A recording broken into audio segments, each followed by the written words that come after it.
What's going on in here? Nothing. Looks like you guys are having some kind of a party. Awesome. Yeah, well, I like to party too. You do? But I don't party like you guys. How do you party? I party like this here. Show us. Show us. You know what this is? This is the overdose.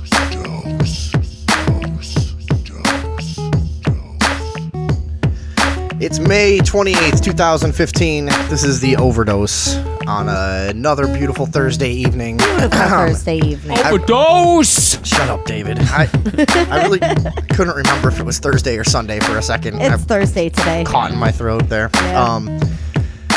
With us tonight, Stuart Allard, our old pal, native of our hometown and grade school and everything else, who has grown into a comedic person, a comedian. Comedic person, that's a good way of putting it. Yeah, a writer. Try to keep it gender ambiguous. What do you got going on? You got Stu News. You got Stu News on Facebook where he puts out jokes all the time. House of Stuart. Find him through that. And what else you got going on these days? I mean, those are the two major things. Also been doing like a lot of writing. I don't know if I would call what I've been doing lately stand-up, but it's almost kind of like solo sketch. Okay. Meaning what? You're everything's written beforehand, I guess. Yes, and it's almost kind of like I'm just doing a scene by myself. Okay. Interesting. Are you ever It like? sounds too nerve-wracking.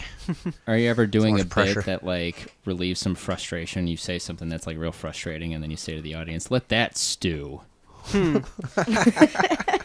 You ever do that? No, but one of these days I might put that on a T-shirt. Yeah, you can now. Yeah. You should use that as a will slogan. now. I want 5%. Yes, and make that like a Twitter hashtag thing, like hashtag Let It Stew. Go ahead, yeah.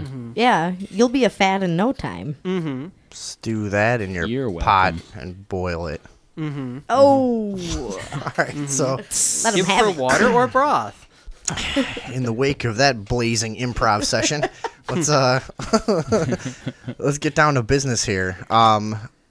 With that, we had that one correction from last week. Yes, math. Yeah, Math is hard, math, guys. Math got us last week. What were we talking about? We were talking about the revenue generated by the 170 arrests made in Waco, Texas, where each person will be posting $100,000 as bond. right. We, the brilliant minds that we are, said that would be $10.7 million. Yeah, I don't know how we stuck that zero in between the 1 and the 7. That was brilliant. No. But Somewhere along the way, you forgot to carry the 6. right. That's what I forgot to carry something. Did we ever get the right number? It's 17 million. Yeah. So the city actually took in 17 million bucks. Yeah, well, they will But- once those people pay their bail. Then I was going to ask, are they actually on $1 million bail, so they each have to pay 100,000? Yes. Okay. Yeah, 'Cause that's what it is. So that's the real amount they're paying. Yeah, Yes. $17 million. Yeah. Jesus fucking Christ. So good for That those guys. And the more we were talking about it, like how the law enforcement was already there, and with the amount of informants they have and stuff, like how inconceivable is it to think like, maybe a few people got together and decided like, let's try to spark off this fucking event. We stand to make millions for the city, or whatever. I don't know. Well, It's not follow the money. it's not inconceivable to me. Yeah, what do you no, think? me neither. Not at all. Yeah, I don't know. Have you kept up with that story or no? No, nothing really new has developed. What do you think, Stuart? As far as I'm aware. It sounded like season 3 of Sons of Anarchy to me. Yeah, I know. Sons of Anarchy is that show where they just kill millions of people every episode and no one gets arrested and shit, right? It's about a motorcycle gang. It's loosely based on Hamlet. Really? Yeah. Interesting. Television. I've been out of TV for a long time. Yeah. I got rid of it. I'm not a big fan of it in general. The pacing and the maddening amount of advertisements and just the like how 95% of programming is just so like blatantly agenda driven by whoever's funding it and stuff, and like even sitcoms at this point is just Even like the all radio. social messages constantly and stuff. I just got so fucking sick of TV. But lately I've been missing the mindlessness of it, because now when I want to be entertained, I have to sit down and remember something that I like and look it up. You know, Yeah. it's fucking, Yeah. it's awful. Sometimes Yeah. you just want to. It's exhausting. I'm tired. I just want to flip something on, but yeah, I don't have a TV in the house though, because if I do, I can't help myself. I'll go. Yeah. Let me watch TV for 20 minutes, and 4 hours later, you know. I have still that be problem something. with Netflix. But that's, Yes. I'm used to watching stuff on Netflix. But then when I do watch something on real TV, because we don't have TV at our house either, but like sometimes I'll go to my mom or my dad's house and TV will be on. But the weirdest thing to me is the advertisements. Like once you get away from that jarring, like, Yeah. sucking you in. No, here's advertising, and then we suck you in. No, here's advertising. Here's a happy, smiling thing, and here's a sad thing. Yeah. And here's something to make you think. And it's just like this fucking. It just really wears your mind out. It does. It's exhausting, and it's the commercials that get me more than anything. It's now I watch commercials with a critical eye instead of being, instead of letting them get in my head. Instead, I just watch it critically, and every commercial is so creepy. Every commercial is creepy. Once you start looking at it more critically, it just becomes creepy. Yeah. Case in point, sometimes I think Sarah McLachlan is secretly torturing those dogs. Yeah, just to make you sad. They have the dogs just locked in a warehouse with that song playing. Yeah. And the song's playing all day. They're just poking them with bamboo. Right. Yeah. Stay awake. Spraying them with a hose. Shut up. Kicking them in the ribs. That is she could be involved. Yeah. But yeah, I don't know, dude. I just can't deal with that whole back and forth pacing of just, Yeah. And once I used to watch a lot of TV. I think everybody did. Oh, yeah. well, we yeah. were raised in the 90s. Yeah. You played Nintendo and watched TV all fucking day. But I find myself wondering if things are more blatant than they used to be, or if they just seem that way because I was able to get some distance. I tried to You mean explain in this terms of like how overbearing like the advertising and and stuff like is, or- how obvious certain agendas are when Yeah. you watch, a mainstream sitcom or whatever, how obvious it is that they're trying to play your emotions for this reason. And it's not in every show, and it's not in every episode of every show. Well, and aren't you it's- sick of like having a moral message like forced on you in Yeah. every turn? It's just like, why is this entertainment? Is it free thought and free speech and like fun entertainment, or is it everything has to have this fucking element of social pressure now, where everything Right. is so just over the top, like PC and shit, and just with this driving like, yeah, whatever, you know what I'm saying? Right. Jews. Yeah. But no, I wonder, and I tried to talk to people at work who I know are like TV people, and I tried to talk to them and be like, have you guys noticed that things have gotten like, I don't know the right way to say it, more blatant in messages that they're trying to purport? Or do I just think that because I don't watch TV? And people are always like, well, you could tell when someone is trying to convince you of something and they wrote this episode for that or whatever. But nobody who watches TV can look at it that way because it's, TV's hard in to there beat. and you're used to it. Yeah. And it's, Well, there's certain science about the TV that makes it hard to be critical while watching anything, even if you're Right. intelligent enough to go, oh, this is full of shit, and I can pick out this and that. But like, your brain is actually working differently while you're watching it. Like we've talked about before, the alpha and beta wave, wavelength difference, whatever. So you don't have all your cognitive abilities while you're watching it, no matter Yeah. how you feel. You know what I mean? yeah. It's really interesting. And then you try to, I try to do the thing where I only watch things that are like educational or substantial and try not to watch written fiction and stuff like that. But you still, it's still the same experience in the end because you still get sucked in and advertised at. And, like you said, your brain is still working differently than it would be if you were doing something different. Like PBS Nature is brought to you by the Chubb Group. What's the Chubb Group? The Chubb Group. Did you just make that up? I wish I could say I made that up. I just remembered that was some type of mutual fund that like Oh, used okay. to underwrite like programming on PBS. Yeah, one of those companies, those names that just pops up. You're like, who is that? What are they? We doing? invented this company for a place to put our money. What is their motive here? Yeah. Yeah. Clearly, some Paid for by- 90-year-old multimillionaire, some Dark Tower guy, clearly has a burning hole in his pocket, and he just figured, hey, why not promote this adaptation of an old Agatha Christie novel? This program, He just couldn't help himself. this program is brought to you by the Clandestine Empire. At a certain point, though, yeah, you get rich enough. You're like, what else do I do with my money other than influence other people behind, from behind the curtains? Yeah. With PBS. And NPR. Ooh. Let them have it, boys. NPR, The dark side of dude. Ira Glass. Is there anything good on NPR anymore? I listen to music-based public radio as opposed to talk public radio. Okay. Yeah. What's that now? WOZ or something? Well, I guess there's two major public radio stations in Chicago. One that's talk, one that's music. I actually used to work at the music one, which is 90.9 FM WDCB. It's based we out know of, them. Yeah, they're based out of the College of DuPage. Yeah. We have friends over there. Yeah. Yep, same. I worked there for about 2.5 years. And I still volunteer there from time to time. And then the talk station is WBEZ, which is 91.5. Right, yeah. That's the one that has like Ira Glass, All Things Considered. Yeah. Malva Lara. Bunch of boring old people.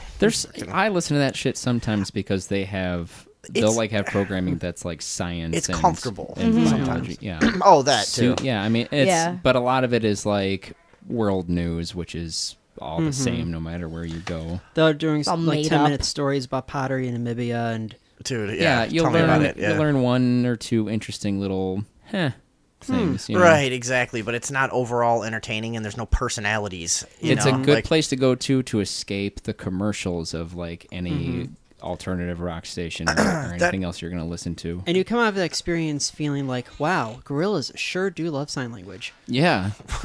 Yeah, totally. Feeling very enlightened. Yeah. I had no idea sleep was such a sexual experience. I'm going with that. I get it. Andrea looked confused by that. I got it. I'll never Yeah. look at Lisa Frank the same way again.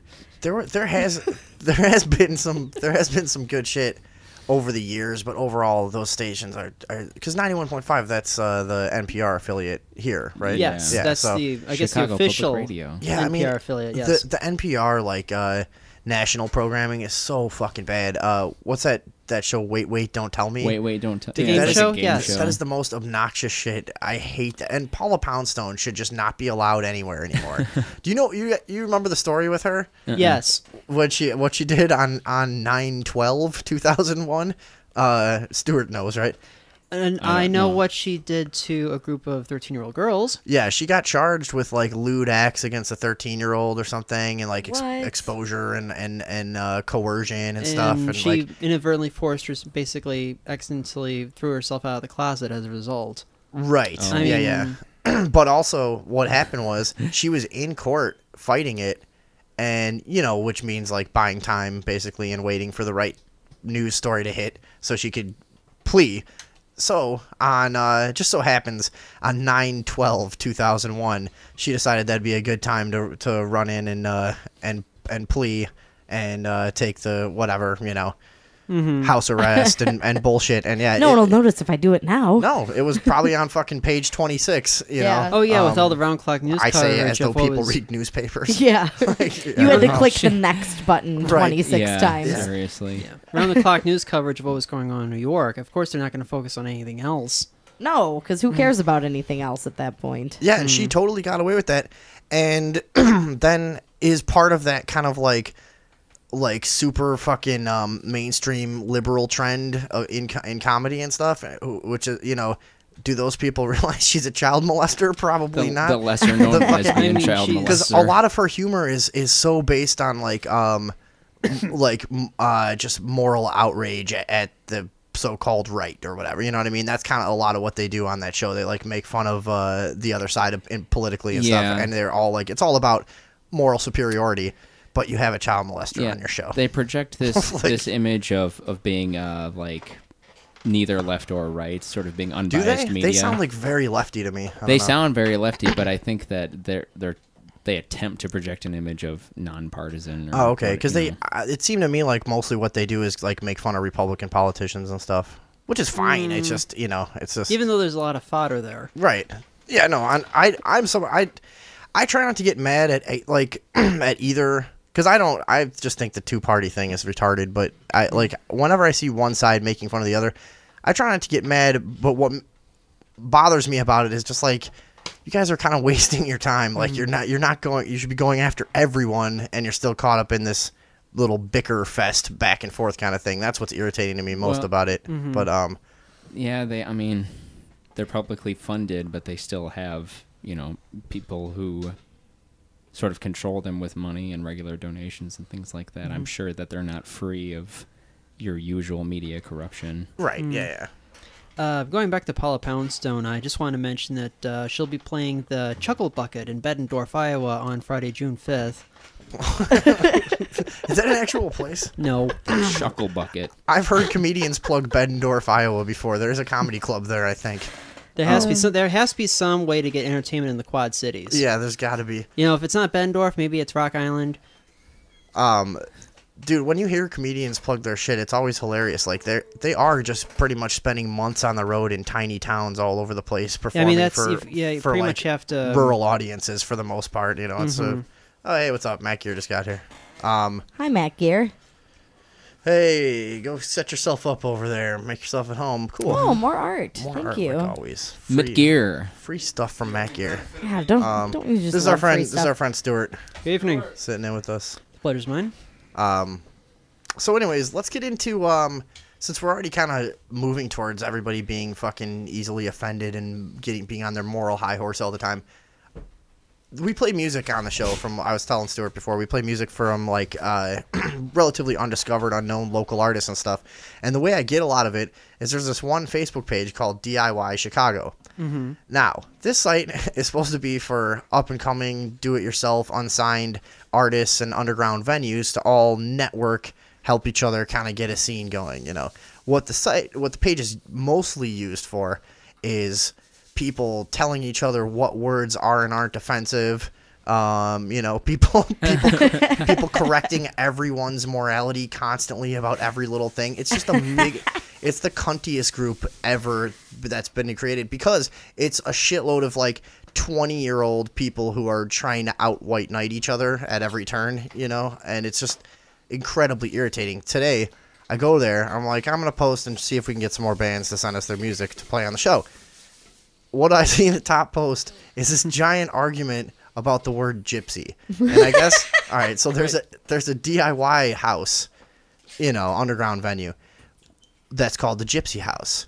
And the person who made the post didn't even type the word gypsy. They used like 2 asterisks for the for the Y's, because they're like, this is an offensive word. I can't believe that a house would still have this name in this day and age. We need to get them to change their name To the Roma House? for the it's just called the Gypsy House. Oh, to the Roma House. Yeah. Or yeah, exactly. Something fucking boring. Yeah. The Nomad people of House. Romanian descent. I would House. go to the Roma The House. House of Islam. But so it just struck. Like, have you guys ever heard of this gypsy being a fucking Hell no. offensive slur? Well, when now? you were No kind way. of leading into this, I was under impression you were going to discuss the Fleetwood Mac song Gypsy. No, I wasn't. Okay. Why is it offensive? Only Whoa, to the ears. The way that Only you to the know ears. what? The way that Stu says gypsy really does kind of. Yeah. It kind of Now I see why people think it's a bad word. Right, you're pronouncing the Y too hard. I've got chills. You see your gypsy. Oh, Jesus. The Watch where you're spraying that. I have never heard that before. no, yeah, and all these people, and there was like 6 or 7 people involved in this conversation that wouldn't even type the word. They're like using asterisks, like. Based on What what is I've seen on reality television, gypsies usually identify themselves as gypsies. And isn't They call themselves that. Yeah, I think that it has been a way that people have self-identified for a long time, and also I think language is one of those things that's malleable, and it's become a broader word for like a cultural thing of nomadic people who go around bartering and Hold on, Pat. You got to have a mic, Matt. You've been. Oh, here. he's saying. Act like I you've just been wanted here to before. mention that there's a TV show, at least there was for a while, called My Gypsy Wedding, which was No, it was just- called My Big Fat Gypsy. Okay, Wedding. My Big Fat Gypsy Wedding, which was just that. That's Yeah. all. Yeah. That's all. Sorry. No, it's okay. Yeah. Yeah, that I have seen an episode of that, and it is entertaining stuff. But that's what I was thinking of. I mean, even on the show, they say, I'm a gypsy. We're gypsies. This is our culture. This is our gypsy culture. So it seems so strange. Okay, so these are people from the Chicagoland area who are. Dude, they're just all they want to do is be morally superior to someone else. That's all it is. So it's the gypsy thing is dumb, but that's what all of these discussions are like. Hey dude, you're a retard. Hey man, R word, that's not cool. 27 comments later, like, well, don't you understand that somebody who was retarded could read this and they could think that being retarded was bad and blah. It's like, shut the fuck up. I don't know where you're at with all this stuff, Stuart, but we're very big on free speech. If Yeah. you couldn't No, tell. that's fine. Yeah. Let's nothing go wrong on with the one. First Yeah. Amendment. Let's go on one of those forums and just like. No, not the First Amendment. Just fuck you. Free speech. Yeah. I do what I want. Yeah. Well, we're assembled and we're speaking our minds, Right. and we Yeah, just yeah. touched upon religion. Did we? Yeah, take that, Vinny. So, but yeah, I mean, it's just completely out of control. Like, is that a thing? I think that's the thing I've noticed a lot with kids that are like 20, 22, 23, 24-ish, what in that area right now. Yeah. They're just 25. really, there's like a social thing of just outdoing each other with correcting people's behavior. Yeah. You're really looked on as smart and progressive and cool when you can point out someone else's insensitivity. Yeah. But is that really how you want to spend your fucking time? Absolutely. Is that really what you want to? I mean, yeah, but they're growing up in a time when like that is what the TV does. Like everything on the media passes moral judgment left and right and stuff like that, and kids grew up in a different world than we did. I guess. I'm not making excuses for them, but like everyone's like vegan and all this shit now, and like that's the way it is. You think it's how does I, vegan tie in? I seriously think that it's just like Everybody's vegan, wearing tight pants, Yeah. dark clothes. Well, there is a culture of moral superiority. not that I was vegan for a while, but you know what? That's what it sort is. of That's the what I'm high trying to get ground. at. Like Yeah. there are people that I know that there's many people that do that for health reasons and stuff like that. But there's a good portion of people who become gluten free or vegan and stuff because it's a trendy thing to But I don't mean to insult vegan people or anything like that at all because I actually shut up. No, I mean, dude, I know where you're coming from on this. I mean, I'm on the Palos diet. the Palos diet. I eat the same food as Palos Heights. Nice. What does that mean? What is that? Well, to my understanding, they just opened a Subway down there. All right. Sounds pretty good. Yeah. Everything in the town Palos Heights is Yeah. on your diet. Yes. Sold. Yeah, I don't know, dude. I can't get down with that whole thing of trying to fucking police everyone's speech and be so sensitive about every little thing all the time. It's like, I understand as a culture, there is just a certain amount of stuff that as we move forward, we're going to figure out, hey, maybe we shouldn't do this. Maybe this one's all right. Maybe this does hurt people. Maybe, you know what I mean? There's going to be different things that are fair, And I think you shouldn't close yourself off entirely to the idea of like, oh, maybe we can progress on what's acceptable and what isn't. But I think you also have to be aware of when it's just a fucking pissing contest. Yeah. Who's getting hurt by the word gypsy? Mm-hmm. People were claiming in this conversation to be really offended. I'm like, just get out of here. Yeah. Come on. It's Find a different argument. and I'm man. looking at this whole, and so there's all this stuff going on, and this is like supposed to be a big group of artists. What happened to free thinking, and what happened to hashing it out? You know what I mean? In a free fucking conversation. Go ahead. I'm more inclined to say bohemian. It's kind of vaguely defined. I don't think bohemian and gypsy are the same thing. I don't think so. No. Like gypsies, I always associated more with like nomadic. They're 'Cause nomads, yeah. Yeah, bohemian would be more just sort of Grounded, but laissez-faire. free-spirited, Yeah. yes. Yeah. I guess it's more like the geography of it all. I mean, because I Yeah. tend to associate both groups with Eastern Europe. yeah. Yeah. No, I could see the overlap for sure. Yeah, I'm definitely. sure some bohemians have become gypsies. I don't think they're the Sure same it's thing though. happened. And I feel like like a bohemian might be offended if you called them a gypsy. Oh, They'd fuck be them. just like, chill, whatever. Yeah. Beat Fuck 'em up. them. But yeah, just generally, man, it's just oversensitivity, and what people fail to realize a lot of the time is when you're constantly looking for things to be offended about, and constantly pointing your finger at everyone else, trying to control people's behavior, you're really kind of ruining the scale for actual offensive behavior. You know, Right. so like it makes it harder for us to decide as a group when somebody really has crossed a line, you know? It also eliminates the possibility to actually have that discussion about race that everybody's always like, how come we can't have this discussion in America about race and finally hash it out? Because you won't let anyone be Because, yeah, honest. you won't let anybody just be like, so what's with this, black people? Or Right. like, why this, white guys? Like, just, Right. have it.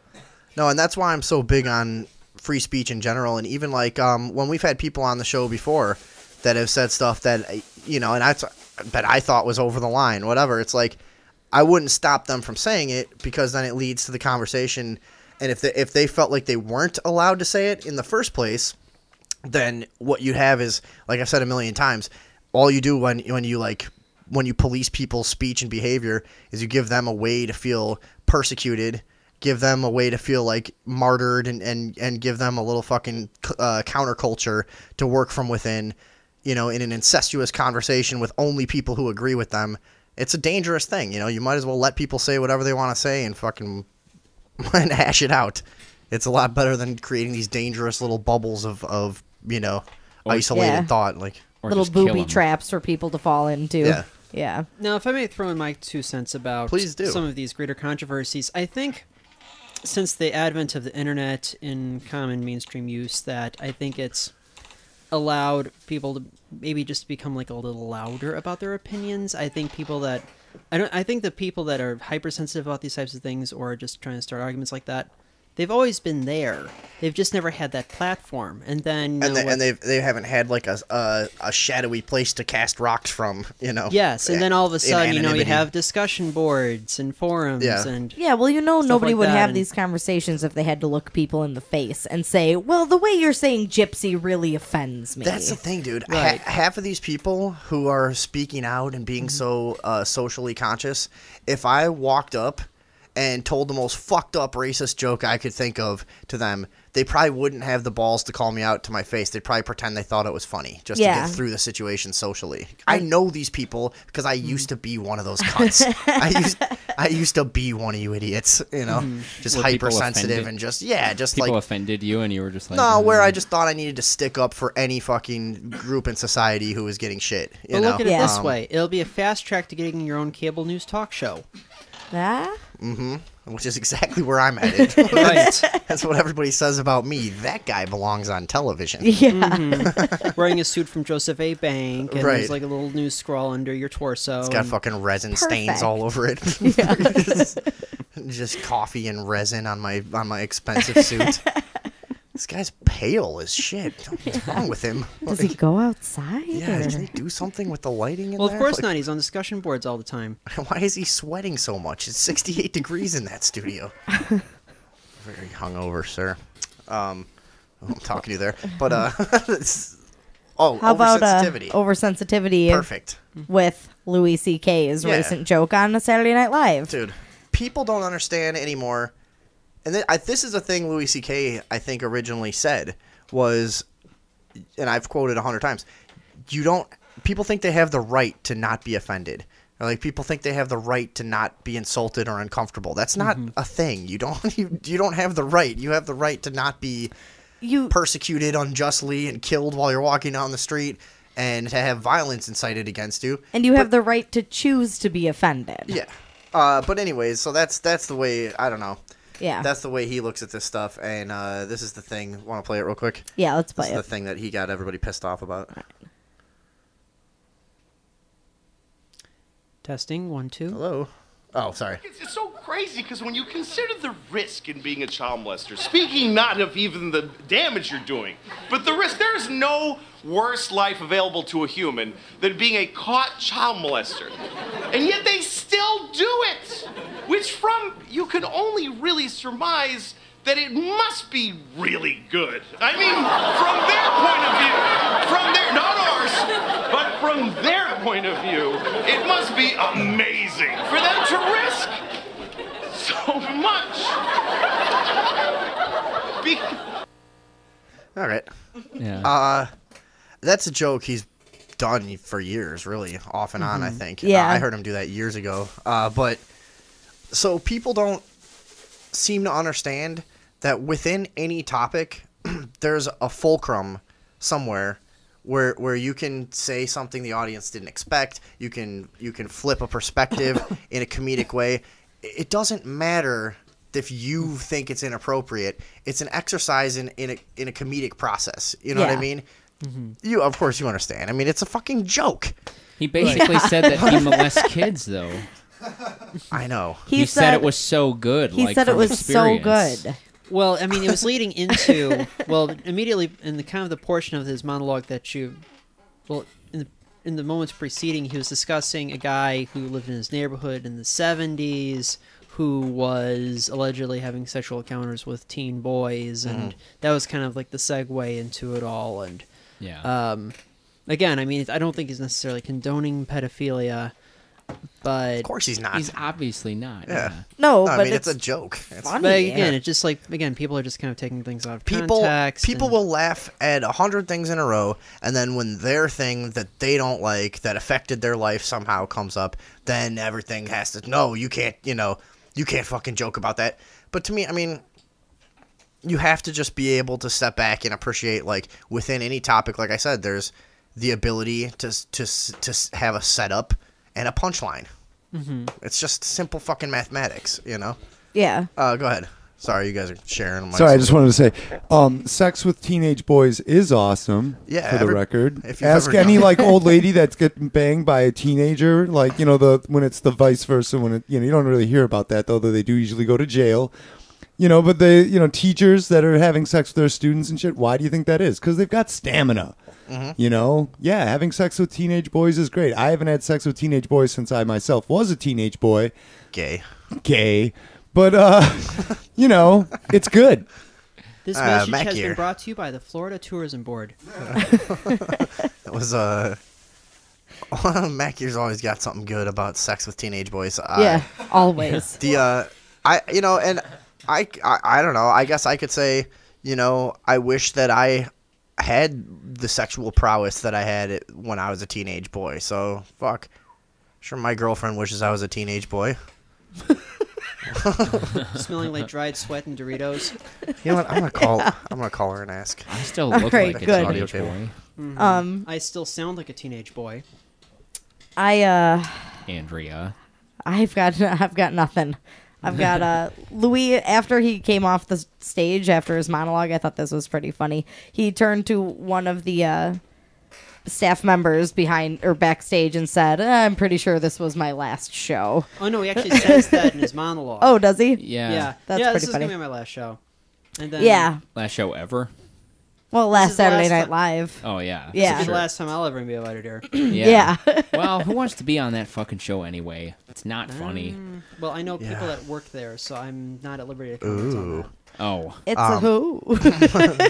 I don't know. Well, dude. and it's like something people aspire to. It's a status thing. It is. Yeah. Even if it's not funny, it's still a milestone. The biggest problem with it to me is it's just an outdated way of doing things. There's no, I mean, first of all, not many people are watching TV, especially not on Saturday night. Maybe they catch it in other ways and whatever, but like, it's not what it used to be where people only had a few choices for entertainment and it was like, hey, this is the best and the brightest. It's not anymore. Yeah. You just have so many options and so many different styles of comedy and so many fucking things you can do with your time. People and their ability to produce things has gotten so much quicker and easier. There's, in every way, there's just more and more choices. So something like Saturday Night Live to me just doesn't have a place I remember anymore. when- Yeah. I remember growing up, my parents would assemble us all together and we all go watch a test pattern. Watch that Indian on the screen. Yes. just Yeah. stand there. Yeah. There's nothing more soothing Color than the bars. sound of Yeah. The 1K and color bars. Yeah. I still put that on sometimes. Look at that green. On YouTube. That cyan is so cyan. Just take the back of the TV off So and true. Boy, roast the magenta marshmallows just over really the tube. pops, doesn't it? The blacks look like they're bleeding a little. No, but you're right. Like, I would never have thought of it as outdated, as an outdated way of doing things, but no, it really hardly. is. It's I think it is. That's Yeah. where I'm going to have to disagree. I'm sorry. I think, if anything, in the advent of YouTube and everything, they've actually created a type of comedy that's actually friendly, to people who only have like 5 or 6 minutes of time to actually like watch something. yeah. I think the very concept of sketch comedy is actually very internet friendly. Especially in a Yeah, but look Yeah, how many I people don't have. disagree with that. span. Look how many people have hilarious sketch shows now that they do themselves. Maybe they get some funding, maybe they don't. You know what I mean? There's so many options out there. Please leave your message for No, she didn't pick up. I was trying to ask Tracy that question, but If she wishes you were a teenage boy. yeah, she'll call back hopefully. But I just it's something like Saturday Night Live. There's so much politics involved, and it's so dependent on who you know and who's in whose favor and this and that. And then even when people are on the staff, there's so many stories of like it's so hard to break into getting a sketch on the air then and all. It's just it's not like being creative, conceiving of a project, executing it and getting it done and putting it out. It's just not the same energy as that, it's competing. and it's just, to me, it's just forced and weird, There's a little bit of a hierarchy, but I think it moves kind of in the favor of people who have been there a while. They kind of expect the people that have only been who have just been hired, just came aboard, to basically kind of work their way up. And there is like a lot of trial and error involved. I've noticed that a lot of the cast members that are very prominent in the show now, like the same 5 or 6 actors that carry every sketch. If you saw them like on their first season of the show, I mean, they barely even figured. It just Yeah, I'm sure, but that's kind of what I'm saying. I think is like that process just seems so much less naturally creative to me. I could see that. Like I'd rather watch somebody's twisted fucking vision brought to life through the production that's available to them. You know what I mean? That's just like you can't compare Saturday Night Live of any era to Mr. Show, in my opinion. No, Mr. I would Show's the agree. American Monty Python. It's 100 times funnier than it's 100 times funnier than any sketch show I think that you could try to compare it to. Maybe not 100 times funnier than UCB or Kids in the Hall, but Yeah. I think Or it's if anyone here's ever seen SCTV, oh yeah, which that's I mean in sure and of itself was like a brilliant parody of just all things television. Yeah. Or at least all things television in the late 70s, early 80s. that stuff was funny and timeless. You can still put that stuff on. Oh, yeah. That's where what's his name came from? Who was in John all, Candy, Eugene Levy, Martin Eugene Levy. Short. That's what I'm Yeah. thinking of. Yeah, Joe Flaherty, Catherine O'Hara. Yeah, that was Harold Canadian, Ramis. right? Yeah, I think all but one cast member was Canadian. Joe Flaherty was from Pittsburgh. Ah. Stuart has such a weird mind for statistics and facts. I remember That's true, yeah. when we were kids. I'm glad I remembered this. Stuart was an expert on American presidents. Yeah, I was Are like, you- I Are you still? I can still recite the presidents, yes. But you knew like tons of factoids and weird stats and stuff and like I remember we used to just like grill you once in a while about presidents. Everybody just to grilled see, me. just to see what you knew about. I remember asking you one time like what was Millard Fillmore his let's see if you remember this. I asked you I think what Millard Fillmore's main campaign slogan was. That was a trick question because he never actually was elected president. He was elected vice president and then succeeded Zachary Taylor after he died. Okay. You bastard. Yeah, that's pretty good. But he then was a failed third-party candidate a couple of years later. Who was who had Tyler as their vice president? That was William Henry Harrison. And his nickname? Tippecanoe. Tippecanoe and Tyler too. That was the That's campaign right. slogan. That's awesome. Yeah, see what I'm Wait, talking hold about? on. Here's a fact that I can never remember, but I know it exists. Which year was it that we had 3 presidents? There have been 2 instances of that. 2? 1841 and 1881. 1841 we had Van Buren, Harrison, and Tyler. 1881 we had Hayes, Garfield, and Arthur. Jesus Christ. And answering the gentleman's question to my left, Alexander Hamilton was never president. He was our first Secretary of the Treasury. This is outstanding. And are you an excellent driver by any chance? Yes.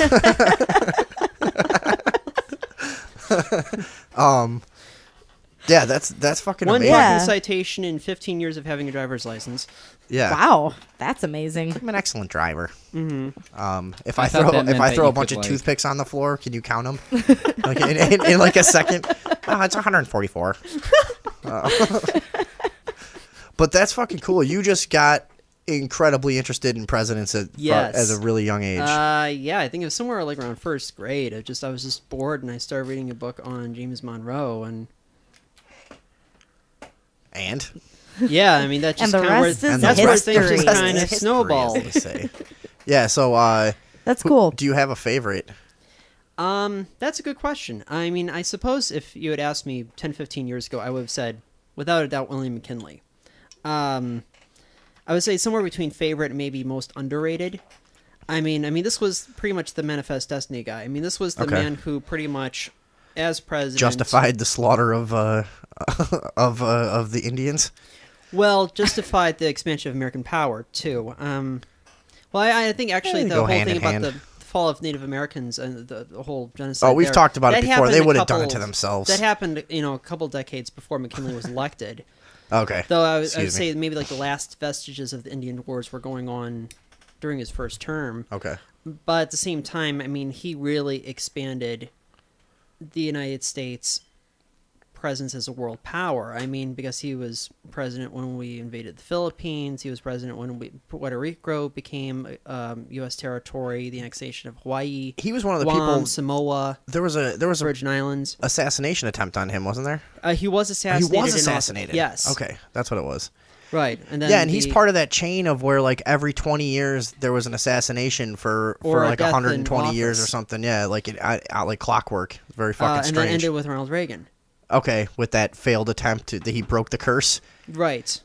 So, anyways, what year are we talking about with McKinley? 1901. Okay. And then, well, the funny thing about William McKinley was that his first vice president died in office. So, That's hilarious. and then after all the success at San Juan, the GOP that year suggested, hey, why not Teddy Roosevelt as your running mate? And it was also, and 1900 was also a close election too. Do you think Teddy Roosevelt had something to do with McKinley's assassination? Actually, Roosevelt was somewhere in the middle of nowhere when McKinley was assassinated and he died. Perfect Real alibi. Well, the thing about- convenient. Well, that kind of goes into how irrelevant the vice presidency was for like the longest time. It's like Roosevelt could have just gone vacation and nobody would have given a damn. And then, once McKinley was shot, and then there was that botched attempt at getting the bullet out of his system. Then they had to go like somewhere out in the most rural parts of like North Dakota or South Dakota or something to go find the vice president and tell him he's now the leader of the country. Some guy rode one of those bicycles with a giant front wheel and a tiny back wheel. Right, down a Mr. Vice President! down a cornfield, yes. Um, And there was like jaunty dancing music, like and he's just riding real choppy in black and white. right.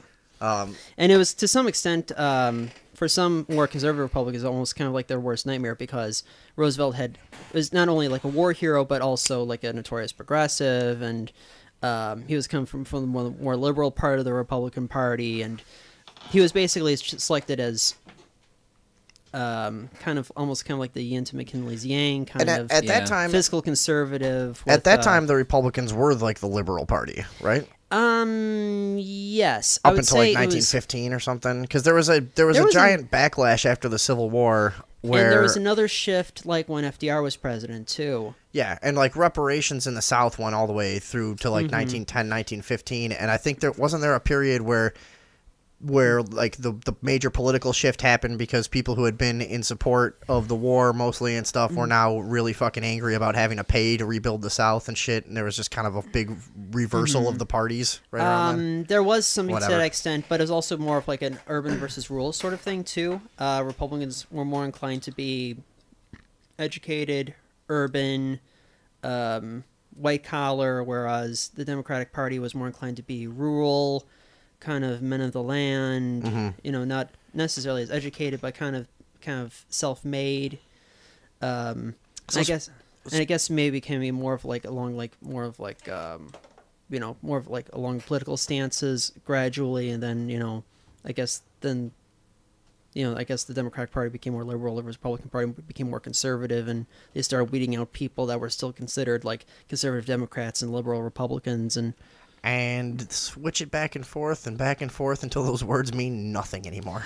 That's basically what happened. You could I guess. see it that way. Yes. Yeah. No, I do. At this point, I'm like, because you know what I mean. Like Mm-hmm. a lot of like people would call George Bush a conservative when he expanded the government.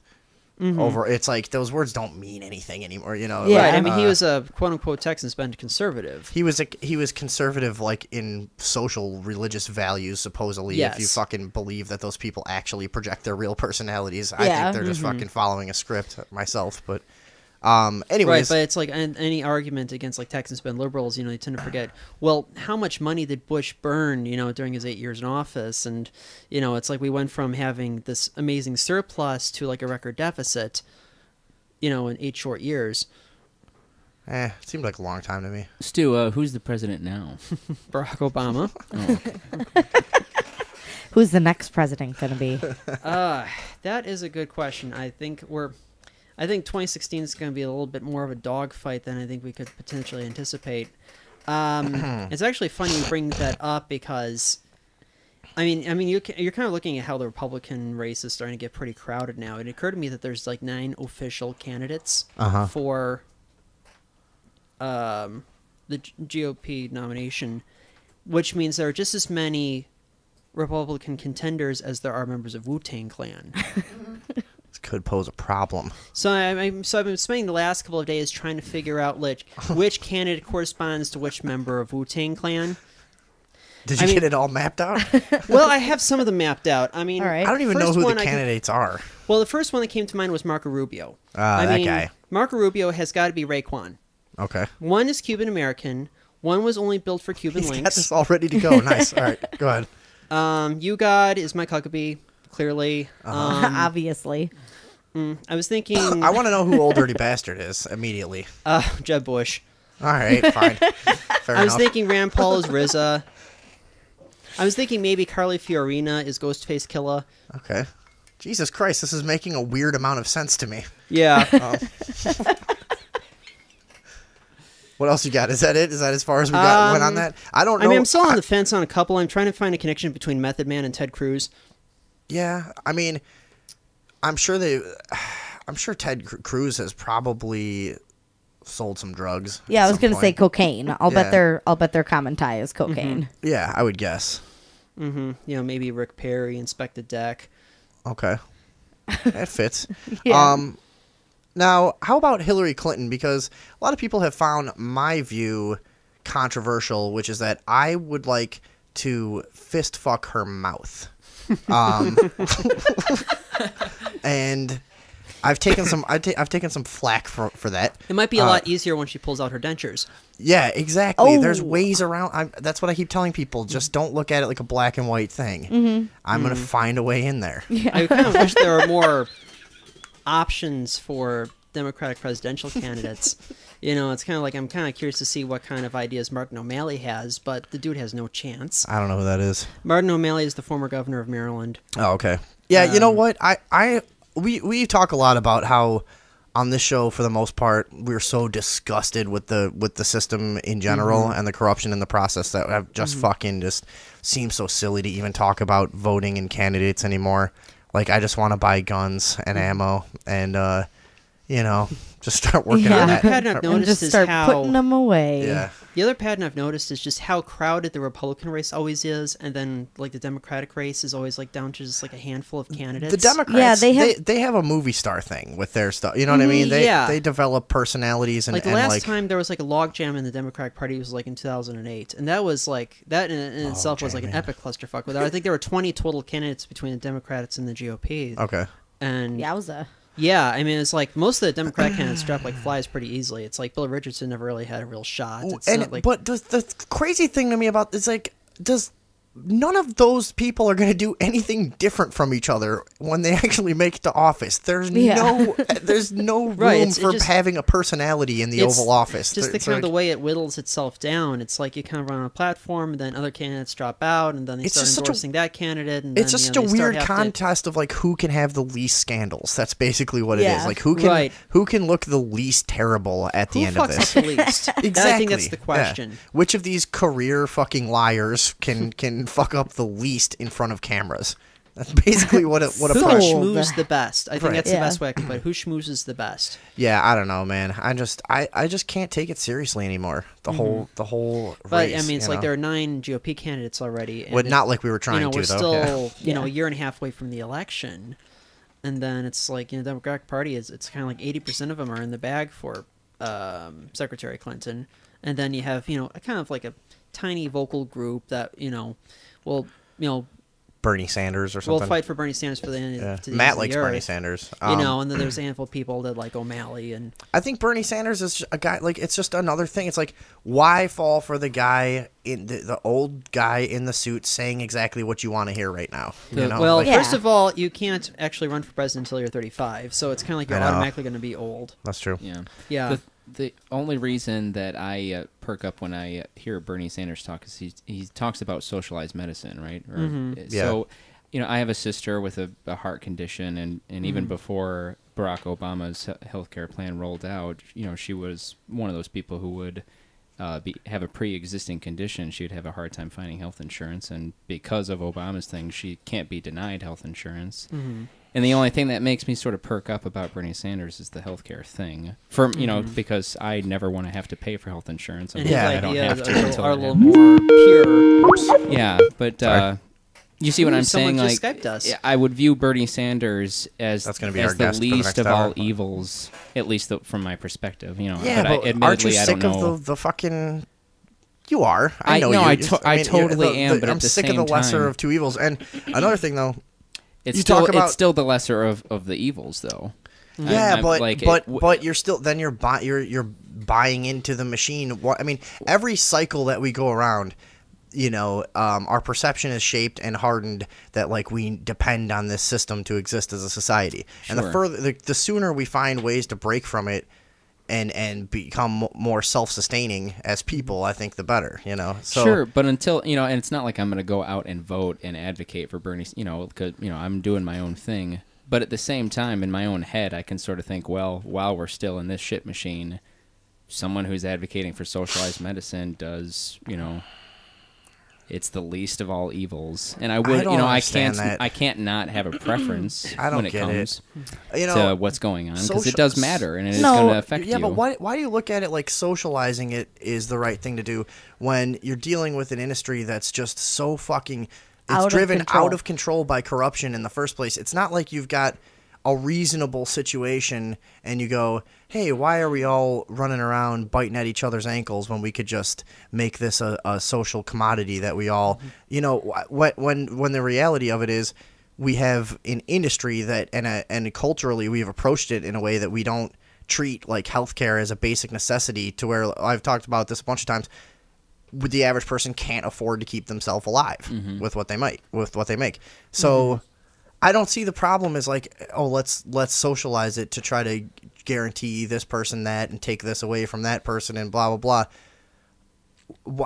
I don't know what my solution is, but I just don't like removing the free market motivation for something as important as healthcare either. Yeah. where Yeah, but even people are within driven the to system, innovate. even within the system, the people who are driven to innovate in that system are working in pharmaceuticals and in medical technology, and it's not the people who are providing the care. I guess I kind of contradicted myself there because that's that room for material gain behind the scenes is what's made the industry what it is today. Yeah. I guess. I work a lot with healthcare professionals, and the people who actually provide the service to people don't view themselves as a commodity, but they do need the money and the income to afford the tools that are required to treat people these You work days. at CVS? No.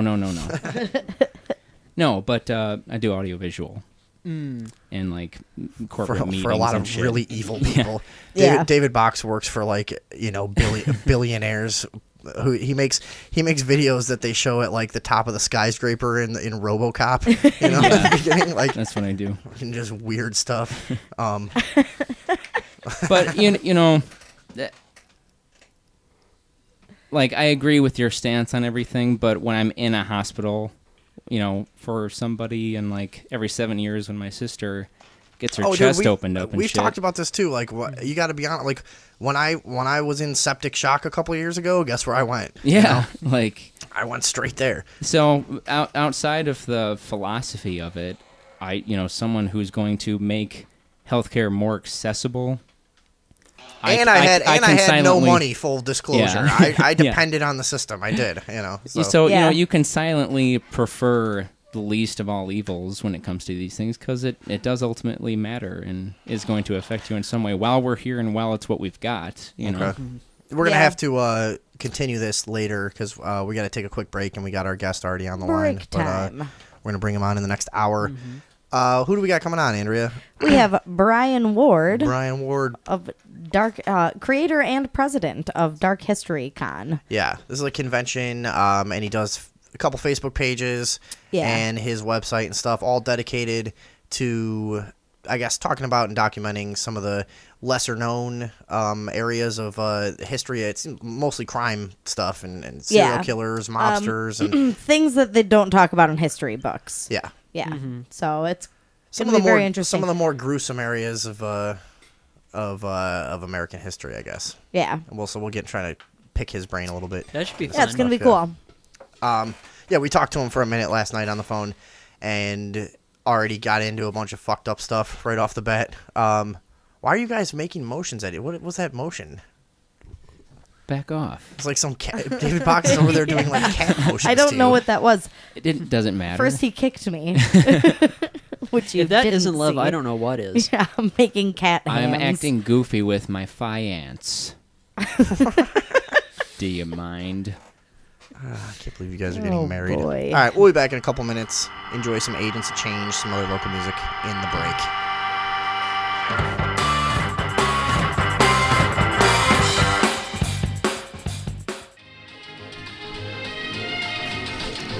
All right, we're back on the Overdose. We're back. Hey, back. Our guest is waiting on the line. Before I bring him on to the show, I think Andrea's got a nice little introduction for him. Tonight our guest, yeah. I mean, Jesus. A 3-second pause is a good way to fucking to address someone. I That's don't nice. think that was 3 seconds. Go ahead. Tonight our guest is Brian Ward. He's the creator and president of Dark History Con, an annual event that showcases the darker side of history, including gangsters, spree killers, women's suffrage, and other bits of history not mentioned in conventional history books. This year's convention will be the second annual and is taking place in Champaign, Illinois, September 19th and 20th. Welcome, Brian Ward. Hello. you.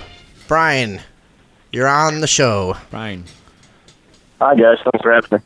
Hi. Hey, man. Thanks for being on.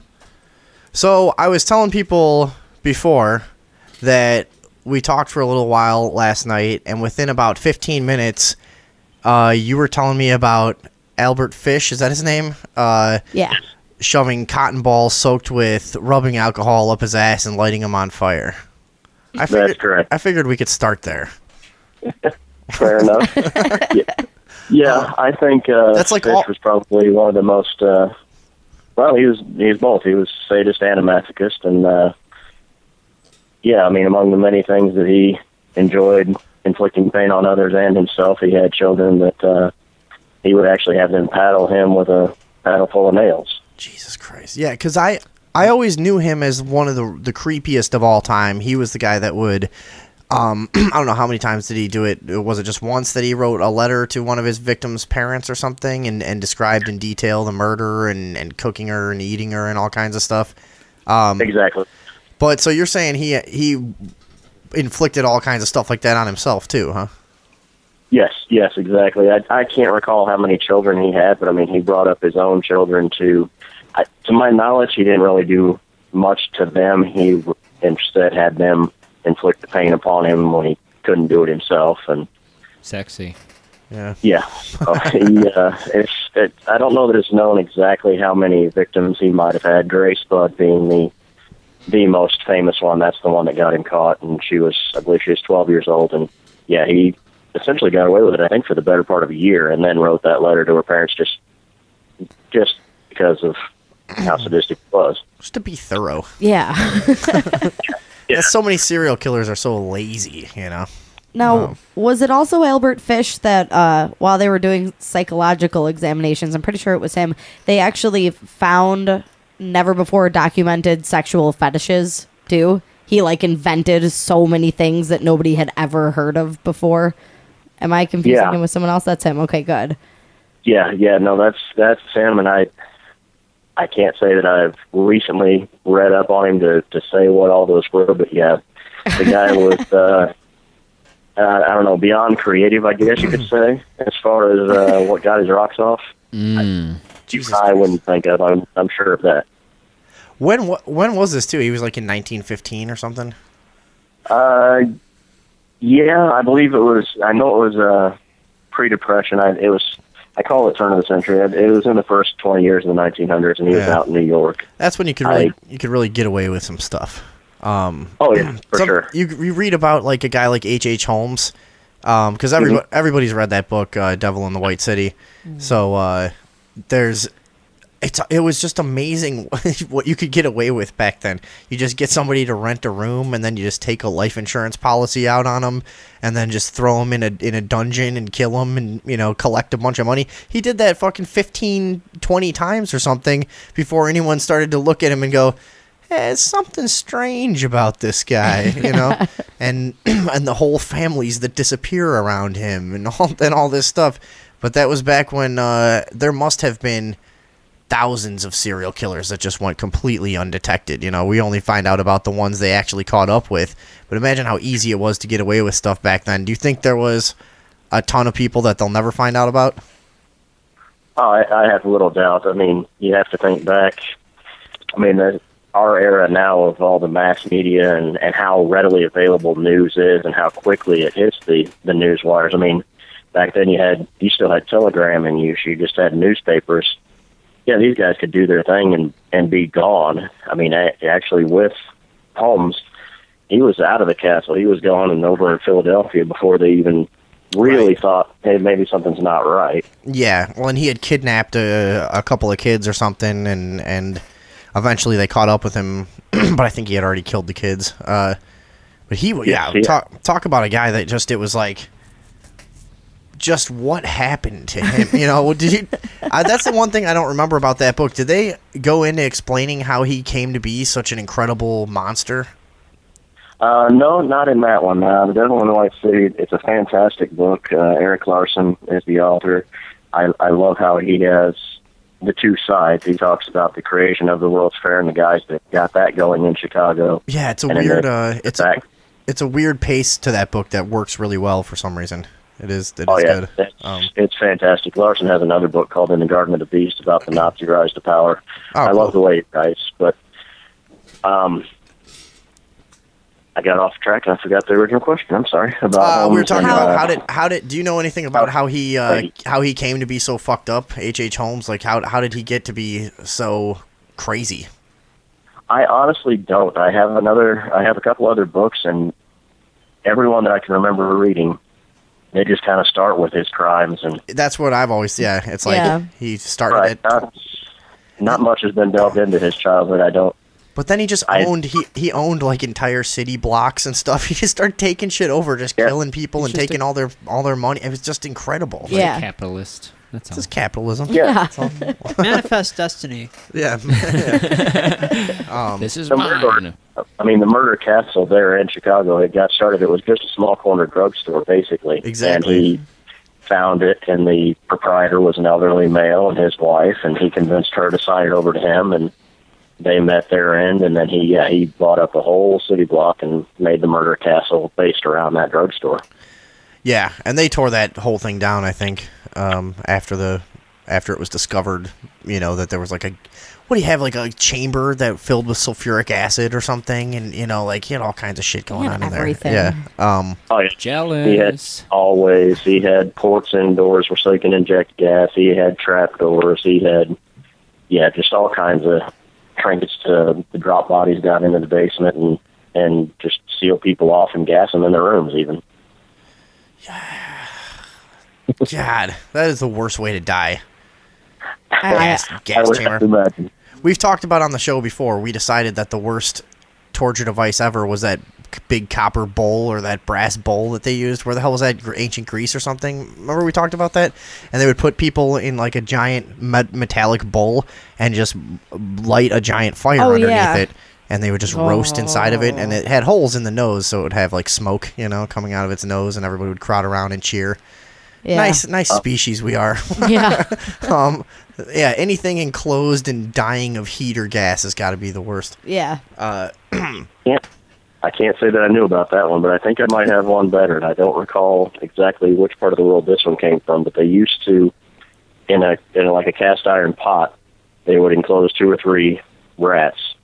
They would turn it upside down on the person that they had staked out, and then they would light a fire on top of that, so the rats, to escape the heat, would eat their way through you as you were alive. Yes, I remember that. We did a torture device list, Andrea. Yeah, you remember I do that? remember yeah, that. and it was like a giant box they would put over you, and they would just eat through your stomach to get away. Oh, Right. boy. Yeah, that's nice. What is your area of expertise? Is it mostly American crime and stuff, or do you do everything? No, I'd say pretty much American. I mean, the other things fascinate me. There's just, in our relatively short history, a couple hundred years here in America, we've had way more than our fair share of these type of instances. So I would say probably American crime, but I mean the Nazi war atrocities. Those, if I read, I would like to read more on that as well. So, do you think there's something unique about American society or culture that makes us more violent and produces more of these kind of sick criminals, or do you think that we've just done a better job at keeping track of it, or what do you think is going on there? I think we've done a better job of publicizing and keeping track of being into the serial killers. I mean, there's some far worse guys around the world than we've had here. Pedro Alonso down in South America killed a couple hundred kids, and they don't have the death penalty down there. He's out of jail. Yeah, he's in jail. I mean, a couple hundred victims, and he was out, I think, after 7 years or something like that. Right. Must and be he's good behavior. Right.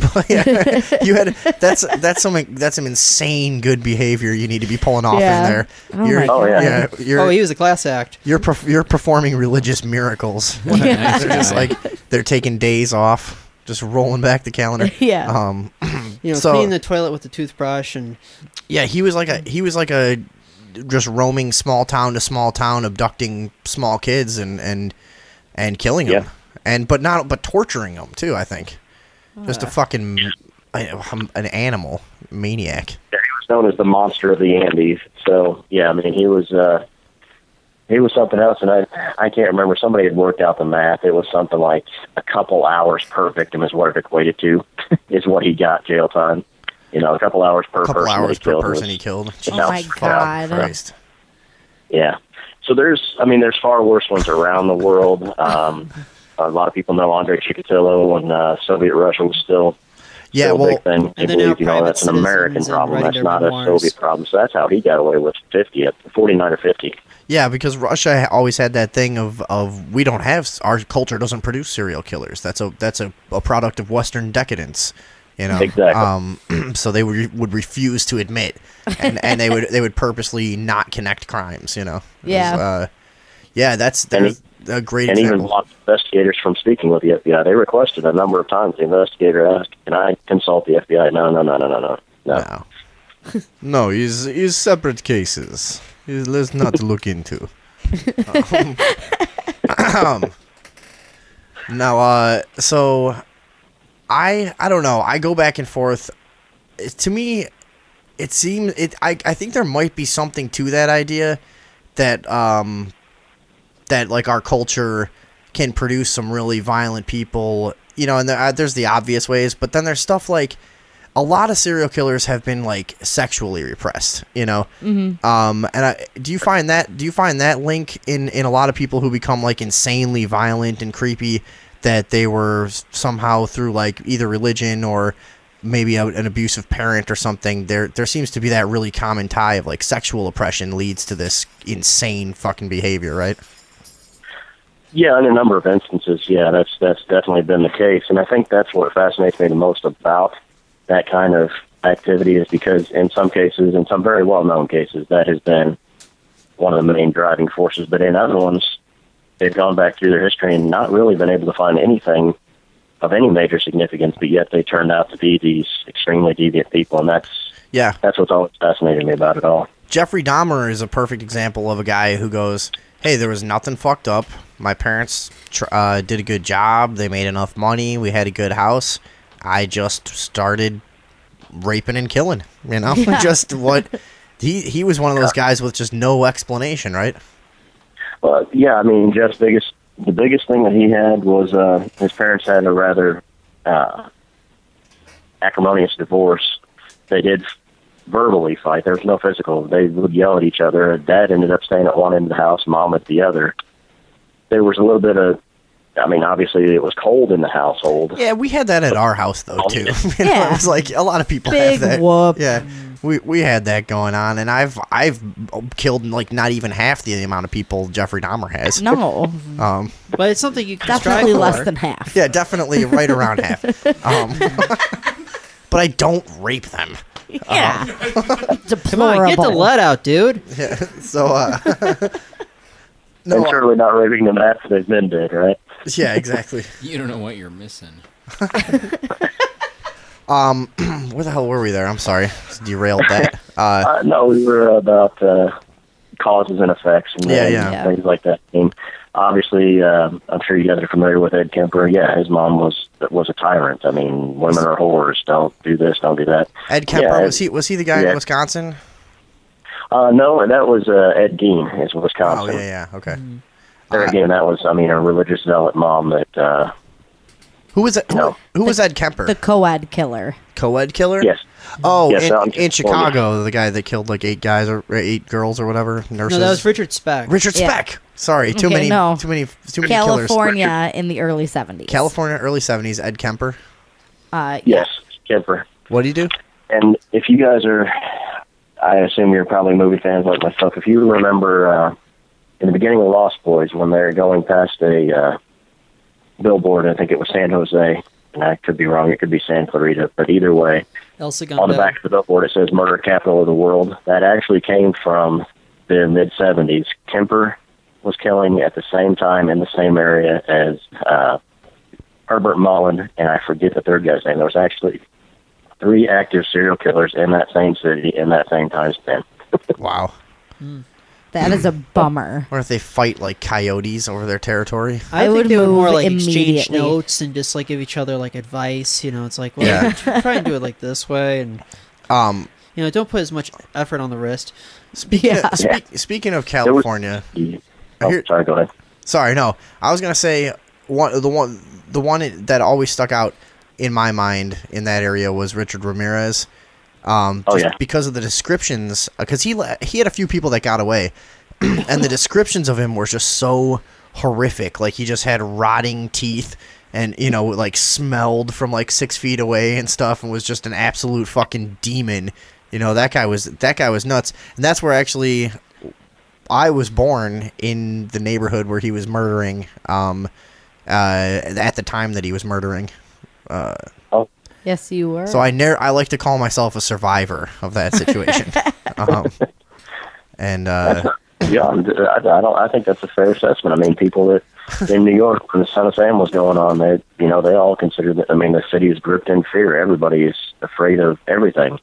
I don't think it'd be out of line to say you're a survivor of that time and place. Have you ever heard of the theory that the Son of Sam murders were committed by a cult and not just one person? Yes, I have. I haven't read much into it. I do have a few articles on it. It's been a number of years since I read them, but yeah, I know that's something he threw out there. Yeah, it was one of many. It was one, you know, and I'm kind of the same way. I don't remember the details of it, but I'm recalling that when I did read into it, it was pretty convincing. I'm like, wow, there is a pretty good case for this. Have been, you know, more than one person who then was either like brainwashed to take the fall or something, you know, or in some way was socially subservient to them that he took the fall or whatever, you know. I don't know.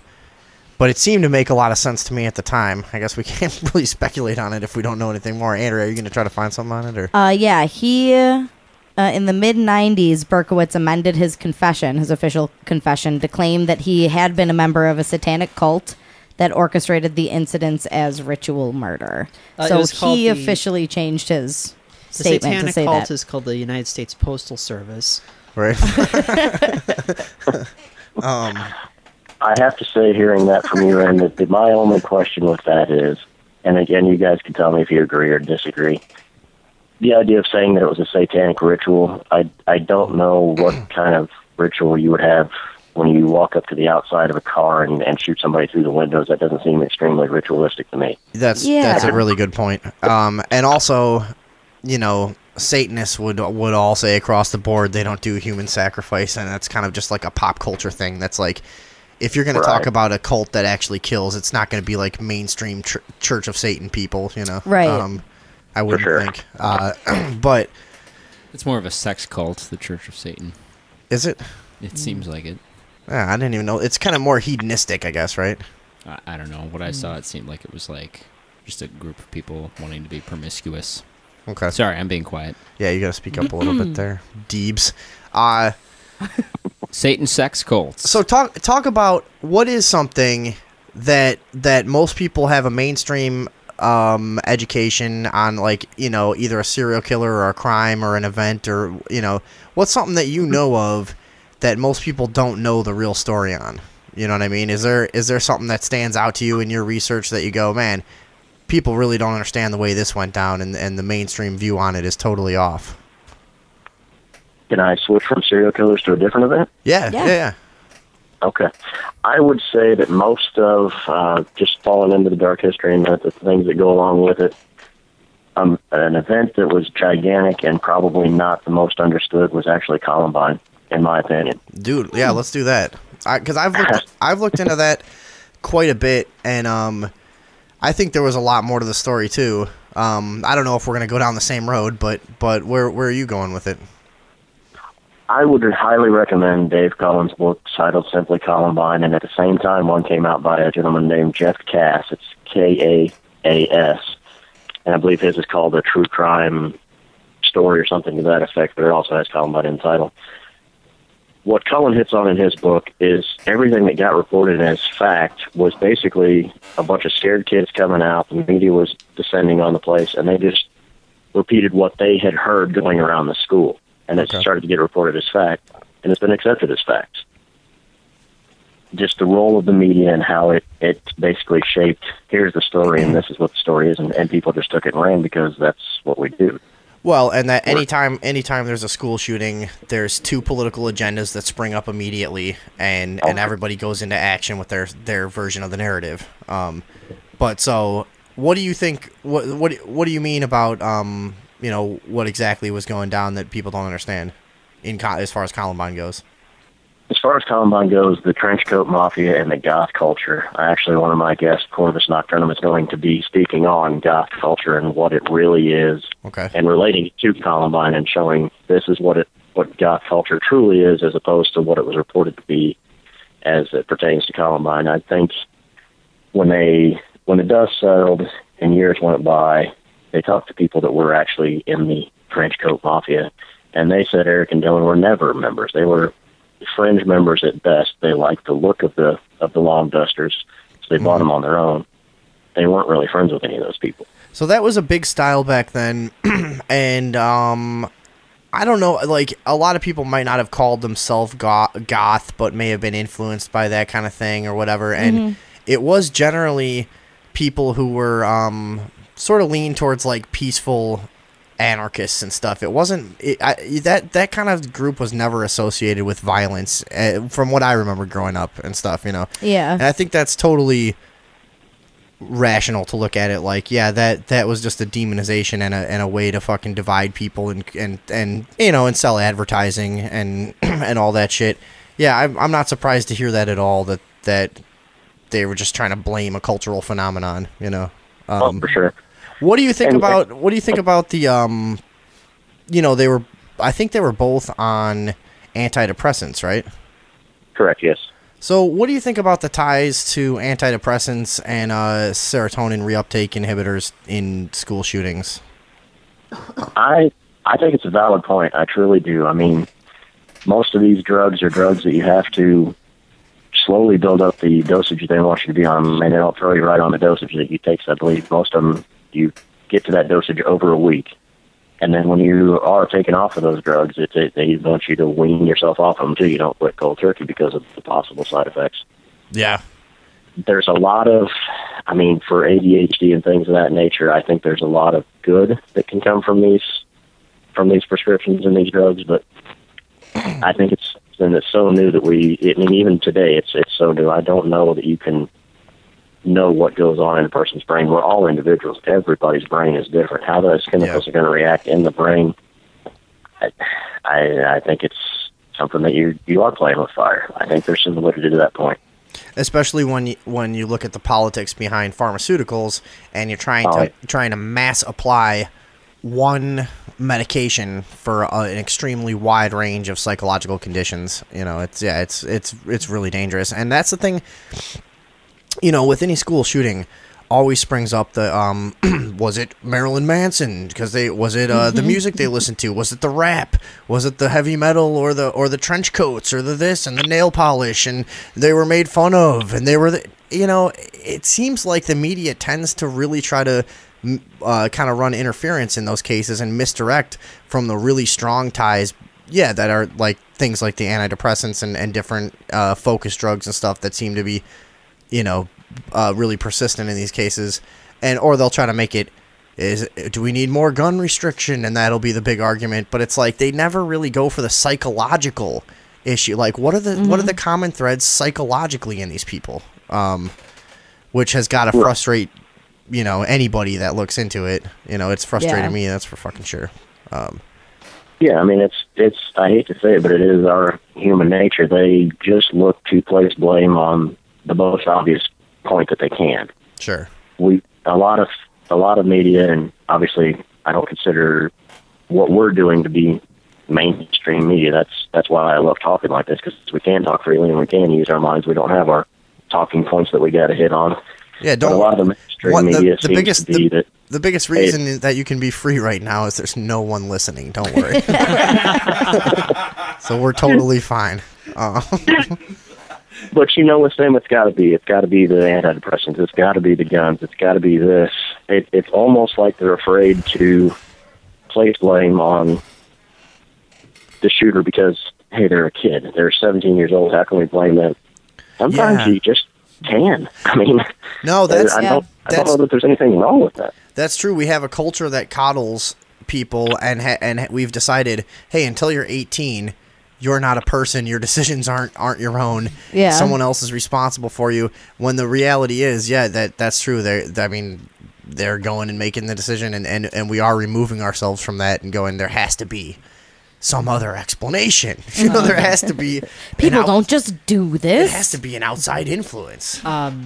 Adding on to that, I've noticed kind of this common thread that a lot of these serial killers and school shooters tend to be young, sexually frustrated, misfit young men. Yeah. Which makes me wonder that the next time I see a bunch of guys playing Dungeons and Dragons, they just haul them in for some questioning. Yeah. Well, you better watch out. They might be a 17 in dexterity. We found the suspects. Yeah, just look for the guy with the elf ears. Yeah. Yeah, exactly. Yeah, some of these conventions that we're going to be at would be a great place to find some serial killer suspects based on the sexual frustration theory. Sometimes the answer. I like I've said before, you know, we love all of our weirdo guests that we have on, and you're probably the least weird guest we've ever had on. Yeah. But we love all of Nah, we're like our paranormal investigators and metaphysical types and psychics and stuff. But yeah, they are a large group of weirdos. Yeah. It's this very, very nerdy group we run in. Weirdos we like. Yeah, but they're ours. Yeah. So That's great. what is the aim of your whole operation? You kind of seem to be passionate about getting the real story across in a lot of these cases. That seems to be kind of your thing, right? It is my thing, yeah. Get the real story across. We need to remember there's a lot of places that like to glorify these guys. I mean, there's a lot of hero worship that goes on. I get that side of it, but that's not something that I 100% agree with. Mine's more the psychology behind the events and the victims of these crimes. I mean, I've always had this thing, being from Chicago and from kind of an Italian family, not too bad, but kind of. There's this glorification of the mob here, and anybody from here can. I mean, if I ask anybody in the room, can I get a poll? Everybody agrees. I think it's like there's a major glorification of the mafia and the Italian mob here. When what people tend to fucking forget is they were killing and ruining lives left and right to get what they wanted. There's the cowboy romantic side of it that is kind of cool regardless of who you are. It's kind of cool to be Al Capone. Fine, I get it. Yeah. But it's this thing of there's this detachment where it gets to be too much about like the story and the voyeurism and yeah, you tend to forget, hey, there was small shop owners extorted left and right for protection money that they shouldn't have had to pay, and people taken advantage of all over the place that weren't, that weren't even involved in stuff, and like whatever, what I mean? Yeah. you guys can help I me know out, get out of this loop of just endless I talking. lost his hold was the St. Valentine's Day Massacre. Everybody was content to look the other way. Yeah.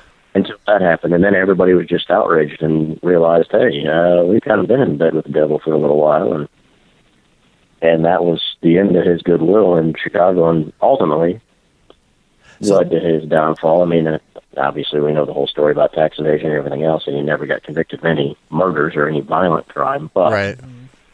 Yeah, you can kill a man in Chicago, everybody but turned you can't pay your after that taxes. Yeah. And according to every single person in Chicago, Al Capone used to throw bodies in their backyard. Yeah. Like there's just everyone has their Everywhere. Al Capone connection. Just like, Yeah. well, We heard he needed fertilizer. Yeah, my grandpa used to know him, and he used to come into here, and oh yeah, they used to take bodies and dump them in that lake. And that's fucking just people just really fetishize the whole mob thing. Mm-hmm. So getting back, I was gonna ask you, is there a reason that you developed that kind of passion for these topics? Was there something like that an event that really got you into this, where it kind of brought it home, where you're like, wow, I want to make sure people understand this kind of crime and that it's real? as much as I'd like to say yes, I have to say that I just don't know. I was going for a big moment. High reach on these things, and I've always been psychologically minded, so that's always been the hook for me. Is how can somebody like Jeffrey Dahmer? I mean, how many kids come from a divorced household, don't do what he did, but get to that point themselves, or things of that nature. I think if I had to say one case close to home, there was a murder in Urbana of a young lady, Michelle Davis, at a hotel, and my connection started with that is I remember seeing the ad in the paper for the job position being open, and I remember going to apply for that job. I obviously didn't get it, and within, I think, 2 or 3 months of that job posting, she was murdered in the hotel. Really? Whoa. That was a weird parallel that, hey, I applied for that job that obviously she ultimately got. Jesus Christ. She was killed there. She was raped and murdered. I mean, shotgun to the back of the head. And, okay. That could have been you. So, yeah, I mean, probably not. It's because I'm not nearly as attractive as she was, and I would, I mean, maybe robbed and maybe murdered. But so something like that could really bring it home for you, though. You know, where it's like, a lot of times stuff like this, it seems like just a thing you see in movies or a thing you hear about, and then that one little connection, like for me, I've had some like second or third hand connections to some horrific stuff that make you go, holy fuck, this is real. Yeah. Oh my God, this is just a different thing. I had a friend who was murdered in New Orleans. Not a friend, I actually didn't like her, but you knew somebody personally. To be fair, it was a famous thing. You probably heard of it, actually.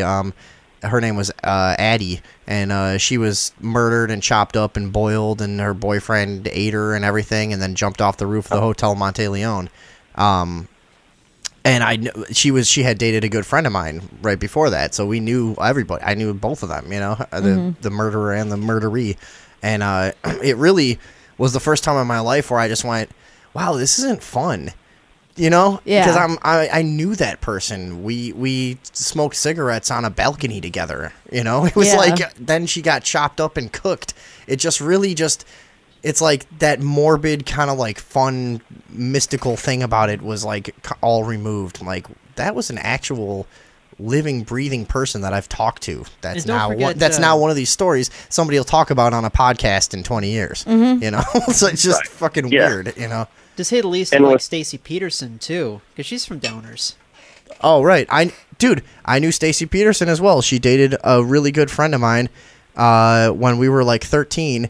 She was about 13, and my friend's older brother was 16, and they dated for a couple of years. He ended up being in the search parties that went out and looked for her. So there you go. I've known two famous murder victims. Yeah. So, and hey, you know what? There's always some kind of connection. It went a little bit farther than that. The girl I was dating at the time went to school with it wound up being the murderer. She didn't know him directly. Oh, wow. But one of her friends lent him a ski mask that he used to stick up the pizza guys with, and he had borrowed on a number of those excursions. And then this friend called her up crying, saying, "Hey, cops want my ski mask, and they want me to talk about this, and I let Eric borrow it, and blah, blah, blah." And I was like, that's just another Why would layer you borrow a ski mask for your crimes? That's that's the worst idea for a criminal. It's like you can't borrow your disguise. That's no good. Hey, we've got our friend Alan hanging out in studio. He wants to ask you a question. We might go in a different direction here, but what is it, Alan? Actually, it's semi on point. Get right on the mic there. And then sort of circles back to what we were first talking about with like serial killers in the early 1900s, which is like in that era where prohibition eventually starts and everything is where the mob first really takes rise and everything. Do you think that maybe that's why we see such a correlation between serial killers at that time, because the mob was just killing so many people could just get away with doing it because there were just so many dead bodies washing up all the time? Wait a second. Yeah, I think that's definitely a valid point. Okay. If you don't know who to tie a victim to, how are you gonna link it to one particular person that could be a serial killer? Yeah, if you got the mafia dumping bodies everywhere, you got some of these obviously serial killers in that area dumping bodies everywhere. Well, there's some alarming figures. Like we're talking about how many people could have gotten away with serial killing. All right, good try, Alan. We're talking about how many people could get away with serial killing back before real investigation techniques and all this and that. But like, think about what the fuck. Where was I going with this? God damn it! I had a whole point with that, and then getting away with serial killing. Yeah. Oh yeah. There's some. I was gonna say there's some alarming numbers now. Whereas, like the what did we find out, Andrea? We did a break on this one time where it's like the FBI estimates there's something like 20, 30 active serial killers at one time, or something. Maybe it was more than that. It's more than that. But they catch like 1 in 10 or something. It's like most serial killers now go on either undetected or don't get caught. How do they know that? It's a statistics thing. I was thinking maybe it's more like a social media thing. It's like, just like all these serial killers are just exchanging crib notes, lift you with your knees and so forth. Yeah, just they're going on forums. Yeah. And making tally marks. But it's just like, check this out. It really is. We haven't even, for as sophisticated as our techniques are now for finding people like this, it's really still pretty easy to get away with for the most part. That's the thing about a murder. If you don't have a motive, it's pretty fucking hard to figure out who did it. You know, if they're good at not leaving behind some physical evidence, you know, and you're not connected to the victim, shit, it's not that hard. I don't think. No, no, it's not. And I have said that for a long time, and I get a lot of people that know my hobby and my interest and hear me talk like that kind of worry and wonder. But if they have no reason to look at you, if you have no connection, what they used to, before they came up with the term serial murder, and I mean, they went with lust killer for a while like that, but before they came up with serial killer, they used to call them stranger murderers. I mean, you murder a stranger, you have no connection. Even with today's technology, DNA and all that good stuff, even if I was to leave behind the hair, if I had no reason to be in the DNA database, there's nothing to compare it against. Yeah. So, yeah, I mean, that's a good point, yeah. Unfortunately, with my job, I know I at least have fingerprints, but if you've never been fingerprinted for anything, if you've never been entered into a DNA database for anything. Well, that excludes most people in this room, but except for Stuart, probably. Stuart, you've never been arrested, right? No. All right, we got one. Stuart, you could go on a killing spree right now and probably get away with it unless you did something completely stupid. Stuart's our killer. There you go. Stuart's our man. Stuart. Well, we've never met, so there's probably, for all we know, maybe I'm already doing that. So yeah, if we need something done, right, you're our guy. We'll talk about rates after the show. Yeah, but it is. I mean, it is crazy how much if you get into what, because I've probably watched every serial killer documentary ever, you know, and it's like the common thing I find is like what trips up the investigators every time is they follow sort of a dogmatic process that comes from some old techniques of FBI profiling.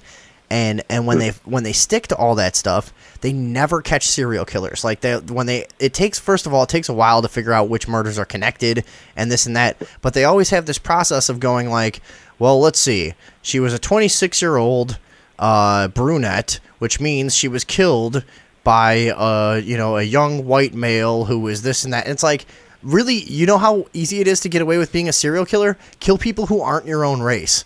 Yeah, and you'll get up to 75 before anyone even knows what's going on. It's like that's the biggest thing that so many people have gotten away with because, well, the profilers couldn't imagine that somebody would step outside of their, you know. What do you think about that in the process of investigating this stuff? How frustrating it is in how many cases they'll question the guy and let him go. You know, how many times that happens because, well, he doesn't fit the profile. They don't usually do it like this, and maybe he changed up his methods a couple. And it's like they just follow these basic cookie cutter methods of investigation, and so many serial killers slip right through, right? Oh yeah, I mean I have nothing but the utmost respect for the original behavioral sciences guys. I've got all their books. I've actually been in touch with John Douglas a couple times last year. He sent me an autographed picture. Things of that nature, some books to raffle off. So I have nothing but respect for those guys. But as he has always said, that is simply a tool to add to their tool belt. Unfortunately, a lot of investigating officers have latched onto that idea as, hey, these task force have caught so-and-so and so-and-so and so-and-so, so that it must work. And yeah, they get to lean too heavily on it. It's just one tool. Yeah. You got to still go with gut instinct. You got to still go with what got you there. I mean, I probably shouldn't badmouth a former employer here, but the small town police department that I used to work for, the guy that was the lieutenant over that investigations was so closed-minded that it's not a wonder that we have open cases here in town. And he thought I was weird. He thought I'm trying to understand the psychology behind these events was just something not quite right about me. And I'm like, you're supposed to be an investigator and you got this closed mind about this stuff? No wonder you're not catching anybody. That's what it always seems like to me in every one of these documentaries I watch. You're just screaming at the cops like, come on, you you got them. Like, what the fuck are you doing? Yeah, like it's, and you know, that is a thing where it's like at any job, it tends to be this thing of guys just punching in and punching out. And kind of and doing the least they need to do to get by, and then when that happens with like murder investigations, it's so fucking frustrating. And oftentimes the victims' families are the ones who end up pursuing the case and getting some action on it. You know, it's like our structure is more geared towards just locking up like drug addicts and these petty criminals all the time, and it's like these really horrible criminals who are a little bit more intelligent and have a little bit harder to identify motives are just completely slipping through our entire system. You know, we still are just not very good at it.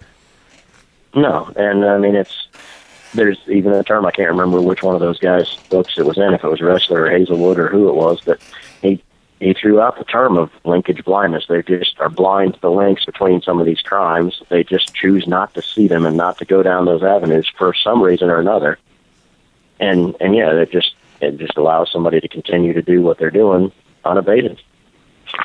Yeah, because it's easier. Yeah, exactly. And it's less scary, easier. probably. You know, the good old thing when a female ends up dead, oh, the husband did it. And then you just run with that theory. You don't even open your mind up to any other possibilities. Right. Yeah, because that's just what it usually is. Right. I mean, I'm reading a book on BTK right now, and they were convinced that Vicky Wagley's husband killed her for 20 or 30 years. They're convinced right up to the time that they caught Dennis Rager. We just haven't been able to find how he did it, and we haven't been able to find enough to say that he did it. He was saying for 20 years, I didn't do it. He even hired a private investigator to say, find that he didn't do it. But they were that's absolutely. And that case has never been officially solved, right? I think he did. I think Rader did tie in regularly with himself because. Oh, really? Okay. When he copped a plea and he confessed everything in court. Oh, that's right. You know what? I was mixing that up. Green River Killer, I think, is what I was thinking of. Yeah, originally, yeah. And that never got solved, right? The crimes. He's confessed to 49. I think he's added a number or two now, but he can't even remember their names. They've shown him pictures, and he can't say for sure because. Dude, there's too many serial killers. Yeah. Yeah. How do you remember 49 prostitute victims when they really were nothing to you? I mean, that's another thing that's interesting about their psychology. When they ask him why he did it, he said, I thought I was helping you guys out. I'm taking out the trash. How is that not helping society? You know? Yeah, I think a lot of these guys don't understand that what they're doing is wrong. I think a lot of them have that thing of like, I'm righteous in this way or another, and I'm cleansing this plane from this vermin, from existing. He was definitely that way. And another interesting point about him and the way his mind works, I've always thought was interesting, is they asked him during some of the questioning, Gary, did you ever rape any of these women? And he got downright pissed off and couldn't believe they would ask him about that. And then he basically said, no, I would never rape a woman. That's illegal. Dude, you just killed 49 women and had no problem with it. In his mind, rape was a bad thing, whereas murders, who gives a shit? So man, well, we're right up against the next break. We got to go. This time flew by, but the last thing I was gonna say, and this might be a dud, but just to throw you a Hail Mary, what do you think about Jack the Ripper? And have you seen like the recent theory in the past 5 years or so that he came to the United States and continued murdering through like New York, down the East Coast, and eventually into Texas? Oh yeah, I recorded all of those shows, and there again, with not having the press and everything back then, I could see how you could fake a name on a ship ledger, come across seas and do your thing. The case was has its book out there called Bloodstains, where he's saying that H.H. Holmes was Jack the Ripper. Whoa! Oh, yeah. Whoa! Does the time work out on that? What's that? Does the timing work out on that? I believe so. I have to look at the years again. Forgive me for not knowing them off the top of my head, but yeah, I believe that's interesting. We'll look that up. That was another one where the recent theory is that the guy was an upholsterer in London, and whatever, the guy they think that it was did all these murders and stuff, and then under a fake name, got passage on some ship to New York, where these identical murders to Jack the Ripper started popping up through New York and then down the East Coast and then across the plains all the way into Texas. There's a string of murders that were like copycat from Jack the Ripper, and it really looks like he came over here and kept going. I did not realize he extended to Texas. I did see the one in New York, and the victims that they listed off in New York were certainly very, very similar, and I could certainly believe that would happen. I really can. Jack the Ripper was killing in 1888, and H.H. Holmes was killing in 1893. Oh man. However, it is recorded that H.H. Holmes was born in Gilmanton, New Hampshire. Oh, okay. So, but who knows? Yeah, but he with might have his fake papers. H.H. Holmes was all about faking documents and creating new identities. That's all he fucking did. So who knows? Yeah. Maybe that's why he has there's no story about like before he started committing crimes. Yeah. Right. Yeah, I mean, dude, that's because he was Jack the Ripper. If nothing else, definitely really, really entertaining food for thought, as was this entire conversation with Brian Ward. Dark History Con. Andrea, do the plugs one more time for Brian before we let him go. So we've got Dark History Con, which is going to be happening September 19th and 20th at the Fluid Event Center in Champaign, Illinois. I have posted a link to the event page on our Facebook. You can also check them out at darkhistorycon.com. Some really cool photos on there. You kind of meticulously document your excursions, which I like. Yeah, it's some really cool stuff. We were checking out the site last night and having a good time. Yeah, so everybody, let's give them the old Sunday evening overdose bump. Oh, and we will also see you at SilCon. Oh, yeah, we're doing that too. Mattoon. In August. Yeah, that is correct. Yep, and I will be there.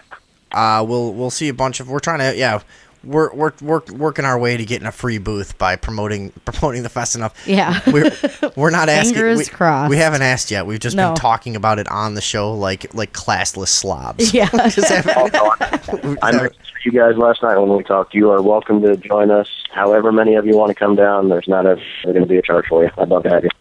Oh, cool, man! Wonderful. That would be awesome. Yeah. At the Dark History Con. Yeah, that would be cool. We'll do that. We're in. Yeah, we're in. I'll keep in touch with you. I'd like to talk again as these topics come up. That'd be great if you don't mind. Yeah, cool. All right. Well, there's Brian Ward, and we're gonna go out to a break. Thanks for talking to us, Brian, and we'll see you soon. Thanks for having me, guys. All right, man. Take it easy. You do the same. Goodbye. Goodbye. And there he goes. Into the dark. Into the abyss. Yes. of a history which becomes darker and darker each hour that passes. Mm-hmm. Oh. And this next generation is going to get more and more creative with their serial killing and. Oh, dude! Oh, it's yeah, not it's gonna get weird. Culture has become so much more back depraved. in my day, we had to decapitate nurses with an hacksaw. Right, exactly. And we were thankful. Nowadays, you kids and your laser swords. And your 3D technology. Yeah. Google Maps for your escape routes. Hooey. All I had was a rusty switchblade. Your son is murdering kids with the internet. He just Googled my Instagram, and now my daughter's missing. All right. We're out of here for a couple of minutes. We're going to play a few songs. We'll be back to talk about a bunch of shit with our in-studio guests. Back in a few minutes.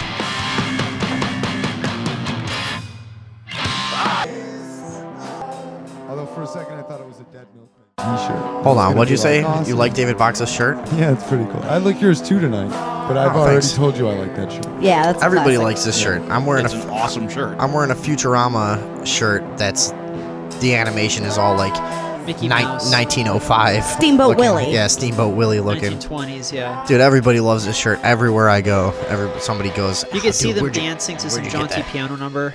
Yeah, for sure. Yeah. Wait, you thought that was a Dead Milkmen shirt? Dude, I love the Dead Milkmen. Oh yeah, Are they a band? Yeah, that's a band that fucking no one's gonna know about in like one more year. Oh no, a lot of punk rockers know about the Dead Milk. You think so? Oh yeah, they're very big. I guess they're still big. I don't know. How long does it take for shit like that to cycle out? It comes back around.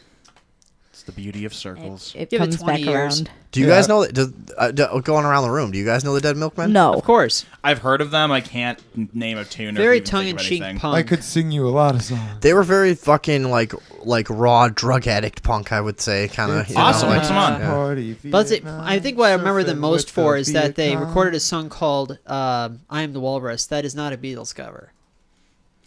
Oh, okay. Yes, this I've heard before, and Yes. yes. Okay.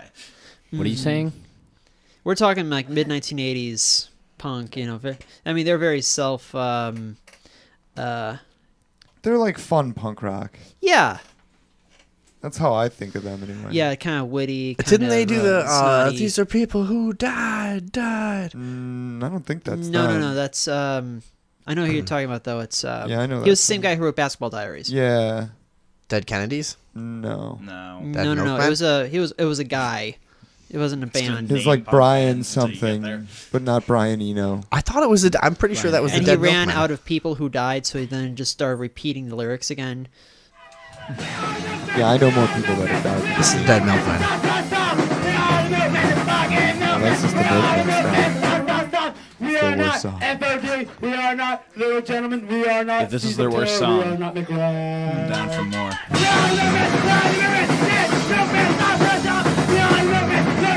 Yeah, Meat Men do. I like the. I like you That's like the. enough. Do you know the Meat Men? No. They do the Meat Men stomp, and it's a better song. Look up the Meat Men. They're like very misogynistic. That's the main thing I look for in my the music. Meat Men, Yeah, me too.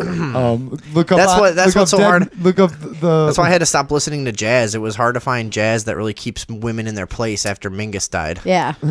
Play Tell I'm me Glad I'm about Not it. a Girl. Wait, what was it? Play I'm Glad I'm Not a Girl. By who?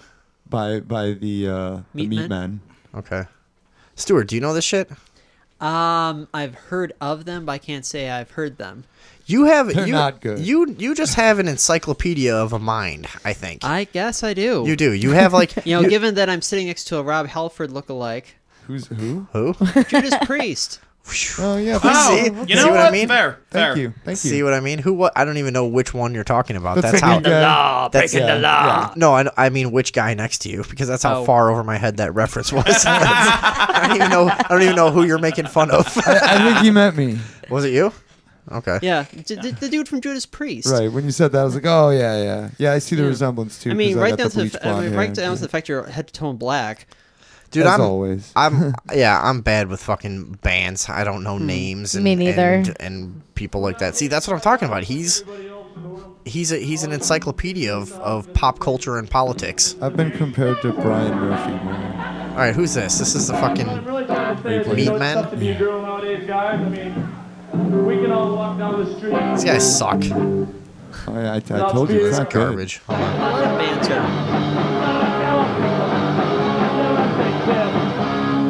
This is like a live recording though. You're not gonna be able to hear the words of this at all. That blows. That was terrible.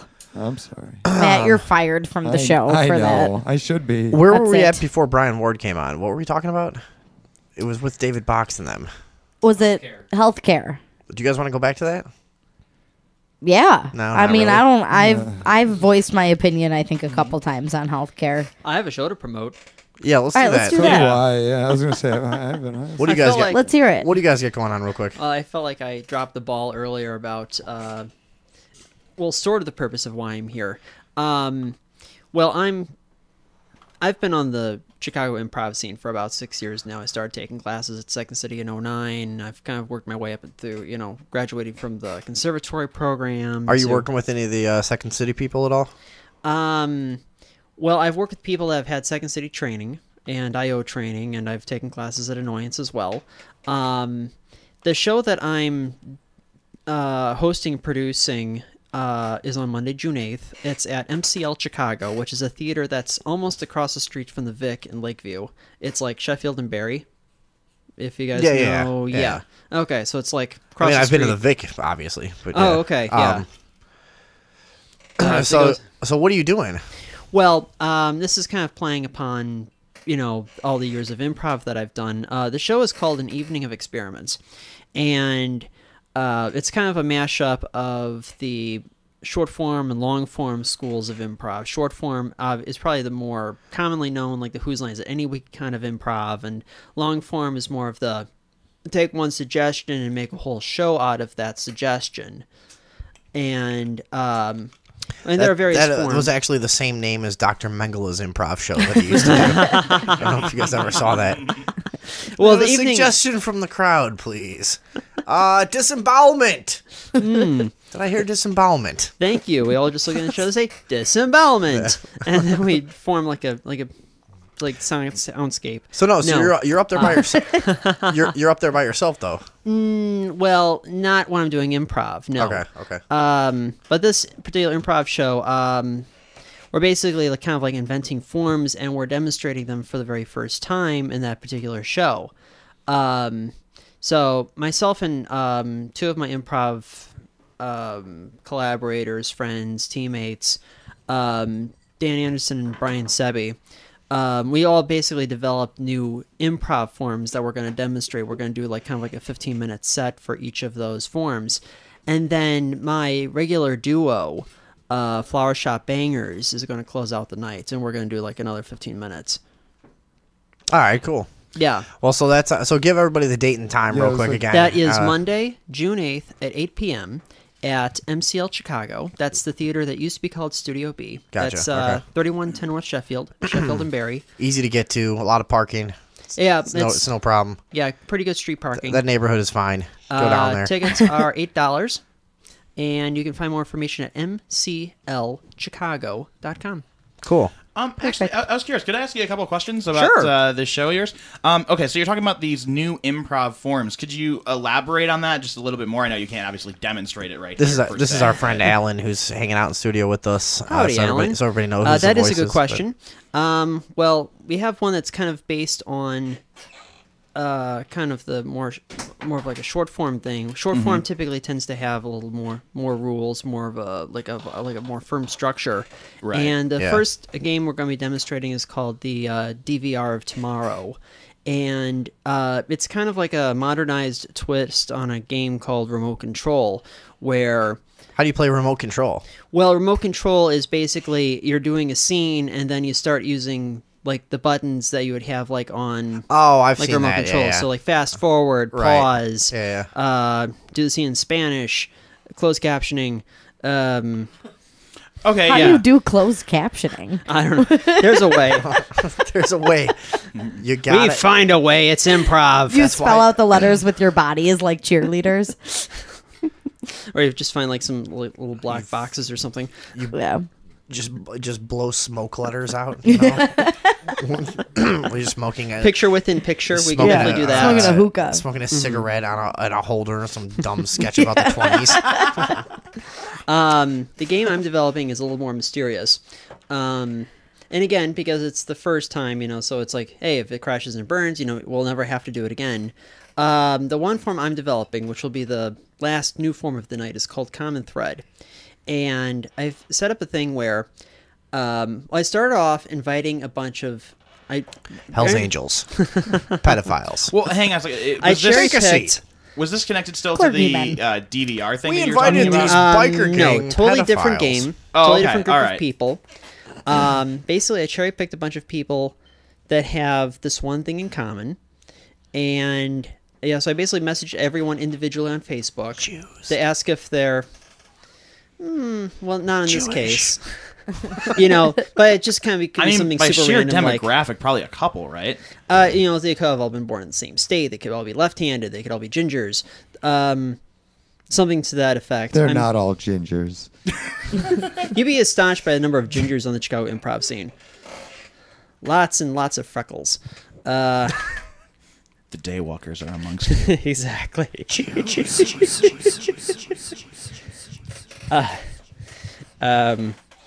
Yeah, so I basically messaged all these people. However, they don't know who they're playing with. Jews. They won't know until the day of the event who they're going to be playing with, and then they have to figure out what they have in common, and then they proceed to do like 15-minute improv set. I mean, as far as the structure of that in itself, they could just jam, do a bunch of scenes, or they could do something that where they You go wash their yarmulkes. Just get ready. And you get to come and see that for Straighten just their menorahs in the green room. That's a deal. People Eat should some go out and see unleavened more bread. live performance. Go set up. They just go set up different sinks for stuff. June in the back. 8th. That sounds cool. right Monday, All right, June cool. 8th. Yeah, that sounds All cool. right, awesome. Got to promote.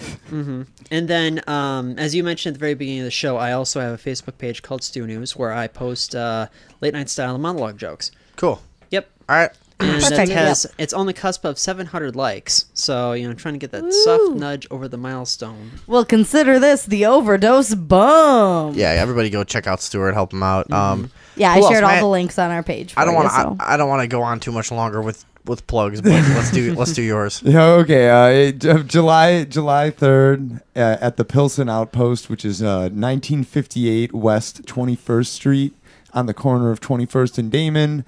There will be the Matt Gear Necro Color Art Show, which is all those pop color ghouls painted over celebrity faces that I've been doing lately that the kids love. Have you seen? So come out and get them. Have you seen him on Facebook at all, or you guys know Matt Gear in here, right? Yeah. The necro color shit is awesome. It's like take a model on a Rolling Stones cover and kind of repaint it, a Rolling Stone cover, and repaint it with her as a corpse. Right. And in a very clear, effective, colorful, and entertaining statement about pop culture. It's did a Biggie cool Smalls. series. Dude, the Did third you? eye on Nice. Biggie Smalls was hilarious. Thank That you. had me laughing for a minute straight. Thank you. You must have really went to town on some girls. Oh, yeah. Oh, you mean in painting? Yes, the next yes. Dude, can you pull up a picture? Actually, like we should show him. Like, Andrew, pull up some of the Necrocolor stuff on that monitor for people to see. But yeah, Matt Gear, the Necrocolor series. And I'll also have some other art there, too. But yeah. Just July. That's how I became a fan of yours, was the Thank you. Necrocolor shit. Cool. Sorry, I don't ever bring you any. No, yeah, bring me something. And then I got June 20th with Robot Hilarious at the Uptown in Westmont. And come see us. It's on my calendar. I'll be there. We're gonna do some talk show stuff there too. We're I gonna think record you a might little. have to drive me. We're gonna record a little bit from the bar. Yeah, I'll pick you up. Yeah, there we go. That's fun. Yeah, there's a model all dead looking with a that's horn. the cover of think- Town and Country. I was Yeah. gonna say, I that's think the I one. read that issue. Show him the Pope. Show him the Pope. I can see the Pope. Where? Pope is awesome. Oh, right here. Yeah, Pope's one of my favorites. Sorry, the Pope is actually sold already, but yeah. Yeah, that's a good one. People magazine of the Pope. And there's Rick Ross or whatever Right here. with all the tattoos. I had to redo all his tattoos. Yeah, this is cool stuff. Thank you. Definitely. Yeah, very cool. All right, are we plugged out? Yeah, we're done. Are we unplugged? We're done. Plug. All right, well, I saw a motherfucking ghost yesterday. Cool. Sweet. In my bedroom, broad daylight. I was alone, and it was the most convincing ghost sighting I've ever seen in my entire life. Well, more. Yeah, come on, don't leave us hanging. Hold on. I gave her the old pause signal. That's what's Yeah. known in show business as the pause signal. Kind of a saw nod pregnant your pause. head. Or stall for time. Here we go. Yeah. Go ahead. Okay. So I was looking in the mirror while I was cleaning my room. I happened to glance in the mirror, and I looked on the floor behind me where there was like a dark spot that I didn't think belonged there. And as I looked at it, it moved forward in my direction, but not towards me, across the floor, and then it disappeared. Impossible. When I turned around, it wasn't there anymore, but I could see it while it was in the mirror. And it was the weirdest thing about it was That's that your it ghost? wasn't scary. Yeah. It wasn't a shadow from like a tree branch outside the No. window. I asked her No. earlier. Something Yes, like it you're was. I asked her like, I earlier, was believe it just you. some I'm just albino asking. dude? Yeah. Maybe it was just an albino's shadow. Yeah. I was creeping past. Yeah. Oh, it was you. Don't mind me, it's Um, Wednesday. No, but I mean, we have long believed our house to be haunted. We actually purchased a protector painting from our friend Caitlin, who's very spiritual. She came over here and cleansed my house when I was having some trouble. Yeah, well, she came to our house and detected presences that were not malicious. Yeah. And we've had a number of ghost sightings in our home. Usually they appear on the landing right outside our bedroom. This is the first time we've ever experienced anyone's experienced something in their own bedroom. What do those look like? Comfortable. A figure of a man standing at the top of the stairs. Oh, wow. We've had more than one person spot that without knowing that it was a thing. One girl even That's creepy. one girl even spent the night. Yeah, everyone thinks it's David Box. One girl even spent the night, woke up on the couch which faces the stairs, and saw somebody standing there. And she asked me the next That day. She was was like, David Box. She asked me the next day. She was like, "Does David Box sleepwalk?" Or there was somebody standing at the top of the stairs. And I was like, "No, it's just the ghost." She was like, "It's clearly a man."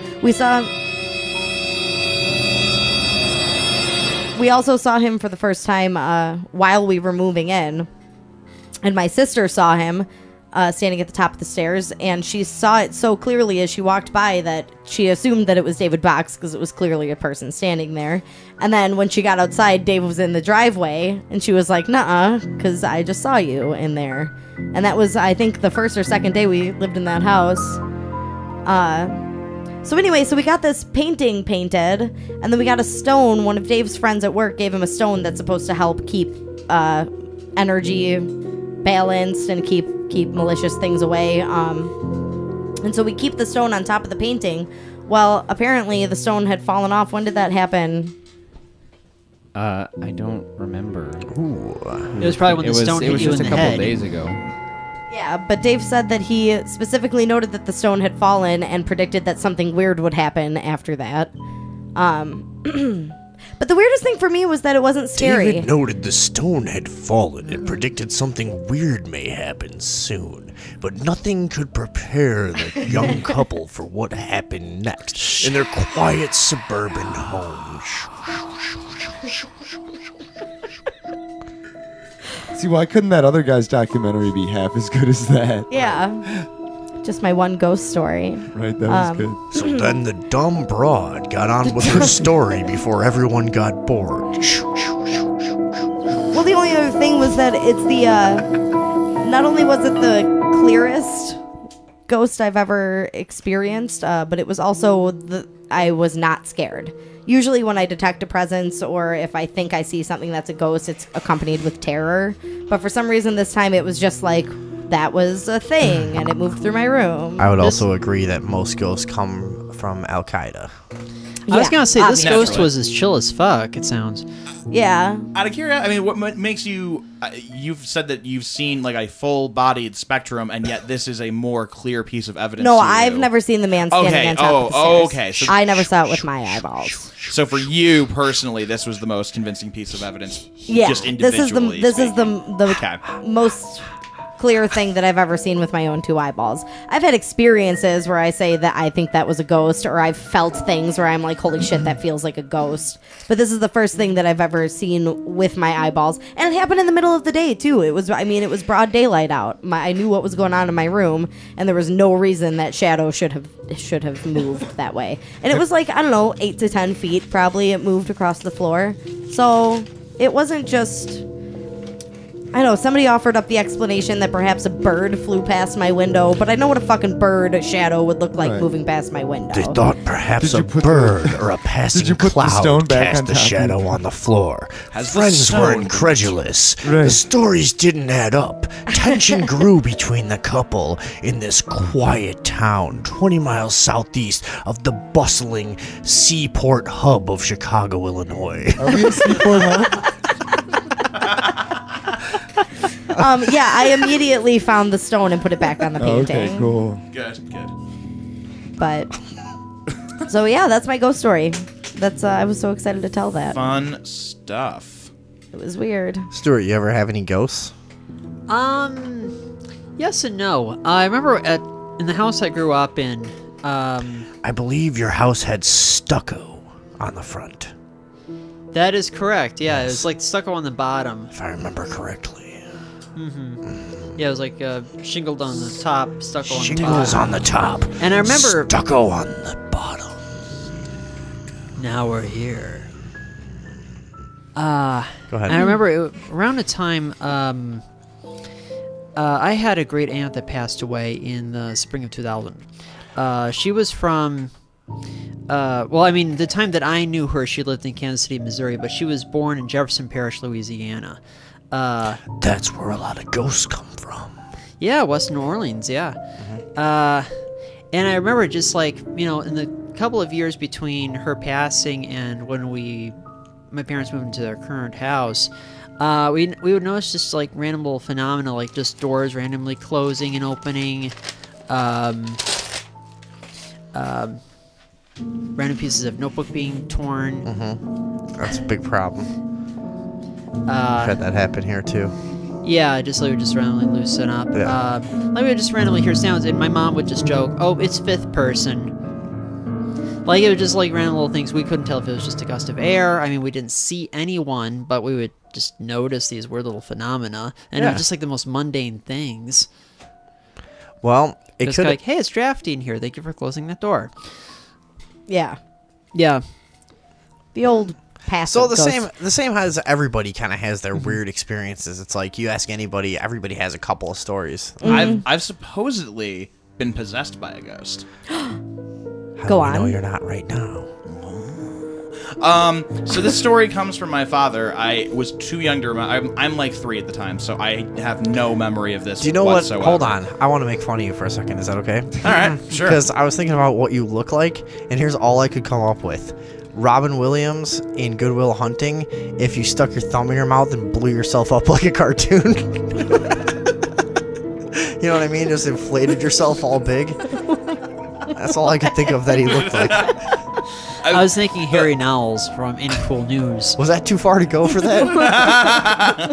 I don't know where it came from. That's all. I like it. Yeah. Some would say too far, others would say not far enough. I mean, all opinions are valid. So. Okay, what's your ghost story? All right. So the way You know it's what I'm told, talking about in a cartoon where you stick your thumb in your mouth and blow yourself up? I know those old Tex Avery cartoons. Imagine if Robin Williams in Good No, Will Hunting. we all picture it. It just kind of came out of nowhere. It was disarming. It was just unnecessarily. it was just unnecessarily mean out of nowhere. A big bully. All right, sorry. Go ahead. All right.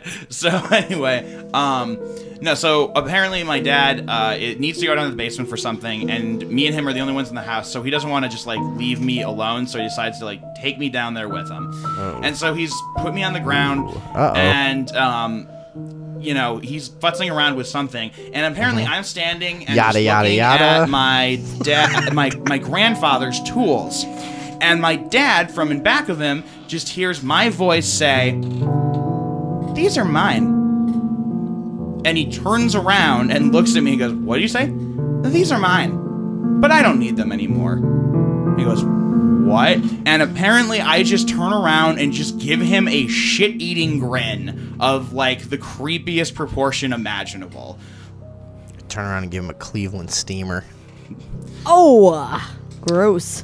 So supposedly the way my dad insists upon it is that I was temporarily possessed by the ghost of my grandfather, who had actually, what was it? He had passed away within like the month before that or something. It was like right around like his passing too, which is why my dad connects it that way. But yeah, that's my fun little ghost story. And then selfishly, he possesses his own grandson.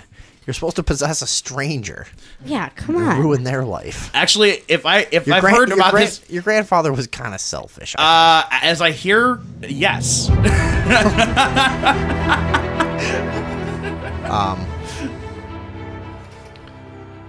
Yeah, dude. Everyone always has their fucking stories. It doesn't matter what kind of company you're in. It's everybody. You start talking ghost stories, and people who go, "I don't believe in ghosts," will then have their story 10 minutes later. Yeah. You know? after they Well, get there warmed up a was little. this one There was thing. this one thing. I don't know what it was. I can't explain it. I'm not gonna say It it was must have anything. been an event or... And that's always been my thing. I don't really want to. That's like the biggest problem with our paranormal side of the show has always been that we're more interested in the science, and there's not that many other people are, you know. Yeah. And yeah, I don't know. I'm always interested in kind of trying to explain this shit and whatever, but Well, because it's not explainable. David Box, give him the mic. What? What's going on with you? Are He's you like, okay? How's it going, buddy? I'm looking over here at Mac Gear's art and kind of zoning out. Are you stoned? No. You drunk? No. Are you crunk? No. Are you crunked? I don't do those things. What's going on with everybody in here? Alan, you haven't been on the show in a while. See What's, what I'm drawing, Dave. what's going on with you? I don't know. What have you been thinking about lately? What have I been thinking about lately? I have been thinking about. I don't know. D&D. I guess. Just say what comes Loser. to mind I right know. away. I Go. am. Say what you see in your head as you see it now. All right, Go. well, ask me. No, actually, I've been thinking about. Here, I'll just do something. Ready? All right, right, go ahead. sure. Oh, no, you go ahead. All right. I've been thinking about ancient aliens a lot recently. Really? Come to What have think you of been it. thinking about?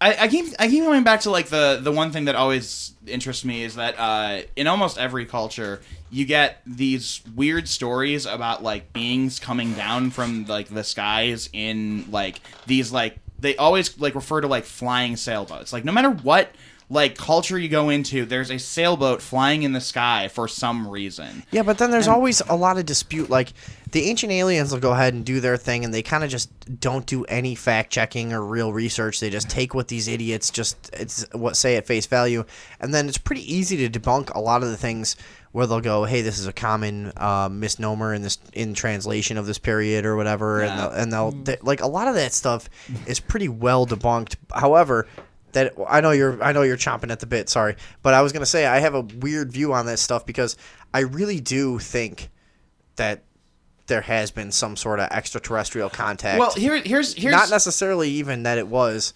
like aliens from another world, which extraterrestrial maybe is the wrong word then, but some sort of fucking interdimensional, some sort of other being that we don't understand. It seems like we've had this contact. I will give you that. Matt's chomping at the bit. Let him No, I was just in agreement, and I wanted to when this like, you know, I just in agreement, and I was gonna throw out just as an interesting thing I've been thinking about is what if dinosaurs were not extinct and made their own ships and flew away, which is not likely, but it was just an interesting thought that I had. That's definitely an awesome theory. I was like, what if they weren't extinct? Yeah, but Tyrannosaurus Rex and those tiny ass arms and no, but the angle I was thinking they could never be fighter jet pilots. They could specifically they could build a ship for themselves. Was that maybe it's not even an alien thing, but I feel like we at some point in time may have had flying crafts because beyond like the text that you talk about and stuff, there are so many things that like you see and it's like, well, that was clearly meant to be for somebody who was looking at it from an aerial view.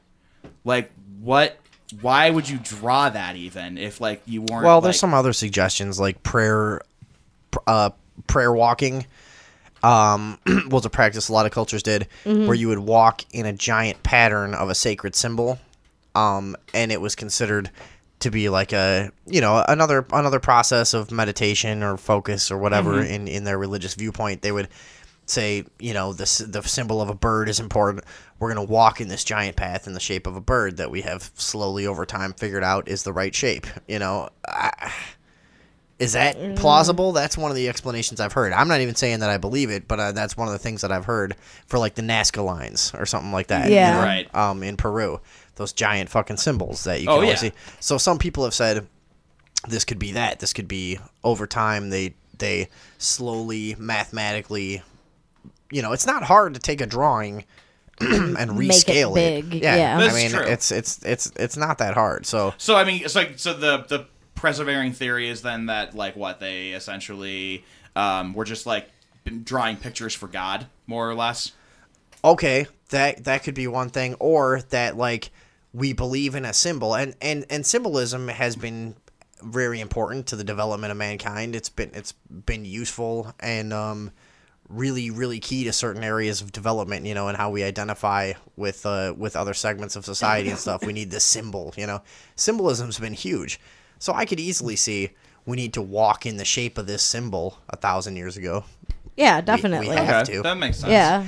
The amount of crazy shit that's been done on this planet, it's not too far-fetched for me. So that seems to be almost the simplest explanation with those things. Because it's not a UFO. It's not an engine from UFO. It's not a picture of a UFO. Oh, definitely It's just not. a thing No. that's easy to speculate on. Right. It's But like, there are like stuff that is just like a picture of a UFO, and you're Definitely. like, hey, what's with that? Yeah. Oh yeah, and we look at that stuff all the time on the show. No, I don't. Light bulbs. Case in point, what was it? What was the one that we just looked at recently? The giant one, San Diego or something. Oh, of the mass sighting of the UFO? Yeah. Oh, yeah. That That's was wild. Was it San Diego or? Yeah, I think so. San Diego, yeah. Yeah, it was pictures of that huge fucking craft just with all red and white lights all the fuck over it, and hundreds of people saw it. Yeah, we look at those too. Yeah. We also look at things that happened a really long time ago, like the light bulbs that are carved into the sides of the pyramids. Yeah. Stuff like that. I mean, we talk about all that stuff. But, we just call them light bulbs because that's what light bulbs look like now. They were probably just a vase. It's all speculative. It's all very speculative. I like the idea of ancient airships. That's kind of where I think I wound up with that ultimately. Like, it'd be cool if like we actually like had like more or less air balloon type Zeppelin ships like a long ass time ago. Andrea, we're gonna have to do something we never do, and we're gonna have to redo a story. Okay. Do you know which one it is? No. Hold on. I'm gonna make this a surprise. No, I'll just say it. The Down syndrome model. Oh, okay. Wait. Why are we going to that? Because I'm getting bored of what's happening. Okay. We've talked. Join the club. We've talked about the pyramids a billion times on the show, and we've gone down this route. We have no research ready. We're all just gonna start like giving like stoner fucking speculation on all this shit. I'm sick of that. Let's talk about this model who is disgusting. Who has Down syndrome, because I knew Matt was going to be such a prick about this. She's an abomination. That's what I wanted. I wanted to get Matt's opinion on this because I knew he was going to be a Nazi level fucking. Yeah, I'm sorry. I had to paint some stuff for commission, and because I needed money. So I had to work last show. I'm sorry I missed it. Yeah, it's no problem. But yeah, she's horrible. And Stuart, have you seen this shit going around like social networking? There's like this big thing about this Down syndrome model is challenging the perceptions of beauty and this and that. You know? I saw this like maybe about 5 years ago. No, it wasn't. Was it? Maybe I'm this thinking was a new somebody story. else. She's young, yeah. So Matt, why are you so disgusted by this? Since we were discussing this off air, I did go home and introspect, and I can just tell you my emotional feelings on it. I can go a lot of ways with this, and like I realize that they have their right to live and whatnot. But if I'm honest, and you just want to know like my honesty, and I don't think it's necessarily right. Hate me if you want, everybody, but I'm just gonna. I'm gonna just dump it out. I think people like that with any kind of major thing that you're like a lag on society like that, and once again, I'm sure there's a lot of logical reasons why this is a terrible thing to think and say, but I think that they should be killed at birth.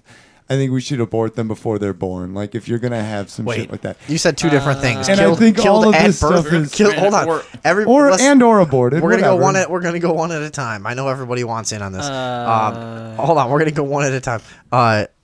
So killed at birth or aborted or the aborted Romans would throw birth. you off a That's cliff a pretty big if you difference. were born with like a twisted spine. The Romans threw your baby off a cliff. And the Spartans. Right. And I don't know. It's kind of encouraging. They would also. But that's my own personal hatred for like retarded people and people with Down syndrome, which is its own sick thing, which is because I hate them because they're so happy and blissful. And that's a terrible reason to hate something. Jesus Christ. Wow. But they're so happy that it makes me sick, and I hate them. I'm sorry. What do you think about... They gross me out. I don't like to see them in public. What would you say about autistic people, and people like Einstein who were on the autistic spectrum? Oh, well, you're a normal person. And well, no, but even people who are socially awkward, well, geez, I wouldn't have any friends if I No, but you've got people who are unable to socialize with people but are whizzes at math and are able to contribute in the field of math but are fucking retarded. What do Down syndrome Why are you people looking at me like do? that? So I know. I just mean like if you killed every retard at birth, we would not be as advanced of a society as we are because we use their kind of mind as. I cannot defend my honest feelings on this. Yeah, you're logically right, and I agree with what you're saying. He's putting himself out there. I'm just completely like being honest and raw about it. I don't like seeing them in public. They fucking piss me off. I don't like it. Yeah. There's just Matt Gear's most raw, naked, honest feelings on like retarded people. It's him with retarded they drool people, and they're gross, and they hug you too long, and I don't like them. Yeah, it's him with retarded people and me with Asians. Same thing. Fucking kill them at birth. That's what I was saying. So we should kill all Asians at birth. Do you ever notice how some retarded people? I thought that was the Mexicans. Will say offensive things. Like say shit like they'll like they try push and, their fucking they'll give you limits. what they think is constructive criticism, but really they're just like being mean, and it's because like they've been babied their whole life. Well, there's a thing that a lot of people have been annoyed at with, especially Down syndrome people, is they're given this lifestyle of like, you're awesome, you're the best, everything you say is right, blah blah blah, you know, and like It's pity. I have known retarded kids at school that were like major like nosy kind of brats, you know. It definitely is something that seems to be bred in that culture. There was a kid in my high school class who used to steal donuts from the lunch line. Yeah, like just because you're retarded doesn't mean you got to be a dick. I think I remember that kid. He had glasses and like he looked like a frog. He was frog face kid. You remember Yeah, him? all the ones I don't went to know. high school with were fucking gross assholes. You know, and He was did a little gross fucking shit that like piece they of knew shit. was fucking gross, and you know what I mean? It's like I went to a school, a grade school, with a retarded girl, and she threw up on her desk. I've never forgiven her. I think on Facebook. I think I'm Facebook friends with that girl. No, yeah, I am too. She's a nice girl. Yes. I do apologize She's- for my but still, raw fuck her. opinion, but Her Facebook presence could be this. described as whiny. The issue that I have Yeah. with this Down Yeah. syndrome model, it's like the same reason I don't go to my niece and be like, "Oh, you're so pretty," and you know this stuff. Like I want to. Why say, is your niece retarded? No. But like, I don't want to foster this like mentality that your image is everything, and like, I'd be way more on board with this retard if she was an astrophysicist or something like that, instead of like she's becoming a sex icon because that's what we she gotta wanted, isolate and no that. one had faith in her. Be way on board with this retard if she was an astrophysicist. No, but I'm you know what I keeping mean. that. Like there, I'm keeping it's like that. if she found a way to contribute and like do something other than try and get into this modeling business, which is Which is a joke. And sort of like a Well, it's exploitation. Sure, Here's the thing. Do you know how many people would listen to this and go, "Oh my God, you can't joke around about a retarded person"? Well, I'm sorry. This is our art form, so that's what we're doing about this topic. Why is it okay to exploit her through that art form? You know what I mean? Right. But comedy is always given this thing of like, you can't do that. You can't touch on that. Like, dude, this is exploitation in the modeling industry. There's, you know what I mean? It you know is. what? And She's a freak. Here's the other thing. Not in a mean, you know what I mean? But in the Right. sense of like, she's a thing people come to see. She's a freak. Yeah. Like, not in the way I see it. You know what I mean? Like, No, you're totally Yeah. right. Like this is no different than like the Elephant Man of like the Yeah. circus era and stuff. Like totally the same. No, I agree entirely. and people are getting their fill of that stuff in a morally sasatisfying way these days. yeah, no, that is the annoying part about Yeah. it. You know what else I'm reminded of is the deaf newscaster who got her position simply by being deaf and wanting to be a newscaster. We've talked about that I like know. five Yeah, times. she's good. But I Channel 7, yeah. can't stop being reminded of that with this story because this girl is a model because she has Down syndrome and Right. wants to be a model. You know, she wouldn't have gotten there if her story Well, hadn't been. I have hooks for hands, but I'm going to be a gynecologist. Yeah, you can do it. Yeah, because I can do it. God made you perfect. Right. I have a voice box, but I want to be a ventriloquist act. Okay, wait a minute. Wait a second. That would actually be cheating. that's like illegal enhancements Yeah. for a ventriloquist. I would watch the living shit out of that Yeah. act. And that actually reminds me of another sketch idea I had. You know how there are like those assholes who they're like a star athlete like in high school, and then they never amount to anything as like adults, and then they just spend the rest of their life just like sulking and just kind of basking in past glory. Well, guess. what if that was a special Olympics athlete? All right, how does it work? Well, I mean, he just kind of hangs out in bars. He's drinking O'Doul's. He's trying to hit on mentally disabled women that are like half his age. Okay, let's tweak this a little bit. How about he's hitting on retarded girls? Right. Okay. Yeah. Gotcha. Oh, okay. Oh, so that's what you were talking about. I'm Yes. sorry. Okay. Yeah. Yeah. swung off that D-bowl stand. Huh? I said thanks for adding that dash of Wait, comedy. did he say mentally disabled? Yeah. Oh fuck, dude, I'm sorry. I thought you were saying like mentally capable girls his own age. I totally half fucked his that age. up. I'm sorry. Mentally disabled girls half his age. Little retard. I heard him wrong. I'm so why everyone's looking at me Little like I just ruined the retards. show. Jesus Christ, I'm sorry. I heard him wrong. I apologize. You retard. Fucking Christ. He tried to get endorsement money by swinging and missing off of a t-ball stand, and Wait, You lost Wait, me. where are we at now? I know. I got it. Did you? hey, I'm just glad he got the Conveniently Red leaving Halford now. reference. Can we talk about the photographer? Sure. You guys want to talk about that? Has anyone heard about this? Wait, No, the what is it? He's called a photographer. Oh no. Nikon has invented a device that you strap to your Oh, dog. I will murder somebody in the face. Part of it is a camera and part of it is a heart rate monitor. So the dog wears the camera, which is connected to the heart rate monitor via Bluetooth. Oh my and whenever God. he sees something that raises his heart rate and gets him excited, it takes a picture of what he's looking at. Oh, so it's gonna be like 500 pictures of squirrels. Yeah, I'm gonna post the photos on the page because it's actually pretty funny. But it's like cats, squirrels, Just his owner's shoes. His owner's shoes was one. Yeah. The sound of a garage door. Is it weird that I just have like a visceral hatred for things like this? Like, Do you? Like, oh, I really no. Like, Really? people- Because I'm kind of jealous that they don't have that for me. Yeah. Like that's what I would. That's what kind of a product that I want. Like, hey, Yeah. anything you look at that excites you, you get a fucking screenshot of it. Like, because I'm constantly walking around. I don't have a day job. I'm walking around with all kinds of like hot housewives all the time, all day long, every day, and I'm so paranoid to take pictures of them, which is what I want to do. when I'm in the grocery store, all I want to do is like, dude, I want to remember this ass right now, and I want to take a okay, video of it. for- But the problem is, my spotlight will come on my stupid phone that has a fucking spotlight every time you Yeah. kick the video in, so you got to make sure that doesn't happen. And then it makes that like blink noise that everybody knows now, so everyone knows within like 20, 40 feet of you every time you start taking a video. Yeah. I need something that captures all of these fucking attractive housewives in my neighborhood all the time that I look at but don't get to take pictures of. Now, how do you solve that for me? all right. You well, put the dog thing on you. I put it on me. all right. I mean, you got an angle here. I guess. And I don't masturbate for 4 days, and I just walk around just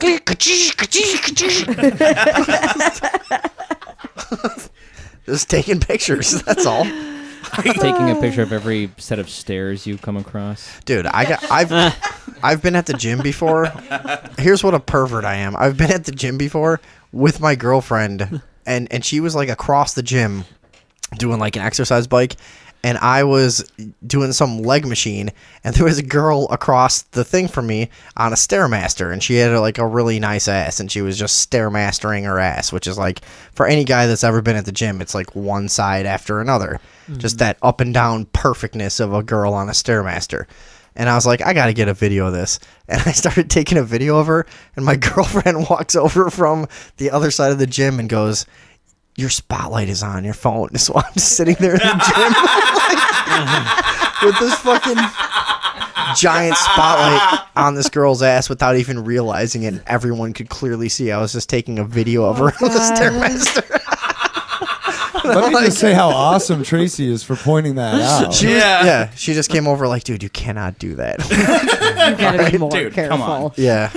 Well, I'm sorry, No, the reason that I hate stuff like that is not for that angle where it's like you're actually just going to try to take pictures that you're going to enjoy yourself. It's for the people who it's like, oh, I'm going to have so many more photos for my Instagram. Oh, yay. Like, I can picture the dumb idiots already, like, that I know who are going to buy this for their pets, and I want to hit them. No. You don't put them on your own Instagram. You make an Instagram in the For dog's your dog. name. I was just about Yeah. to go on my phone and buy 2 of those. Yeah. Damn it. We've already ordered one. I mean, this is not surprising. I hate, like, almost everything, so it's all right.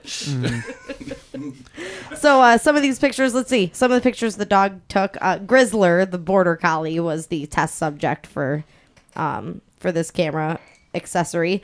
Took pictures of, let's see, 3 pigeons eating a bag of chips.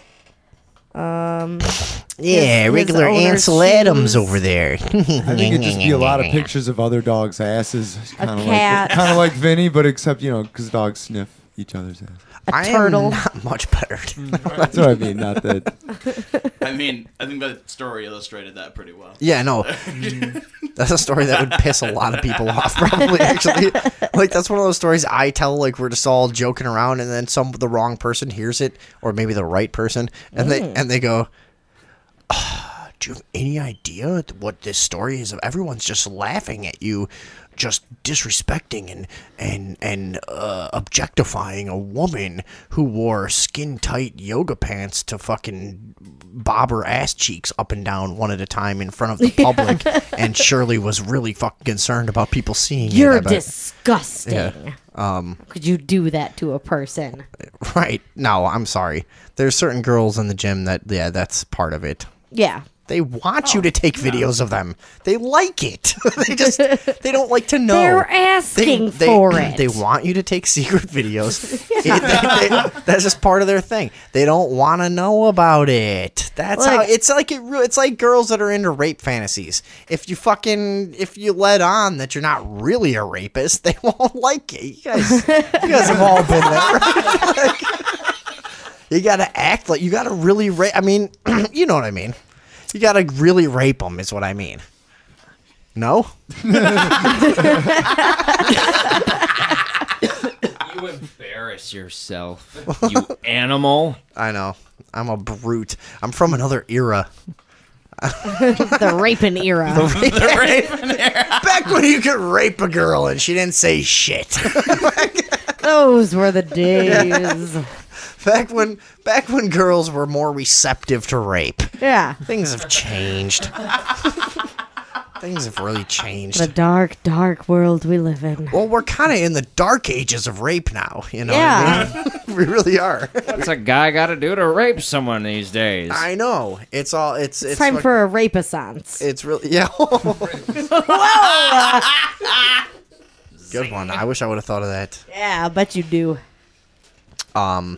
Want to come back and wrap up after we do another quick break? I gotta piss. Yeah, and it's hot as like fuck a zillion in here. It's degrees fucking in a here. zillion degrees in here. We're gonna have to figure out I'm something to quite do about this. We're gonna come back and wrap up after a few songs here on the Overdose. Thanks for sticking with us, you faggots.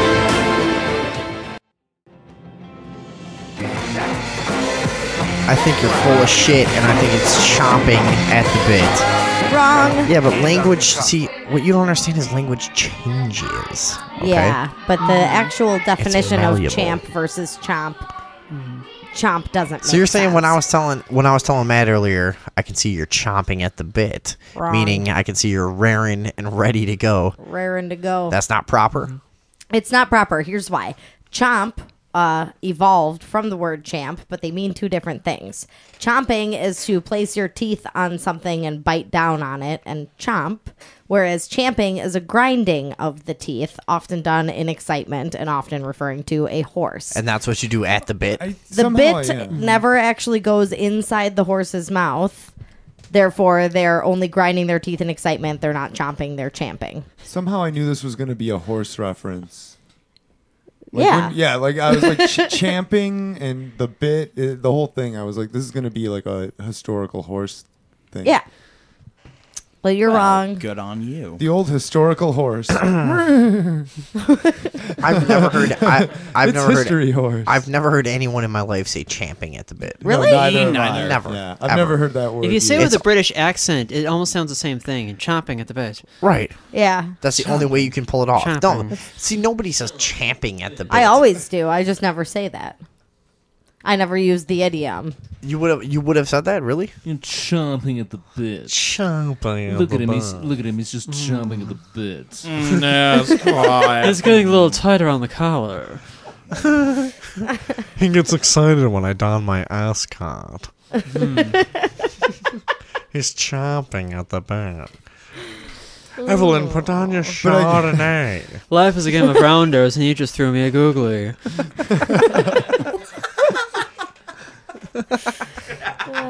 Cricket references. Do you feel like if you go out in the world now and say champing at the bit, people are going to think you're stupid? Yeah, definitely. 100%. They will.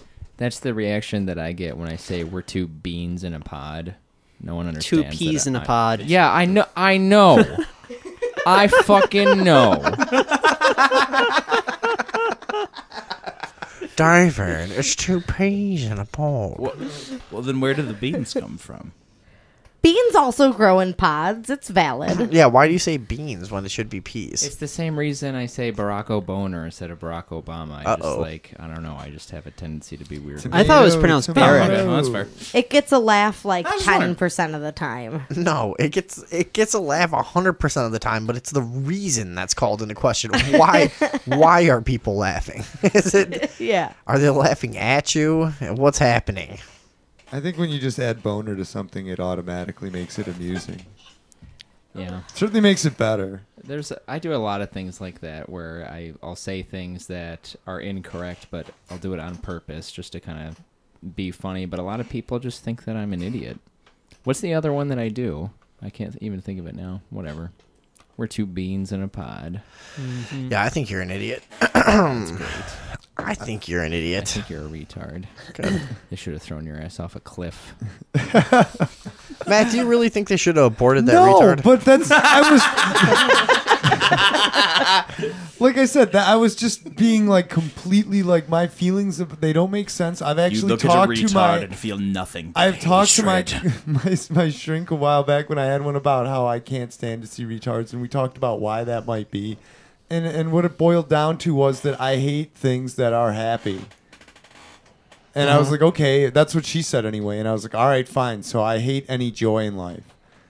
But so, I'm not saying my opinion's right, and I'm not defending my opinion even. I was just giving you my most raw and naked opinion on the retard thing. Here's my gift to you. I'm miserable. Well, thank you. This sucks. So am I. Does Always. that make you feel good? Well, I don't know how people can react to the world with anything other than melancholy, basically. Shit. So if you're kind of overall sad, then you get it. You're awake enough to at least understand life is a toil. Do you hate animals? No. Animals Yes, he are does. usually representative of joy. He absolutely Okay. hates Well, I like animals. that. I don't know. Naivety Depending on the and- animal. I like animals. Well- I can't be around them because of my allergies these days. What about the white tigers that have Down syndrome these days? Hey, Andrea, what did you think about that thing? Well, they should be killed at birth. They disgust me. Obviously. What do you think about the thing we were talking on online earlier? Animals we eat versus animals we covet. And they have eyes on the front of their heads, the ones that we keep as pets, and that we think of as having relationships with. And the animals we eat have eyes on the side. You talking of in their the heads. West only? Though? Yeah. What do you The what? think about that? You talking like only here in the West though? Because like they eat all Yeah. kinds of stuff in other parts of the I world. guess. You could get into that, but I mean, Yeah. Yeah, You mean here in the West? Like, why don't we eat dogs? right. Right. And why do we eat pigs if we don't eat dogs? Is there- Because Well, I don't eat any mentally meat. and in terms of brain function and their ability to emote and connect with human beings, pigs and dogs are incredibly similar. I don't feel like a dog can taste as good as bacon. Isn't that like kind of a disturbing idea though? Oh, it totally. No, it freaks me It out. is that we should have learned to season dogs by now. I know. We've been idiots. We've got all the time after the apocalypse to learn how to cook dogs properly. Yeah. Right. We And have plenty of squirrels time for and that. rats. That's true. It's I gonna- was being It's irrational. gonna be a good. Yeah. On that note, what's up with kale? Kale's Yeah, delicious. I love kale. I really Yeah, do. me too. People are down on kale. I think that's just delicious. Yeah. It really is. Yeah, it's good. It's good, I right? don't know if I've ever had I kale. think so. It's It's a very it's dark I've had bitter. kale green. smoothies. It didn't do anything for me. Nah, you know what? Spinach in a smoothie.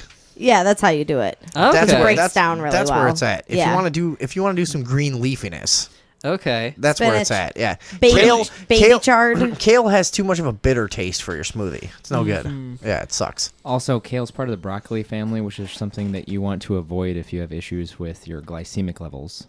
Nope. What? Nope. No That's- glycemic issues. Hey, David. Oh, you don't have them. I thought you were... No. Oh, okay. yeah. There you go. You're wrong, Box. Wrong. That's a great factoid by David Box. Yeah, that who was nice. who just then put on lipstick and a wig and walked out of the room. Hey, where did my date go? Yeah. In case anybody didn't know. Sorry, that's my new thing is to paint David Box as a transsexual. Yeah, it's working. It's gonna get stronger. People I'll used to build pay my me case. for that. Well, here's back to We've done eyes that in the segment. front versus eyes on the side. I have seen, let's see, just this week I saw a video of a cow that had been trained with verbal and hand commands by a human to perform tricks. And I have also seen a pig. Jump onto this sliding grate machine. Look at these tricks we can do. They walk onto the end of this platform and fucking drop onto a system of sliding razor fucking metallic grates. This is a great fucking trick. Watch this one. Watch this one. It'll turn itself into a hamburger in 60 seconds. No. These cows are magical. Magic. Greatest cows ever. No, it knew how Watch to this. kneel Do you know how I and spin keep in a this circle. cow? And... Hold on. Do you know how I keep this cow in this field? It literally won't walk over a metallic grate to get out. That's the only thing. I don't need a fence. It just doesn't fucking like it. So it'll stay forever until it's dead. Yeah, that's true. We saw a lot of those actually when we were Dumb cows. out west. Yeah. I also saw a pig that could do a dog agility obstacle course where it like went through a tunnel and did hurdles and it was trained just like a dog. People keep pigs as pets. Mm-hmm. Yeah, I kind of want one. They're real cute. They bite and can eat your fingers though. Great. I knew farmers that were missing the nibs of their fingers from like their pigs. That's the thing. When I'm drunk enough on whiskey, I'll walk around and eat like I'll like peel off parts of the counter and eat them. You know, I'll eat anything. I'll eat anything in the house. I'll eat everything remotely biodegradable in my fucking house. If I have a pig living here, I'm sorry.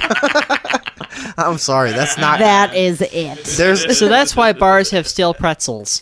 Exactly. Yeah. You can't have. Yeah. There's gonna be if I have a pig walking around, even if it's the cutest, tiniest little fucking piglet just running around being cute. If I get drunk enough, guess what? Smack that fucker's head against the counter, crack into the fucking burning vegetable oil. That's of course I've already preheated my pan.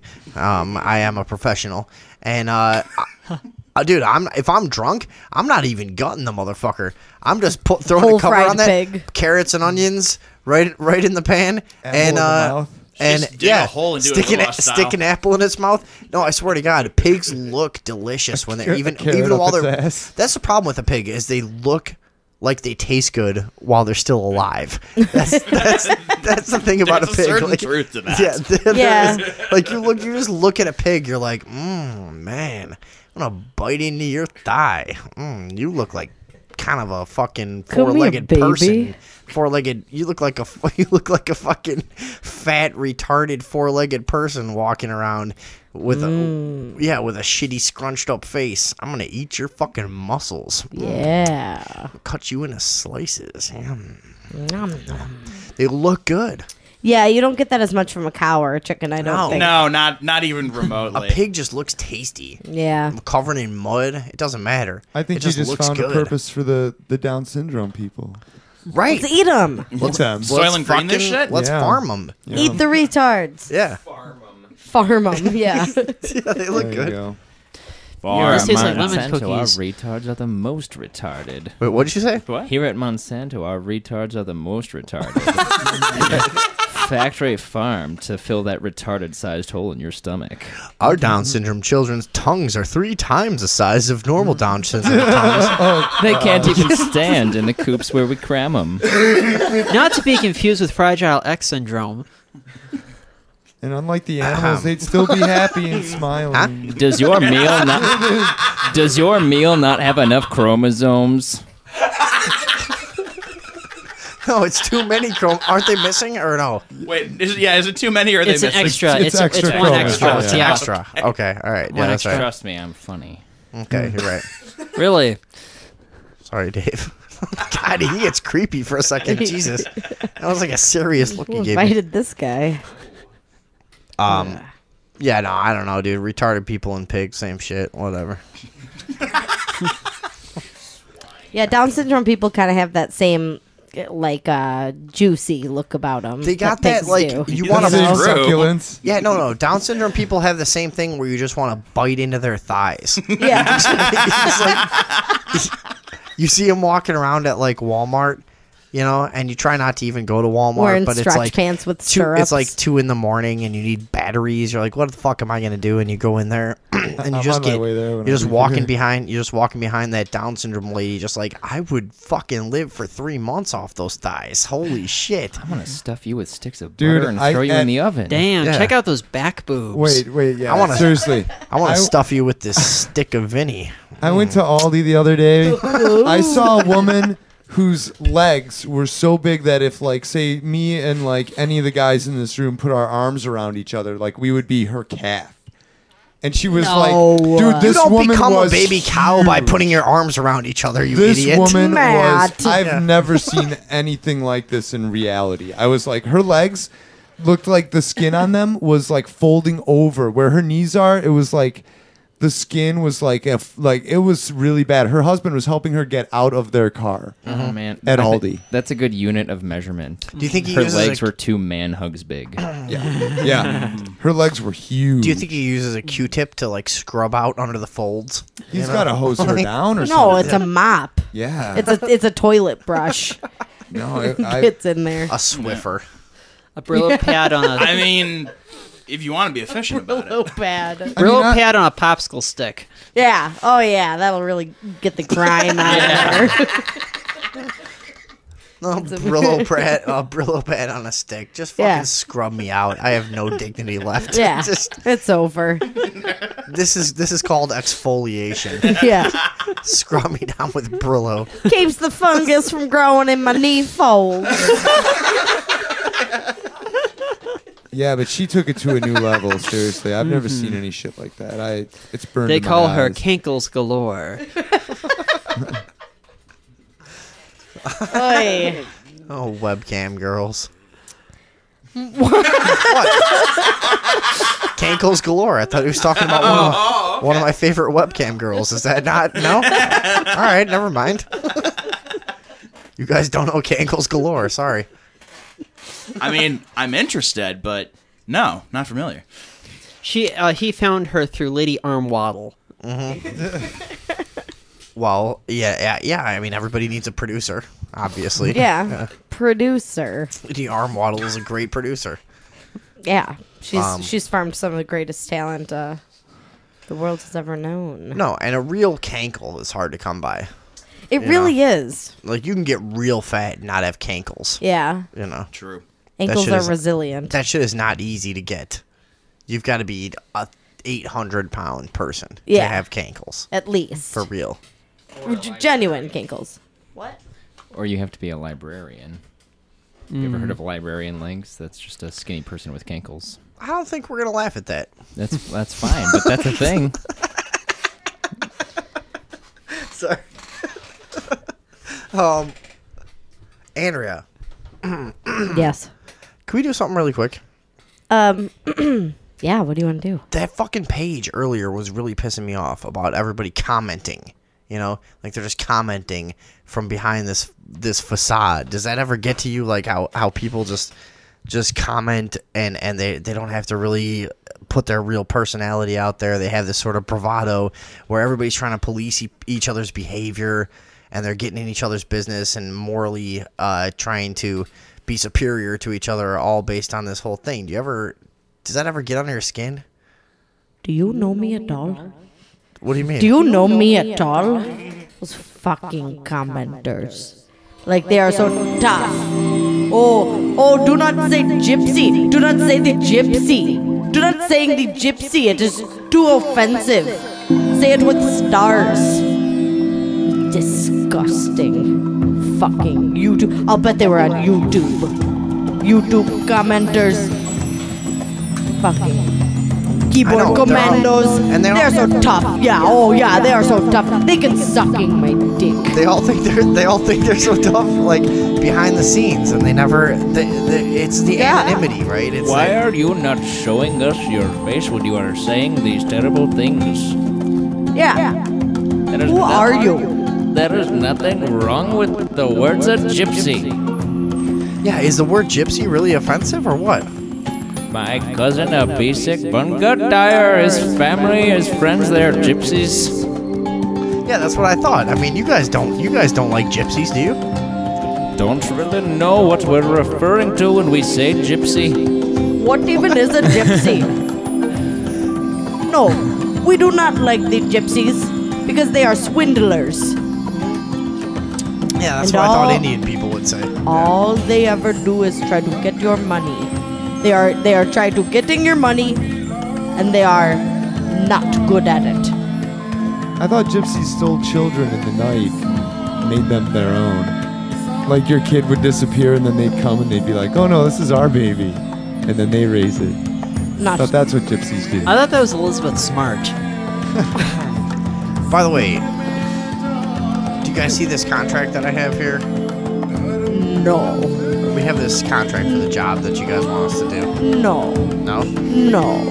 What does that mean? There is no contract. Will you We pay? do Where did you find a contract? We do not remember signing a contract. Will you we pay? did- will we you guys did pay not. for? Will you guys pay for what you agreed to pay for, or is that not a thing? We that, did not agree to pay for anything. We did never sign a contract. And you can ask Dr. Pranjit Ranjar. Who's that? Dermatologist. Is a very predominant dermatologist in this area. Do you guys ever share lunch or anything? Or Together, we have the sugar, water, and the bird seed. Sometimes I will give him a bite of my sandwich. do you? But Yep. what about the squishy? No. No. You do not share a sip of your squishy. A squishy is a very personal thing. You must recognize the sanctity behind the squishy. My uncle Mohinder Ramamurthy once tried to share my squishy. He is very lazy man. He's only a dentist. He did not want a bite of my sandwich. But he said, "Give me the squishy." And I said, "Uncle Mohinder Ramamurthy, do not take a sip of my squishy." Mohindo Ramamurthy. Do you- I That's said- Mohindo Ramamurthy. I said, Uncle Mohinder Ramamurthy, do you know how much I paid for this squishy?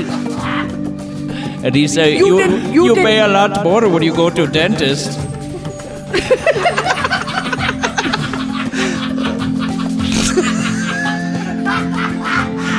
Oh, the head waggle. And Dr. Pranjit Manchar, he would not take a bite of my sandwich either. Okay. Hold on. Prashanta Deshpande.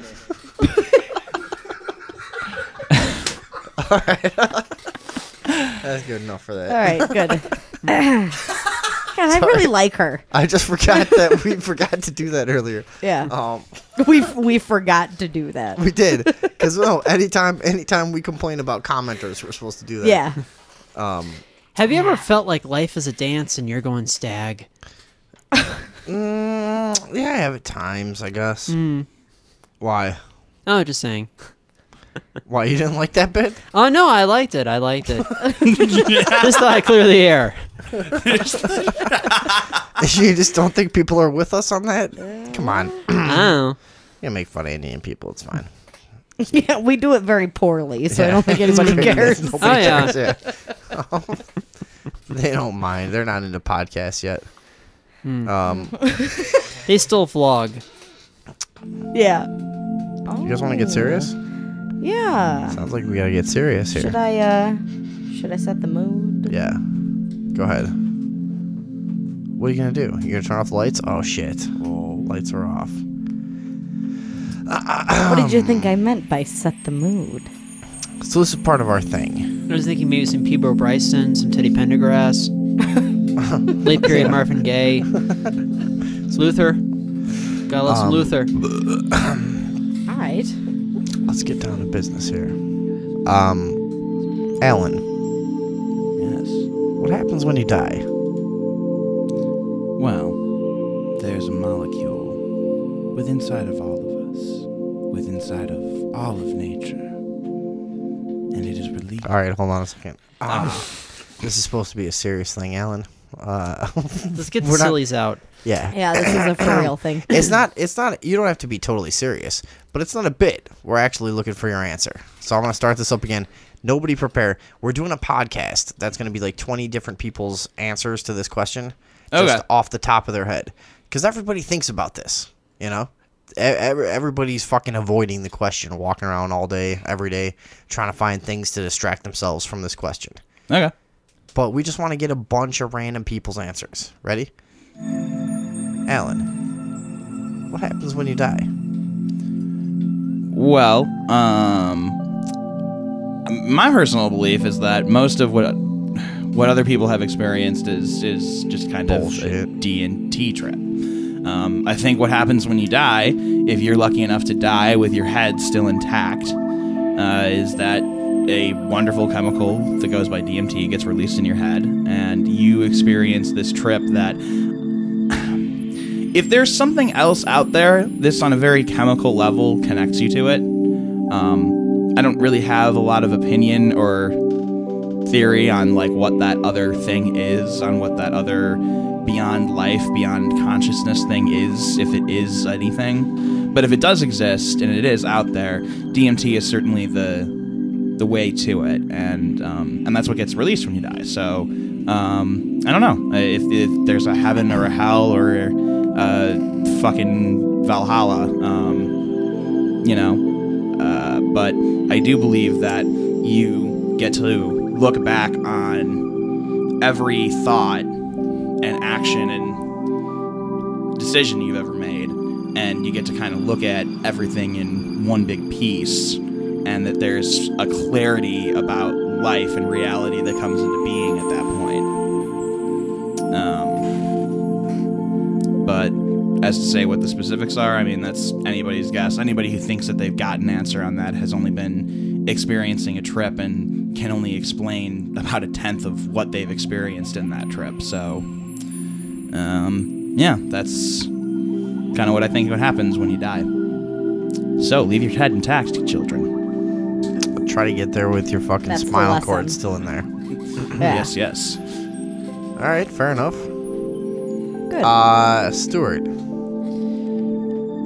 what happens when you die? I believe that when we die, there is this big black void, this just massive emptiness, this emptiness that just comes. It just happens that you are on this plane of existence, and now it's over, and you hope that you've accomplished what you had set out to do. And then it just fades to black. I don't know about death, but you just described my life. So, what you're saying is what you perceive as eternal nothingness? Yes. That's it, huh? Yep. Are you saying that you're sitting there perceiving blackness for eternity, or that you just are whatever you know as gone and your perception isn't even a thing that happened? You're like both. Don't even have thoughts. It's both. Okay. That's what my mom thinks. That's Well, what I was awesome. raised to believe. because it's like you perception is a thing. Like, it's funny to say, but perception is an idea that requires context. If you get really deep into these conversations, so you could say, do you perceive darkness? And then it's really easy to go, well, yeah, but how do you perceive without the chemistry in your mind anymore? Like, it's a different idea, maybe from some other plane, I suppose, you know. Everybody seems to agree, though, that it's pretty much beyond comprehension. Yes. Like, we can't really describe it because we don't have words for it. That's what I think is so interesting about getting the average person's take on it. Is like, we all walk around day to day, literally, for the most part, like, most of life is built around distracting you from this question. You're fighting the tiger. Yeah. And then you go to sleep. That's like the best metaphor still. I love that. I really like what Alan said about DMT, and for anybody who's done DMT or enough hallucinogens to have a sort of out-of-body experience, it's you do feel like you get a taste of what the afterlife would be like, but again, it's one of the, you're still in your head and you're having a hallucination. It's hard to it's hard to not make the association with death, but at the same time, there might not be one at all. It could just be, a drug experience and it have nothing to do with death or be like death at all, except for the moment when you're dealing with stress and DMT explodes in your mind at the moment. But after that, who's to say? I have the legendary quote right here. Hold on. I was fighting the tiger and I fell asleep.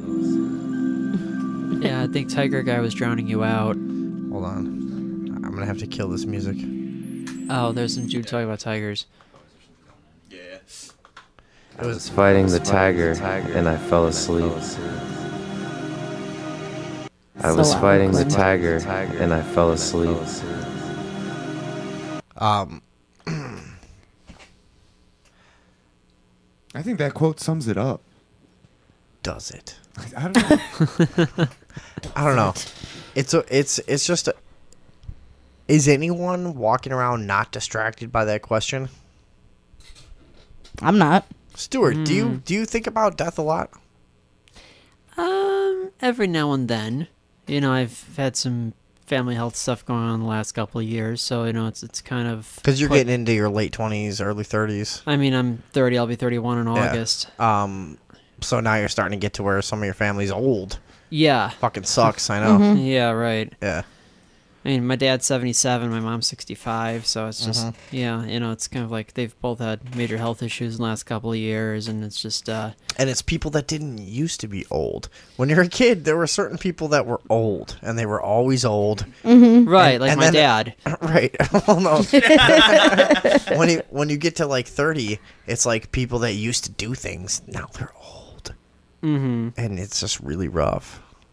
Yeah, it's weird. Yeah. What's going on with your family? Well, in a nutshell, my father had a brain tumor removed in June 2013, which turned out to be cancerous, so he underwent chemo, radiation, all of that. He had a successful brain surgery, though? Yes. Wow. Yes. It was right between the skull and the brain, I'm pointing at it right now, but just in the back of the head to the left. Mm-hmm. And then my mother had quadruple bypass surgery in February. Whoa. Wow. Yeah. Yeah, so you're heavy confronting... stuff. Holy fuck. Confronting mortality. Yeah. Right in front of you, yeah. Like a brick wall, man. And it's funny, yeah, we've had... Our dad had a stroke recently. We've talked about it on the show. And he's... I think he is fine with us talking about it, right? Yeah. It's weird. It definitely is a weird thing, You spend... It's like a jarring thing getting into your late 20s and early 30s where you're like... Everything's fine. Everything's a party. Everything's great. Everything's looking up. And then all of a sudden, you're the adult that you remember. Remember when you were a kid and there were adults? Mm-hmm. Mm-hmm. That's us now. It's Do you think they felt this chaotic? Yes, of course they did. But it just is a weird realization, and it's a hard thing to get used to. Where you realize, wow, now they're getting old, and we're gonna have to deal with this, and it's just not fucking easy. Really fucking blows. Yeah. I don't know anybody that's comfortable with the idea of aging. No. I am. Are you? I like it. I like getting older. What do you like about it? It's like a beautiful science experiment where I get to watch myself deteriorate until I die. It's kind of cool. It's one of the only reasons I don't off myself, just because it's interesting. Mm-hmm. I don't know. I don't mind getting older. You like watching your body a trophy. Yeah. It's interesting to see what I don't know. Wait. Matt, you are an interesting cat. I lose more hair, and I'm like, cool, I can It's not a start cat, he's buying a wigs. person. My teeth fall out. Well, I can get some cool fucking teeth. Anything you lose, you can buy. Gold Yeah, look at implants. those Here glasses, I come. dude. Yeah. Yeah. Totally. I need these to see. Exactly. Same here. Just like your eyes. Right. Everyone except David. Yeah. But I don't know. I don't. Perfect 2020. Enjoy your age. We're Shut too up. We're too Don't youth showboat, focused in asshole. this country. With Yeah. Yeah, I think so too. everything's young, and now you hit 30, and all of a sudden it's like, well, you don't matter anymore. Well, I don't especially think that's true. Especially when you realized how retarded you were at 20 compared to 30. Right. It's a ridiculous difference, And maybe that's the way our society is shaped, is that you're allowed to be a retard until you're 25. Yeah. 26, That's about when you have to get it together. And Yeah. it is a giant difference for most of us between those ages. Yeah, absolutely. I was thinking about that earlier because I still think I'm like, I don't feel like I'm creeping up on 30. I feel like I'm still 20. And then you talk to a 20-year-old and then you're like, oh, no. No, I'm not 20. That's all wrong. Yeah, it's like, what the hell? They speak in emojis somehow. Yeah. Just fucking horn noises and weird shit coming out of their mouth. What the hell is this? Everything has cartoon eyes. Yeah. I told you about that girl I took Pictures out and who shit. was like in her 20s, and I go over to her house, and it's like her room is littered with like manga shit and like Mingus? manga, like Japanime, like the little kid shit. And like she's like really into cosplay. And I was like, I really got to get the fuck out of here, basically. Cosplay, meaning like she wants you to. She wears she goes to like conventions and wears costumes and and shit. then Right. You star in a popular families that can get cosplay. Yes. Sorry. Yeah, no, you think, I talk to girls at the supermarket who I think are pretty, and they turn out to be 17. No, that's where you go have coffee with Bill Cosby. Yeah, but that's what I'm saying. That's cosplay now. Yeah. Oh. I've heard all about it. Yeah. All right, well, we got Teens are there. doing it. Yeah. Nailed it We're all eventually. there now. Yeah. Well, what else? I don't know. All I can think about is wrapping up what we were talking about earlier with healthcare. All right. Yeah. I felt like we were kind of like left off at a good point there, and we had to go to the guest where David Box was kind of going over his view on healthcare. Do you want to kind of recap what you think?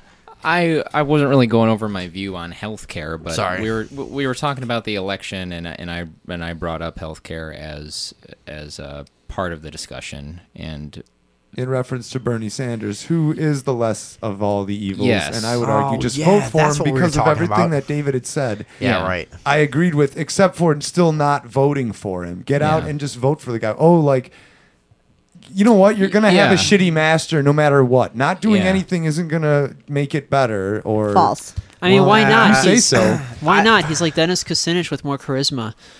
Yeah. I say vote for him. I say if you're going to vote and that's your thing, you might as well do it for Bernie Sanders. I don't think it actually... I say don't vote. Yeah, I like Andrea's... I've told you guys... We've already gone over that. Yeah, but I really do think the statement of people saying, like, look, we're not in support of the way that this system runs anymore. That would be great. As a whole. Register to vote and write in Mickey Mouse. Right. But go vote. Register to vote and don't vote.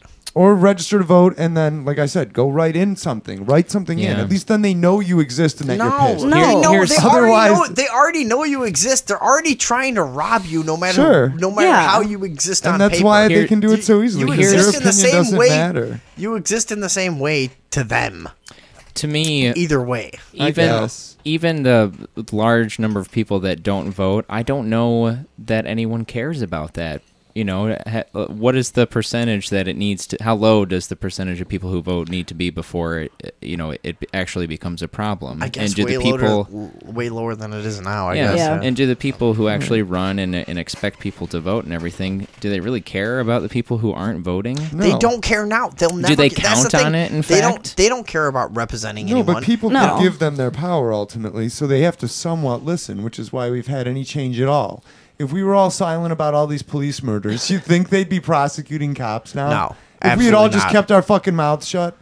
About, look at the and that's how the 6 cops that were just actually charged with, like, that's how you make your voice heard in their little game is you do actually have to vote as well. Yeah, let's see how many of them get convicted and serve time. We'll see what happens with that. But trying nothing ain't gonna it is work. a great point that it's dissent that really gets results in our society. It's refusal to go along with the system. We are coerced in every way to buy into a system that doesn't work for us, you know? And the more that we actually go along with it, the harder we make it in the long run to get out of this fucking trap. Yeah, that's how I feel. But also more and more the system needs you less and less, you know? Yeah, right. It's its own entity. You know, you not and voting, it can run off a small workforce. Not that voting is going to fix anything, but not voting isn't either. You know, there's got to be something coming from a different angle, it seems, to me. And if not voting is like your main way of having a voice and stuff, then there's guns. No, I know, but I know, but even before that, let me know. Guns but, give us a voice. Trolling discussion boards. Yeah. Stuart, how about you? Are you a voter, Stuart? Yes, I am. All right, good for you, man. You seem like a voter. I do, yes. What's How that funny supposed would to it? mean? How funny would it be if, with your wealth of knowledge about presidents, you just like didn't give a shit about? Yeah. Right. Well, I'm not gonna vote. This shit's interesting, but I'm obsessed. But yeah, don't fuck that. I like the past, but now it I mean, sucks. look at how many elections we've had where I didn't like either candidates. I mean, look at the like the past 200 elections. Or I was thinking more like Illinois governor. It's like, dear. Well, like 5 out of the last 7 in fucking federal prison. Yeah, or something like 6 out. 5 out of the whatever last it is, 8 or whatever. but whatever it Blogo is. did do some good things. Easier to get away with murder than be the governor of Illinois. Dude, that's true. Governor of Illinois has a much higher like recidivism or fucking goddamn it, recidivism. And that reminds me, rate that it has it's a higher rate than Cabrini Green. But I'm Nick DiPaolo. Which reminds me, did you guys hear about Dennis Hastert? No, that was in the news earlier today. I guess he just got indicted for I guess it was like, I don't know, but I'm trying to remember, but it was like he had the FIFA guy with. Oh no, he was Speaker of the House. He was from like somewhere like way west of here. In Illinois? Yeah, but he was a congressman from Illinois. He was Speaker of the House for 8 years. I know the name really well. Yeah. Accused of paying to hide misconduct. Okay. Yep, he was like Illinois politician. He withdrew like up to like $1 million, like bit by bit over a number of years to hide some type of something that he did that he tried to cover up. Using misconduct to cover up misconduct. Classic. Yep, it's like a misconduct cake. And this is why. This is the kind of thing. This is why I'm not a voter. It's like, how do you vote your way out of these opportunities? Explain that to me. Explain to me. And I know this is kind of an unfair thing to just spawn off a conversation. How do you explain? How do you vote your way out of the corrupt system that we have in place? You don't vote your way out of it. I don't think. Sorry. But that's what I'm. You know what I mean by that? Like, how do you vote your way out of this ability for the person with the right amount of money and the right amount of social influence to get into politics and do whatever the fuck they want to do? How do we vote our way out of that? You need a grassroots uprising. Right. You have to need to vote harder. But the way the system is now, it's almost kind of like ringworm. It's kind of like, if you don't treat it, it's not going to go away. That's what I'm saying. Treat it with fucking fire. No, not even. You don't have to try to play some hard guy fucking games of violence. What I'm saying is you treat it with, like, my attitude is like, if you don't directly cause me harm or stand in my way, directly interfere with my ability to pursue my happiness reasonably, then I don't have a problem with you. Okay, so if the bloated, completely corrupt, crazy government comes into my path as a human being, I feel like I should deal with it case by case. Like, if this cop comes up to me and tells me I need to ruin your life because you've got a bag of weed, then I feel like, you know what, I should kill this motherfucker. Now, that's an extreme statement. I understand that. But that's my view on politics. It's like, stay the fuck away from me, person to person. Don't come at me with this, I'm just doing my job shit. Don't come at me with this for the betterment of society when the trends with our interference in society as like government agencies go are so negative. We just don't do a good job with anything. It's just I don't buy into any of this anymore. I'm just like, I can't support the thing on a whole. I can't vote. I can't take any of it seriously. Yeah, that's a lot how I feel too. Is it? Yeah. I just can't. I can't stand the idea of submitting to the system anymore. I can't say, well, this guy's going to give us socialized health care, so I might as well put my name on a vote that backs this person. Like, we're supposed to buy into this, that this is all for our own good, which is never going to happen because healthcare is built like a business, and they're going to treat it like a business, which means they're going to treat it like a person with special rights. Well, and look who was the people that were in on writing the bill in the first place. There was you can look this up. There was there was a bunch of lobbyists involved in penning the first draft of the bill in the first place. From day one, it was people who were involved in insurance companies who became lobbyists who helped to shape this whole bill from the first place, which caters towards the idea that Are we talking about Obamacare? Which, yeah. Yeah. Oh, yeah. okay. Wasn't that what we were going for? No, I was alluding to what Social- Dave was talking about with socialized healthcare. Oh, I'm sorry. Okay. But it's similar idea. I mean, it's all Whatever. orchestrated. I'm just speaking of how corrupt it is. You know, It's a manipulative process designed to make money for the people who already have so much money that they get to manipulate the process to make them more money. And your answer is to allow them to do this. The answer is that I'm not going to fucking buy into it. Wait, here's my question. By voting for these people, you're putting them there. Vote for them. And they're not coming into my house either. You should register, though. Yeah, And like I said, write in Mickey Mouse. No, or just don't fucking go because it's not worth my time. I'm not going to go and write it. Well, yeah, that's cool, because but I'm then you don't registered. It count. does count because I'm registered. You are registered. Very good. But And hold they- on. What do you mean allow them to do this? Well, if nobody does anything, you think they're going to go, oh, nobody's voting. We better... What do you mean nobody stop the corruption? Oh, you know what? I don't Like- need that paycheck because apparently the people don't like it. what I'm Right, doing. right, exactly. That's all I'm saying. But how about why are you assuming that you can go through the U.S. government to stop corruption? I'm not. Like why? Can is you that, imagine? Like, I'm envisioning the day when I look at the news. But I am trying. I'm talking about just cultivating a fucking a viewpoint that sidesteps all of this bullshit. See, this is my version of trying, is to cultivate my friends and my network to go like, I understand this shit is all fucked. We're not going to vote our way out of it. We're not going to consume our way out of it. We have to start banding together as men right now.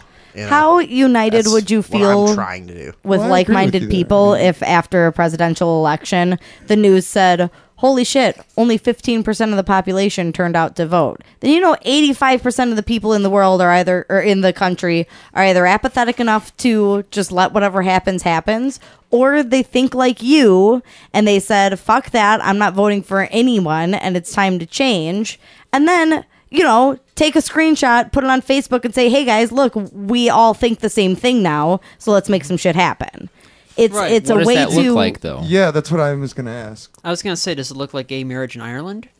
It looks just like that. So, okay, let's say what is that? an Hold on, election let's- takes let's place, expand on nobody that. votes. Let's expand on that for a second. What do you mean? Does it looks like gay marriage in Ireland? Is that are you saying that was directly to a my result understanding, of it was like high voter turnout. I mean, it was the first time that marriage equality had ever been put on basically on a national ballot. Yeah, and I mean, is that true? Yeah, I think it's the first time. God damn, that seems so fucking. It Yeah. seems so late In Ireland, in of the all game for that. countries. Yeah, it Yeah. seems so late in the game for that to be true. 20 years ago, Ireland had that image of being like stodgy and super Catholic. It took. I mean, divorce wasn't even legal in Ireland until like 1996 or something, and now they're like the first country in the world that's legalized gay marriage. Same-sex marriage. And I don't sorry, and I'll let you have the floor in a second. I always want to frame my viewpoint as like, I take offense to marriage being incentivized in the first place. I think it's a weird thing that like they've made us fight over, hey, can men and women get married or men and men? When at the end of the day, what does marriage have to do with sex in the first place? Why are we not able to form domestic partnerships that don't have to do with your sexual orientation whatsoever? Like if I want to marry my friend because we all have pets and run a garden and a house and we want to fucking condense our expenses, why can I not marry my friend just because I don't fuck him? Yeah. Like I think the whole argument is really stupid. Yeah, it's weird too when you put it in that. But when you frame it in this thing of like, well, if men and women could get married, shouldn't men and men be able to get married, or women? Yeah, of course. Yeah, totally. My sister and I own a business. We're getting married. I mean, love is love. Well, that's not the point I'm arguing. I'm arguing that like legal marriage shouldn't be incentivized. Oh, I agree. There shouldn't be advantages to being married, and if there are, then they shouldn't be. Then be fair. Don't let's not pretend that marriage is about love. Yeah. Well, as far as the That's what Irish I'm are saying. concerned, marriage is just marriage. What do you mean?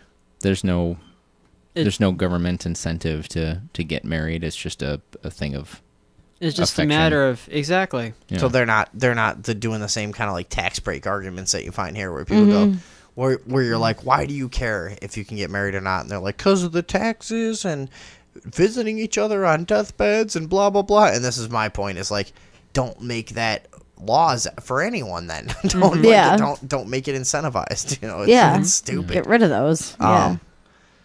But so that thing, I mean, whatever. That's why it's so hard to argue these issues for me, is because I'm so fucking anti-government that I can't even like frame these from a reasonable. Like I'm just like, there shouldn't be a government, so who cares if they fucking like it or not? You know. That's my viewpoint. Well, I agree. I mean, but what I was gonna say, I mean, and regardless of what you think about gay marriage or marriage in general, do you think you'd be more ready to vote if you were voting on the issues instead of voting to elect a person to represent your feelings on those issues or problems that you know we face as a nation or as individuals? Me? Yeah, like if it was an app, like, you know, hey, everyone, we're voting on this, so like read up and develop an opinion and then fucking cast a vote. If things made more sense, in terms of like, for instance, since I was a high schooler, I thought politicians are an outdated concept. Yeah. At one time, we needed people to travel in horse-drawn carriages to the Capitol to say, hey, guess what? In our town, we got a fucking a landslide situation. We need some goddamn money because also we're a shipping hub. So that town can't get by without us. We're a necessary town. We got to get our shit, you know? And you can go to the state and say, we need our shit. Okay, so that persists for, you know, it well into the 1900s until it becomes quite obvious that this is, you know, at the point of the telegram, we didn't need that shit anymore. You know what I mean? When the telegram came around, it was like politicians are unnecessary, so they moved into this other arena. Can I get you to like me? Yeah. Will you like me? Will you like? I would vote if it wasn't about will you like me? I promise to do what you want. I'd vote for an idea. Yeah. You cannot kill an idea. You cannot fucking demean, demoralize, and trick an idea. It cannot happen. I will vote for ideas. If that ever fucking comes to be a practice in this country, I would be more than happy to vote for ideas. I will not vote for these fucking actors. I won't do it. But as issues become more complex, it does seem like something like that. You'd have factions develop and still have a gang mentality and have people trying to get a majority to knock down a minority. Well, and also you face the issue of if you're voting directly on issues that affect you personally and you vote one way or the other, you have to take into consideration the way those things are then going to be implemented and enforced.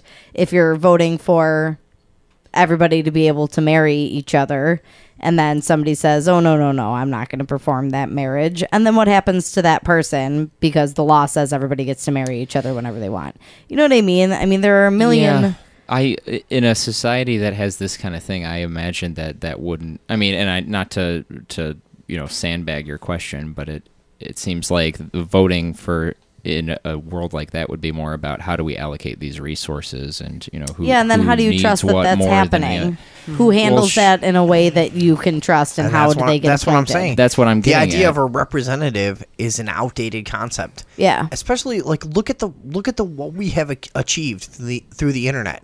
Any person can take a good idea and make it public via the internet. Any person can use this system of weeding out bad from good ideas and vet themselves in the public sector via the internet.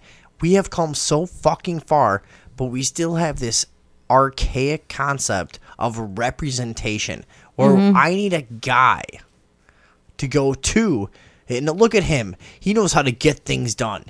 And even if people that understand how absurd it is, they go, well, he knows how to get those votes and how to get out there and change the perception on our party this fall. We're going to need a guy who can get the Latino vote. Now, he's not necessarily pro-law enforcement, and he does blah, blah, blah. Like, shut the fuck up. Yeah. That's not representation. Yeah. That's a game. Manufacture It's a big someone that fucking can game. fool them. It's a big fucking game. That's not real representation. It's not people voting for ideas, which is what we should be doing. It's not, it's a joke. I don't want to fucking take part in it like a little kid. But even Going if like, it's just you know? people voting for ideas, how do you prevent the problems that come along with that? You know, where you have certain You don't people... prevent problems. There's always problems in life. Life is problems. People die all the time of weird shit. You don't prevent problems. I think it's the way you look at government. You don't look at government as a thing that can save you from danger. You don't look at government as a thing that can prevent your problems. You don't look at the government as a thing that can improve your life at the cost of someone else's fucking comfort. You really have to be realistic, and you have to be self-sufficient. And then those things aren't really questions anymore. Who protects you from making sure though that your drinking water's clean?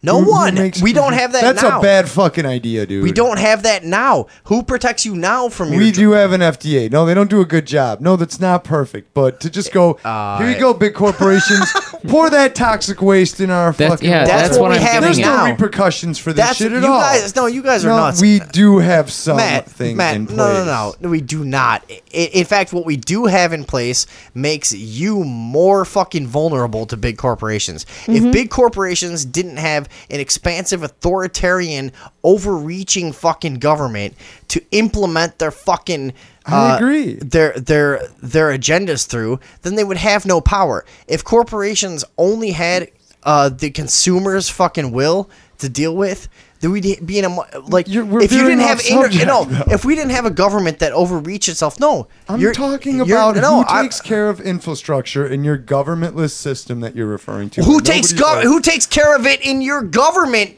system? It's not mine, but the one But you're that we saying, live under. you're saying government can solve these problems.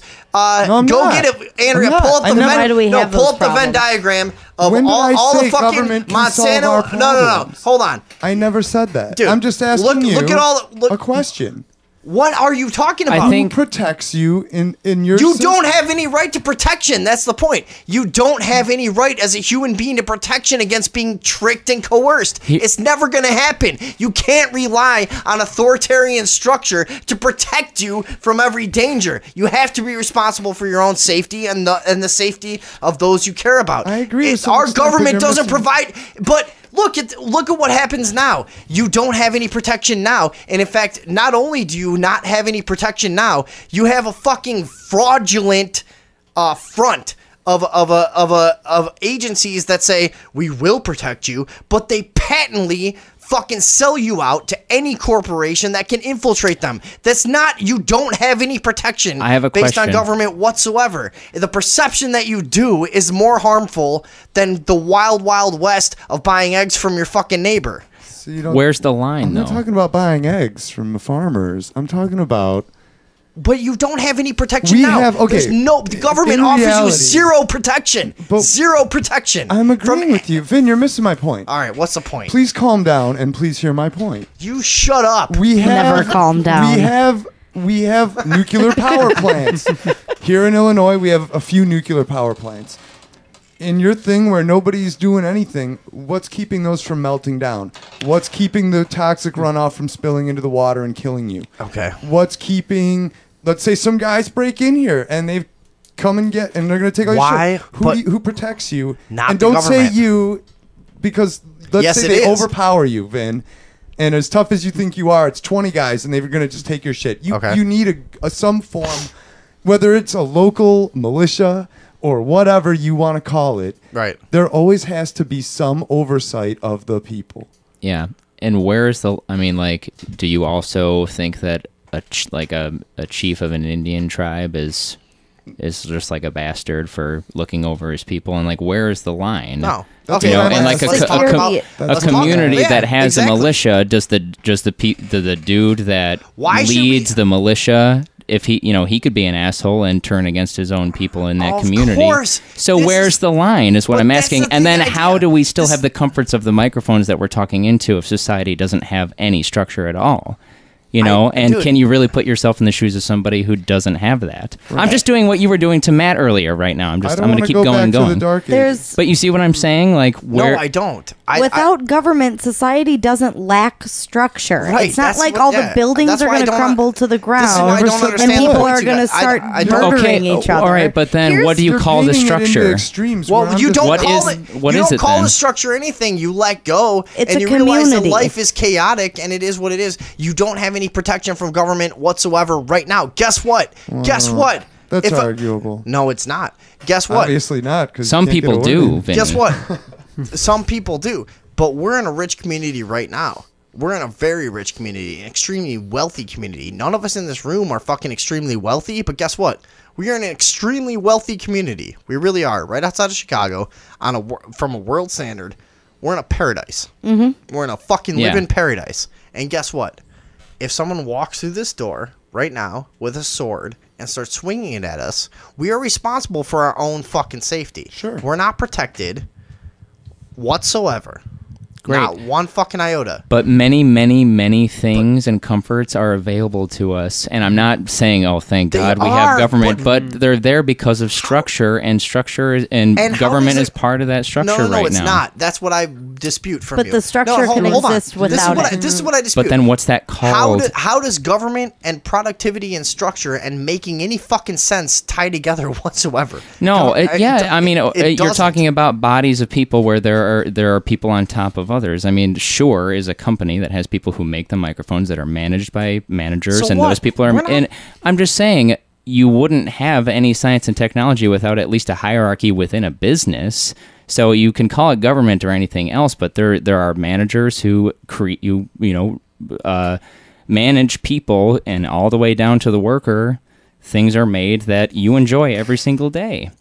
You know what I'm saying? And it's not government; it's a company. But there's a structure and I a know, hierarchy, and but there are rules and everything. And This original conversation sprung out of like him saying how do you make sure everyone's Continue safe? with that though. But yeah, it's Well, okay, we can Please all right. continue. so with like that. what? Okay, so we strip government away. What does society look like, and how do we maintain the structures and comforts, and how do people get what they need? If it's just, hey, me and my neighbor, we got a garden, and that's it, and our guns. Here's my point, David Box.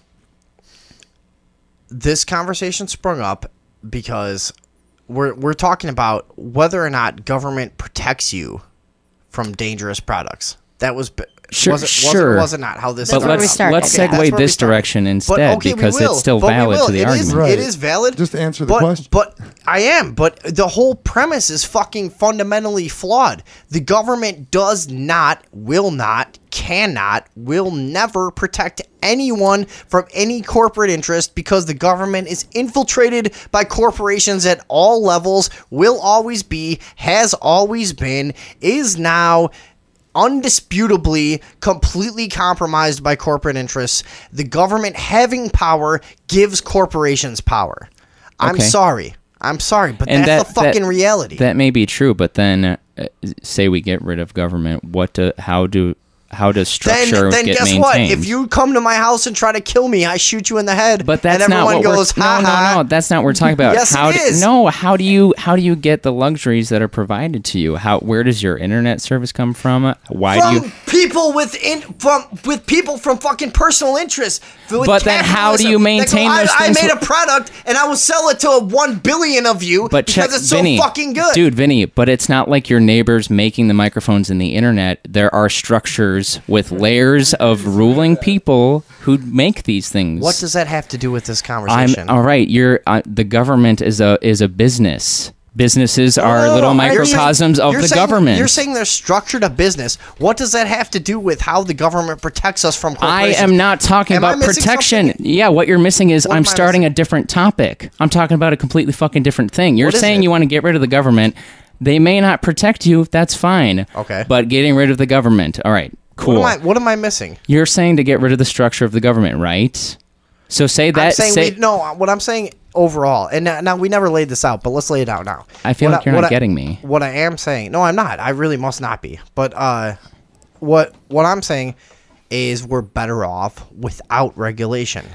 What I'm saying is if government goes away, something else is going to slip in and take its place because if we want things to stay the same, because you can't have the complex shit that we have in the world without there being layers of people and someone sort of overseeing. I don't understand, because you keep saying there has to be structure to these businesses. Yes, well, agreed. The CEO of Shure doesn't make the microphones or do the science or even understand the science of a microphone. No, of course. And not that he's super necessary, but you understand that companies that provide things that not only we want but we need to survive have structures and systems where there are leaders, and it's not like government, but it's similar to government. But nothing I've said has been anti-structure. That's what I'm confused and so about. the question I'm asking is, what does it look like if you get rid of the government? What is the structure, and how is it not a government? And how do people still get what they need? Where it doesn't come down to a dude with a samurai sword entering the house. It comes to, here we are, 1,000 people in a community doing something that matters to the world.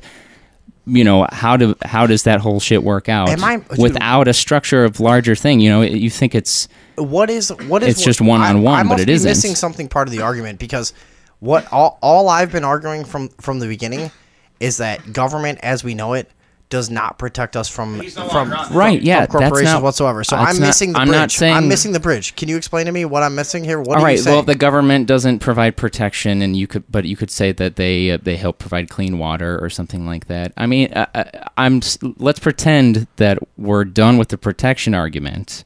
Where does your clean water come from?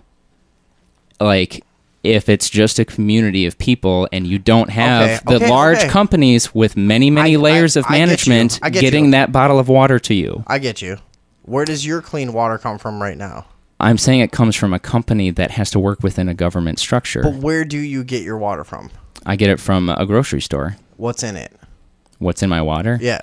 You're trying to change the subject. I'm asking, how does the world function without... You're saying, let's abolish this structure. You're finding... No, I'm not trying to change the Here's my question. I'm telling you that what it is that you're finding a way to find clean water right now, right?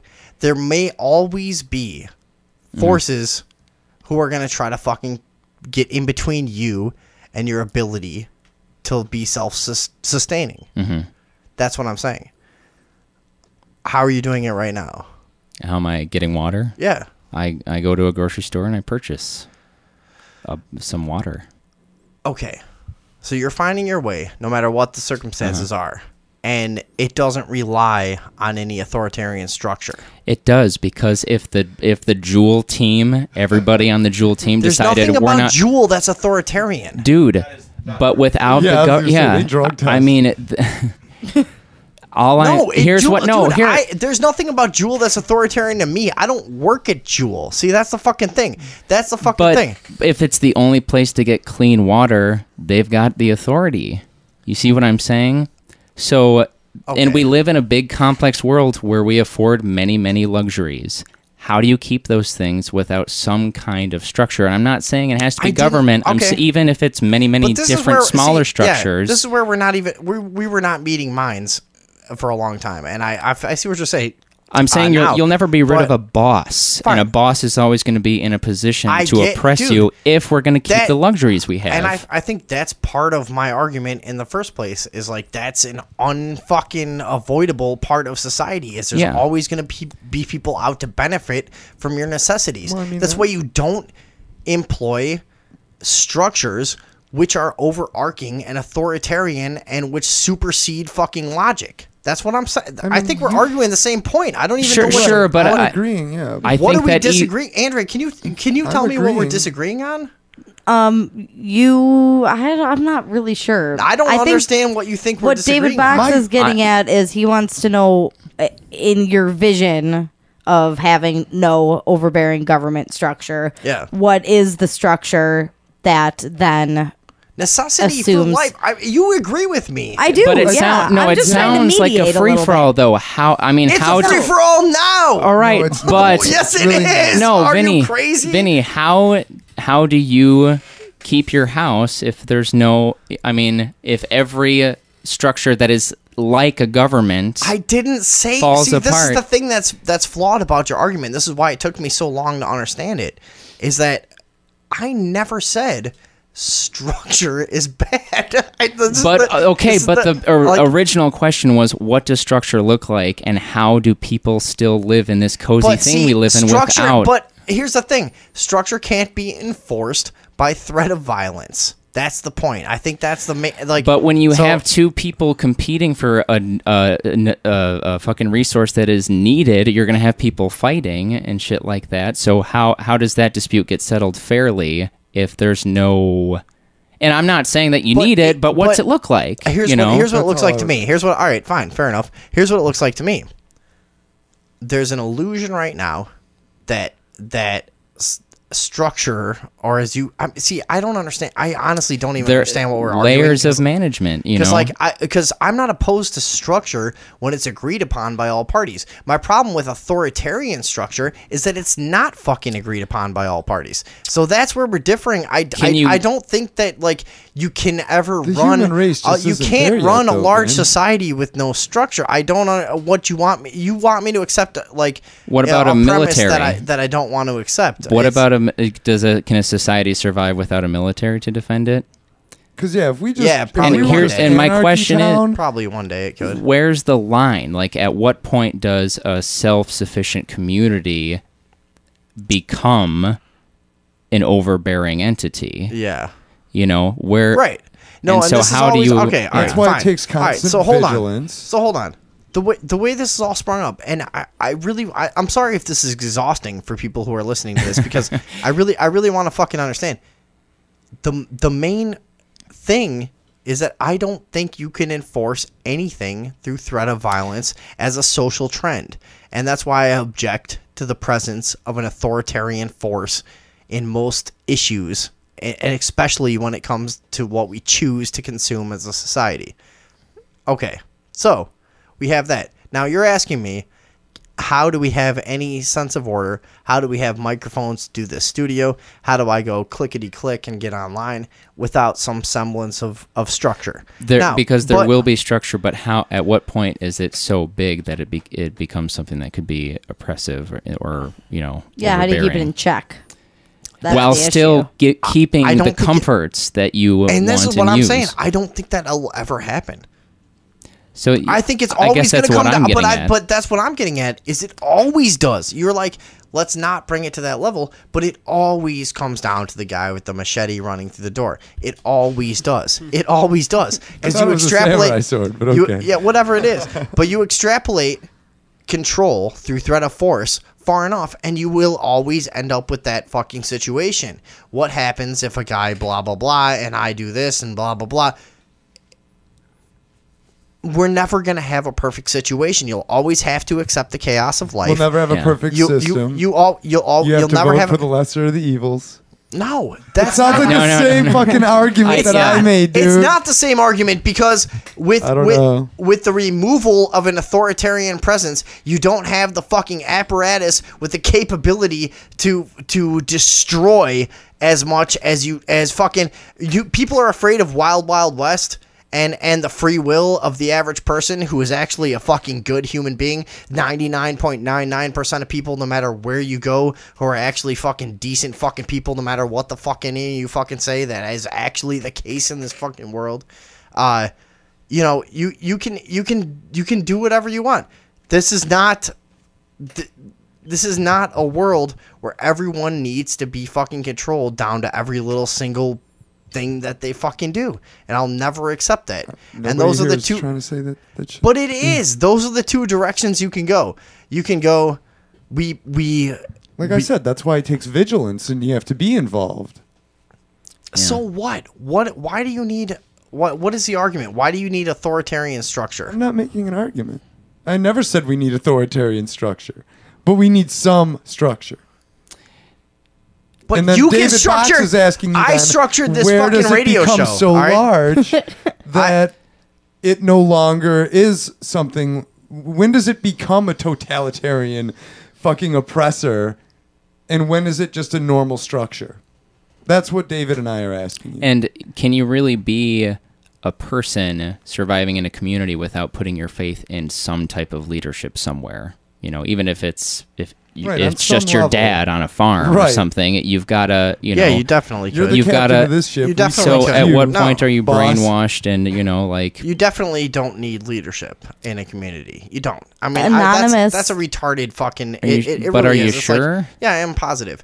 If you have an agreement between like grown members of a community that's like, hey, let's make sure this doesn't happen, and we need this amount of water, and we need this to stay like this. Okay, we don't need a guy going up. I think that this lady over here told me she didn't have oatmeal for 3 weeks, and I'm therefore a champion of that cause. We don't need. No, we don't. We don't need that. I mean, it doesn't have to look or sound like that. Yes, but it does. Yeah.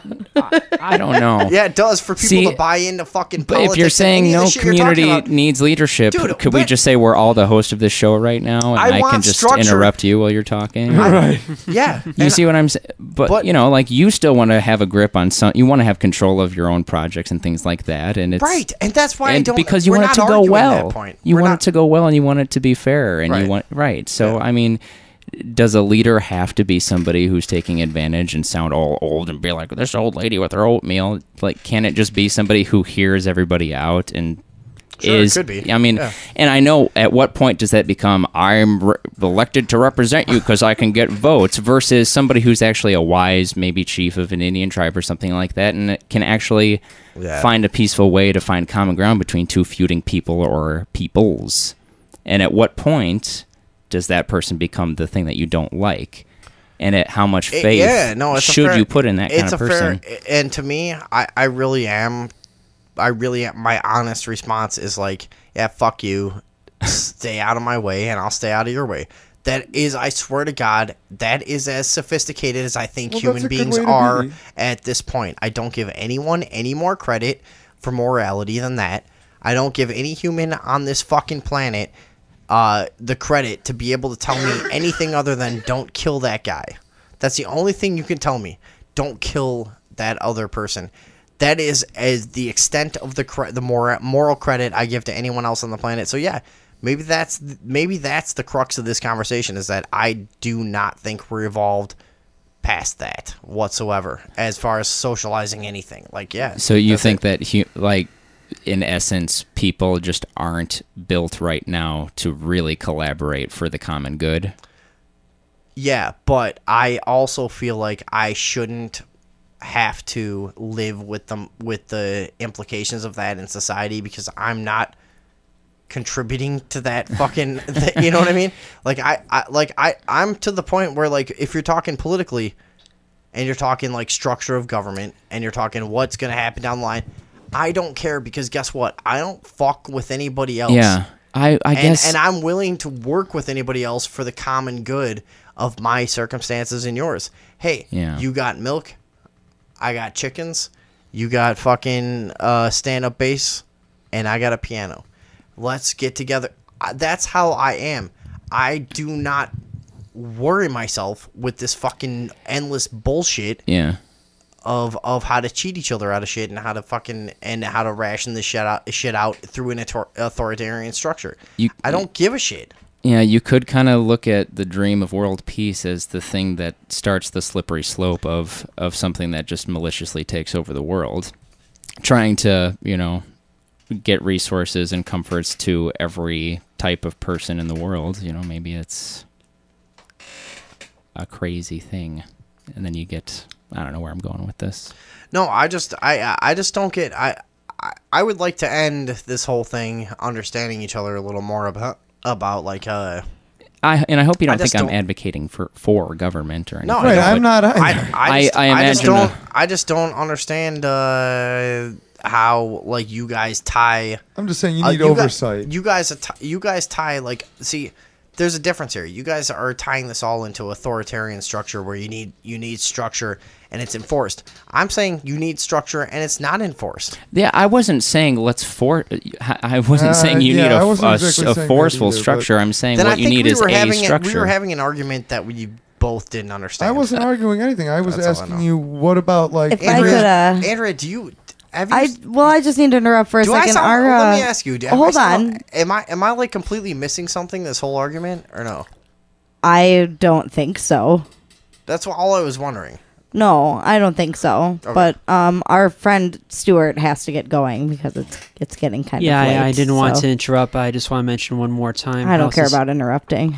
Yeah. Houses- Let's do Stuart's things. Yeah, he's gonna go. House of Stewart presents an evening of experiments. That's Monday, June 8th at MCL Chicago in Lakeview, 3110 North Sheffield, across from the Vic. Admission is $8. Hope to see you there. Wait, say that address one more time slower. 3110 North Sheffield. All right, we got it. Woo! 3110 All right. North. You can also find the link for that event on our Facebook page. And MCLChicago.com. MCLChicago.com. Stuart, thank you for coming by. Oh, yeah, you're thank most you for welcome. coming. Absolutely. It was my pleasure. It was lovely. Very Yes. funny on the show tonight. Thank you. Yeah. Thank you so much. Have a lovely evening. You too. Yeah, dude. I just didn't want to interrupt your debate. No, it's cool, man. Come by again though. Oh, absolutely. Hey, Yeah. tell your friends, man. We're trying to get our network going. Yeah, absolutely. I'll spread the word, man. Bring some people by. Absolutely. Have a good All right, night. cool. All right, dude. Take care. Everybody get out and see Thank his you. show. Yeah, everybody go out and check out Stuart. A lot of entertainment for just $8 a ticket. Yeah, no kidding. And really, what the fuck out? I mean, what are you gonna do? Just go watch a Mel Gibson movie? Right. Like, go do something worthwhile. Right? Like you haven't seen Lethal Oh, there's a Weapon Hawks for the game on, fucking so I 100th can't go. time. All right, bye, Stuart. Bye. Right? Go see Yeah. some live entertainment. Go check out Stuart shit, please. If the He's a Blackhawks aren't. funny, on. funny guy. So, Andrea, you've witnessed this whole thing. Is there? What am I missing? What is he missing? What are we doing here? I don't understand where the disconnect is. That's what I'm having a hard time. I guess I'm having a hard. When you are describing your philosophy, I'm having a hard time visioning there still being sophisticated technology and things like that. If it boils down to me and my neighbor are working together for the people who are within a mile radius, how does the world stay connected if that's the mentality that we have? See, that's the thing I've never been against. That's what I don't understand. It's like, I'm against fucking homogenized bullshit taking over of industries. Sure, but how do you know what? Willow Springs doesn't have all the shit you need. Right. How do you get it? No, I agree. I agree completely. I think that maybe we don't have a point to resolve on. I guess.